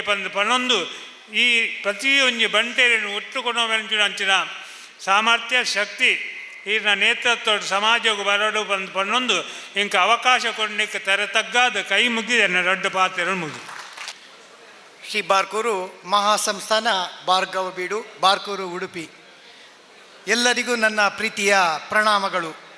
ಈ ಪವಿತ್ರ ವೇದಿಕೆಯ ಮೇಲೆ ಶ್ರೀ ಶ್ರೀ ಶ್ರೀ ಡಾಕ್ಟರ್ ವಿದ್ಯಾವಾಚಸ್ಪತಿ ವಿಶ್ವ ಸಂತೋಷ ಭಾರತಿ ಶ್ರೀಪಾದರಂಥ ಮಹಾನುಭಾವರು ಉಪಸ್ಥಿತಿರುವ ಈ ಸಂದರ್ಭದಲ್ಲಿ ನನಗೆ ದೊರೆತಿರುವ ಈ ದಕ್ಷಿಣ ಕನ್ನಡ ಜಿಲ್ಲಾ ಮಹಾಮಂಡಲದ ಅಧ್ಯಕ್ಷತೆಯನ್ನು ಅತ್ಯಂತ ವಿನಮ್ರತೆಯಿಂದ ಸ್ವೀಕರಿಸುತ್ತಿದ್ದೇನೆ. ಮೊದಲನೆಯದಾಗಿ ಈ ಸಂಸ್ಥಾನದ ಆಶೀರ್ವಾದದಿಂದ ನನ್ನ ಮೇಲಿಟ್ಟ ವಿಶ್ವಾಸಕ್ಕಾಗಿ ಶ್ರೀಪಾದರಿಗೆ ಹಾಗೂ ನನ್ನ ಎಲ್ಲ ಹಿರಿಯರಿಗೆ ಸಹೋದರಿಯರಿಗೆ ಹೃತ್ಪೂರ್ವಕ ಧನ್ಯವಾದಗಳನ್ನು ಅರ್ಪಿಸುತ್ತಿದ್ದೇನೆ. ನಮ್ಮ ಜೀವನದಲ್ಲಿ ಸ್ವಾಮೀಜಿ ಎಂದರೆ ದಾರಿದೀಪ, ಆಧ್ಯಾತ್ಮಿಕ ಗುರು, ಶಾಂತಿ ಮತ್ತು ಸಂಸ್ಕಾರಗಳ ಸಾರಥಿ. ಶ್ರೀಪಾದರು ವಿಶ್ವ ಸಂತೋಷ ಭಾರತಿ ಎಂಬ ಹೆಸರಿನಂತೆ ತಮ್ಮ ಆಶೀರ್ವಾದ ಮತ್ತು ಚಿಂತನೆಯ ಮೂಲಕ ಜನಮಾನಸದಲ್ಲಿ ನಮ್ಮೆಲ್ಲರಲ್ಲಿ ಬೆಳಕನ್ನು ಹಚ್ಚಲಿರುವರು. ಗುರು ಅಥವಾ ಸ್ವಾಮೀಜಿ ನಮ್ಮಲ್ಲಿರುವ ಅಜ್ಞಾನವನ್ನು ದೂರ ಮಾಡುವ ಬೆಳಕಿನಂಥವರು. ಹಾಗೆಯೇ ಗುರು ಇಲ್ಲದೆ ಜೀವನವೆಂದರೆ ದಿಕ್ಕಿಲ್ಲದಂಥ ನಾವೇ ಅಂಥದ್ದು. ಆದ್ದರಿಂದ ಇಂಥ ಗುರುಗಳ ಸಾನ್ನಿಧ್ಯದಲ್ಲಿ ಪದಗ್ರಹಣ ಮಾಡಿಕೊಳ್ಳುವುದು ನನ್ನ ಮಹಾಪುಣ್ಯ ಅಂತ ನಾನು ಭಾವಿಸಿದ್ದೇನೆ. ಗುರು ಎಂದರೆ ಕೇವಲ ಉಪದೇಶವಲ್ಲ, ಅವರು ಜೀವನದ ಮಾರ್ಗದರ್ಶಕ, ಪ್ರೇರಕ ಮತ್ತು ನಮ್ಮೊಳಗಡೆ ಶಕ್ತಿ ಜಾಗೃತಗೊಳಿಸುವ ಶಕ್ತಿಯಾಗಿದ್ದಾರೆ. ದೇಶ, ಧರ್ಮ, ಸಂಸ್ಕೃತಿ ಇವೆಲ್ಲವನ್ನು ಉಳಿಸಿ ಬೆಳೆಸುವ ಕಾರ್ಯದಲ್ಲಿ ಗುರುಗಳ ಪಾತ್ರ ಅತಿ ಮಹತ್ವವಾದದ್ದು. ಶ್ರೀರಾಮ ಮತ್ತು ವಸಿಷ್ಠ ಮುನಿ, ಶ್ರೀರಾಮನಂತೆ ಪರಿಪೂರ್ಣ ಅವತಾರರು ಸಹ ವಸಿಷ್ಠರ ಶಿಷ್ಯನಾಗಿದ್ದಾರೆ. ಅವರ ಮಾರ್ಗದರ್ಶನದಿಂದಲೇ ರಾಮನು ಧರ್ಮದ ಮೌಲ್ಯವನ್ನು ಅರಿತು ಲೋಕಕ್ಕೆ ಆದರ್ಶನಾದ. ಇದರಿಂದ ನಾವು ತಿಳಿಯಬೇಕು, ಯಾವ ದೊಡ್ಡ ವ್ಯಕ್ತಿಯಾಗಿದ್ದರೂ ಕೂಡ ಗುರುವಿನ ಮಾರ್ಗದರ್ಶನವಿಲ್ಲದಿದ್ದರೆ ಪರಿಪೂರ್ಣ ಅಸಾಧ್ಯ ಅಂತ ನಾನು ಭಾವಿಸಿದ್ದೇನೆ. ಶಿವ ಮತ್ತು ದಕ್ಷಿಣಾಮೂರ್ತಿ, ದೇವಾದಿದೇವನಾದ ಶ್ರೀ ಮಹಾದೇವನೇ ದಕ್ಷಿಣಾಮೂರ್ತಿಯಾಗಿ ಗುರು ಸ್ವರೂಪನಾದವನು. ಅವರು ಮಾತಿಲ್ಲದ ಶಿಷ್ಯರಿಗೆ ಜ್ಞಾನವನ್ನು ನೀಡಿದರು. ಇದು ಗುರುಗಳ ಶಕ್ತಿಯಾಗಿದೆ. ಗುರು ನಮ್ಮ ಜೀವನದ ದಾರಿದೀಪ, ಪ್ರೇರಣಾ ಶಕ್ತಿ ಮತ್ತು ದೈವದ ರೂಪ. ಆದ್ದರಿಂದ ಎಲ್ಲ ಕಾಲದಲ್ಲೂ ಗುರುವಿನ ಕೃಪೆಯು ಪರಮದೈವ ಕೃಪೆ ಎಂದು ನಾವು ಸ್ಮರಿಸಿಕೊಳ್ಳಲೇಬೇಕು. ಹುಟ್ಟಿದ ಮಗುವಿಗೆ ನಡೆಯಲು ತಾಯಿ ಕೈ ಹಿಡಿದಂತೆ ಆತ್ಮಜ್ಞಾನವನ್ನು ಅರಿಯಲು ಗುರು ಕೈ ಹಿಡಿಯುತ್ತಾರೆ. ಆದ್ದರಿಂದ ಭಾರತದ ಸಂಸ್ಕೃತಿಯಲ್ಲಿ ಗುರು ಬ್ರಹ್ಮ, ಗುರು ವಿಷ್ಣು, ಗುರುದೇವೋ ಮಹೇಶ್ವರ ಎಂದು ಹೇಳಲಾಗಿದೆ. ರಾಮಕೃಷ್ಣ ಪರಮಹಂಸರ ಮಾರ್ಗದರ್ಶನದಿಂದ ಸ್ವಾಮಿ ವಿವೇಕಾನಂದರು ಜಗತ್ತಿಗೆ ಆತ್ಮವಿಶ್ವಾಸ, ಸೇವೆ ಮತ್ತು ಮಾನವತೆಯ ಸಂದೇಶವನ್ನು ನೀಡಲು ಸಾಧ್ಯವಾಯಿತು. ಅವರ ಜೀವನವೇ ಗುರುವಿನ ಪ್ರೇರಣೆಯ ಶಕ್ತಿಗೆ ಸಾಕ್ಷಿಯಾಗಿದೆ. ಈ ಸ್ಥಾನ ನನಗೊಂದು ಅಧಿಕಾರವಲ್ಲ, ಒಂದು ದೊಡ್ಡ ಹೊಣೆಗಾರಿಕೆ. ಶ್ರೀ ಬಾರ್ಕೂರು ಸಂಸ್ಥಾನದ ಆದರ್ಶವನ್ನು ಜೀವಂತವಾಗಿರಿಸಲು, ನಮ್ಮ ಗುರುಗಳ ಸಂದೇಶವನ್ನು ಜನನಿರ್ತ ಮಾಡಲು ಸಮಸ್ತ ದಕ್ಷಿಣ ಕನ್ನಡ ಜಿಲ್ಲೆಯಲ್ಲಿ ಶಾಂತಿ, ಸಹಕಾರ ಮತ್ತು ಸಂಸ್ಕಾರವನ್ನು ಬೆಳೆಸುವ ನಿಟ್ಟಿನಲ್ಲಿ ನಾನು ಶ್ರಮಿಸುತ್ತೇನೆ. ದಕ್ಷಿಣ ಕನ್ನಡ ಜಿಲ್ಲೆಯ ಬಂಟರು ಶ್ರಮಜೀವಿಗಳು, ಹೃದಯ ವೈಶಾಲ್ಯತೆ ಇರುವವರು. ನಮ್ಮ ಶ್ರೀ ಸಂಸ್ಥಾನದ ಹೆಸರಿನ ಮುಂದೆ ಇರುವ ಭಾರ್ಗವ ಬೀಡು ಎಂಬ ಅರ್ಥ ಏನೆಂದರೆ ಪರಶುರಾಮನ ಬೀಡು ಎಂದು. ಇದರ ಸೀಮೆಯ ವ್ಯಾಪ್ತಿ ಕಾಸರಗೋಡಿನಿಂದ ಹಿಡಿದು ಅಂಕೋಲದವರೆಗೆ, ಅಲ್ಲಿಂದ ಇಲ್ಲಿವರೆಗೆ ಇರುವ ಬಂಟರ ಯಾನೆ ನಾಡವರು ಶ್ರೀ ಸಂಸ್ಥಾನವನ್ನು ತಮ್ಮ ಕುಲದ ತವರು ಎಂದು ಭಾವಿಸಿ ಸಂಸ್ಥಾನದ ಸೂರಿನಡಿ ಸಮಾಜವನ್ನು ಕಟ್ಟಿ ತವುಳವರ ಹೆಮ್ಮೆಯ ರಾಜಧಾನಿಯಾಗಿದ್ದ ತುಳುನಾಡಿನ ಹರಿದೈವಗಳ ಮೂಲ ನೆಲೆಬೀಡು ಆಗಿರುವ ಈ ಭೂಮಿಯ ಸೇವೆ ಮಾಡುವುದು ನಮ್ಮ ನಿಜವಾದ ಕರ್ತವ್ಯವಾಗಿದೆ. ನಮ್ಮ ಹಿರಿಯರು ಹುಟ್ಟು ಹಾಕಿದ ಶೀರ್ಷಿಕೆ ಬಂಟರ ಯಾನೆ ನಾಡವರು ಎಂಬ ಕನಸು ಈಗ ನನಸಾಗುವ ಕಾಲ ಕೂಡಿ ಬಂದಿದೆ. ನಾವೆಲ್ಲರೂ ಪ್ರೀತಿಯಿಂದ ಒಂದಾಗೋಣ ಎಂದು ತಮಗೆಲ್ಲರಿಗೂ ನಾನು ಶುಭವನ್ನು ಹಾರೈಸ್ತೇನೆ. ಕೊನೆಯದಾಗಿ ಈ ಕಾರ್ಯಕ್ರಮದ ಯಶಸ್ಸಿಗಾಗಿ ಹಗಲಿರುಳು ದುಡಿದ ನಮ್ಮ ಹಿರಿಯರು, ಸಹೋದರರು, ಸಹೋದರರಿಗೆ ನನ್ನ ಹೃದಯಾಂತರಾಳದ ವಂದನೆಗಳನ್ನು ಸಲ್ಲಿಸಿದ್ದೇನೆ. ಜೈ ಹಿಂದ್, ಜೈ ಬಾರ್ಕೂರು ಮಹಾಸಂಸ್ಥಾನ. ಇಂದು ಇಲ್ಲಿ ಅತ್ಯಂತ ವ್ಯವಸ್ಥಿತವಾಗಿ ಈ ಕಾರ್ಯಕ್ರಮ ನೆರವೇರಿ ಅಂತಿಮ ಘಟ್ಟವನ್ನು ತಲುಪ್ತಾ ಇದ್ದೇವೆ.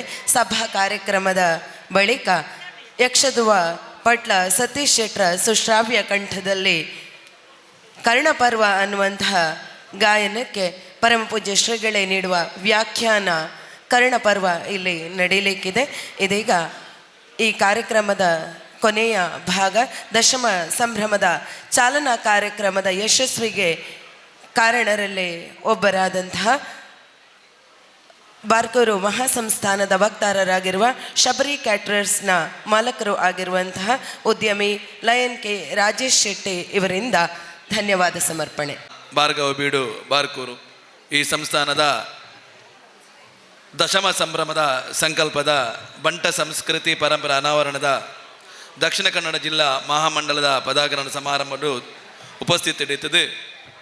ನಂಗೆ ಪೂರ ಆಶೀರ್ವಾದ ಕೊರೋನಂಚಿನ ಶ್ರೀ ಡಾಕ್ಟರ್ ಸಂತೋಷ್ ಗುರೂಜಿ ಮೇರೆಗೆ ಸಾಷ್ಟಾಂಗ ಪ್ರಣಾಮಗಳನ್ನು ಸಲ್ಲಿಸೊಂದುಲ್ಲೆ.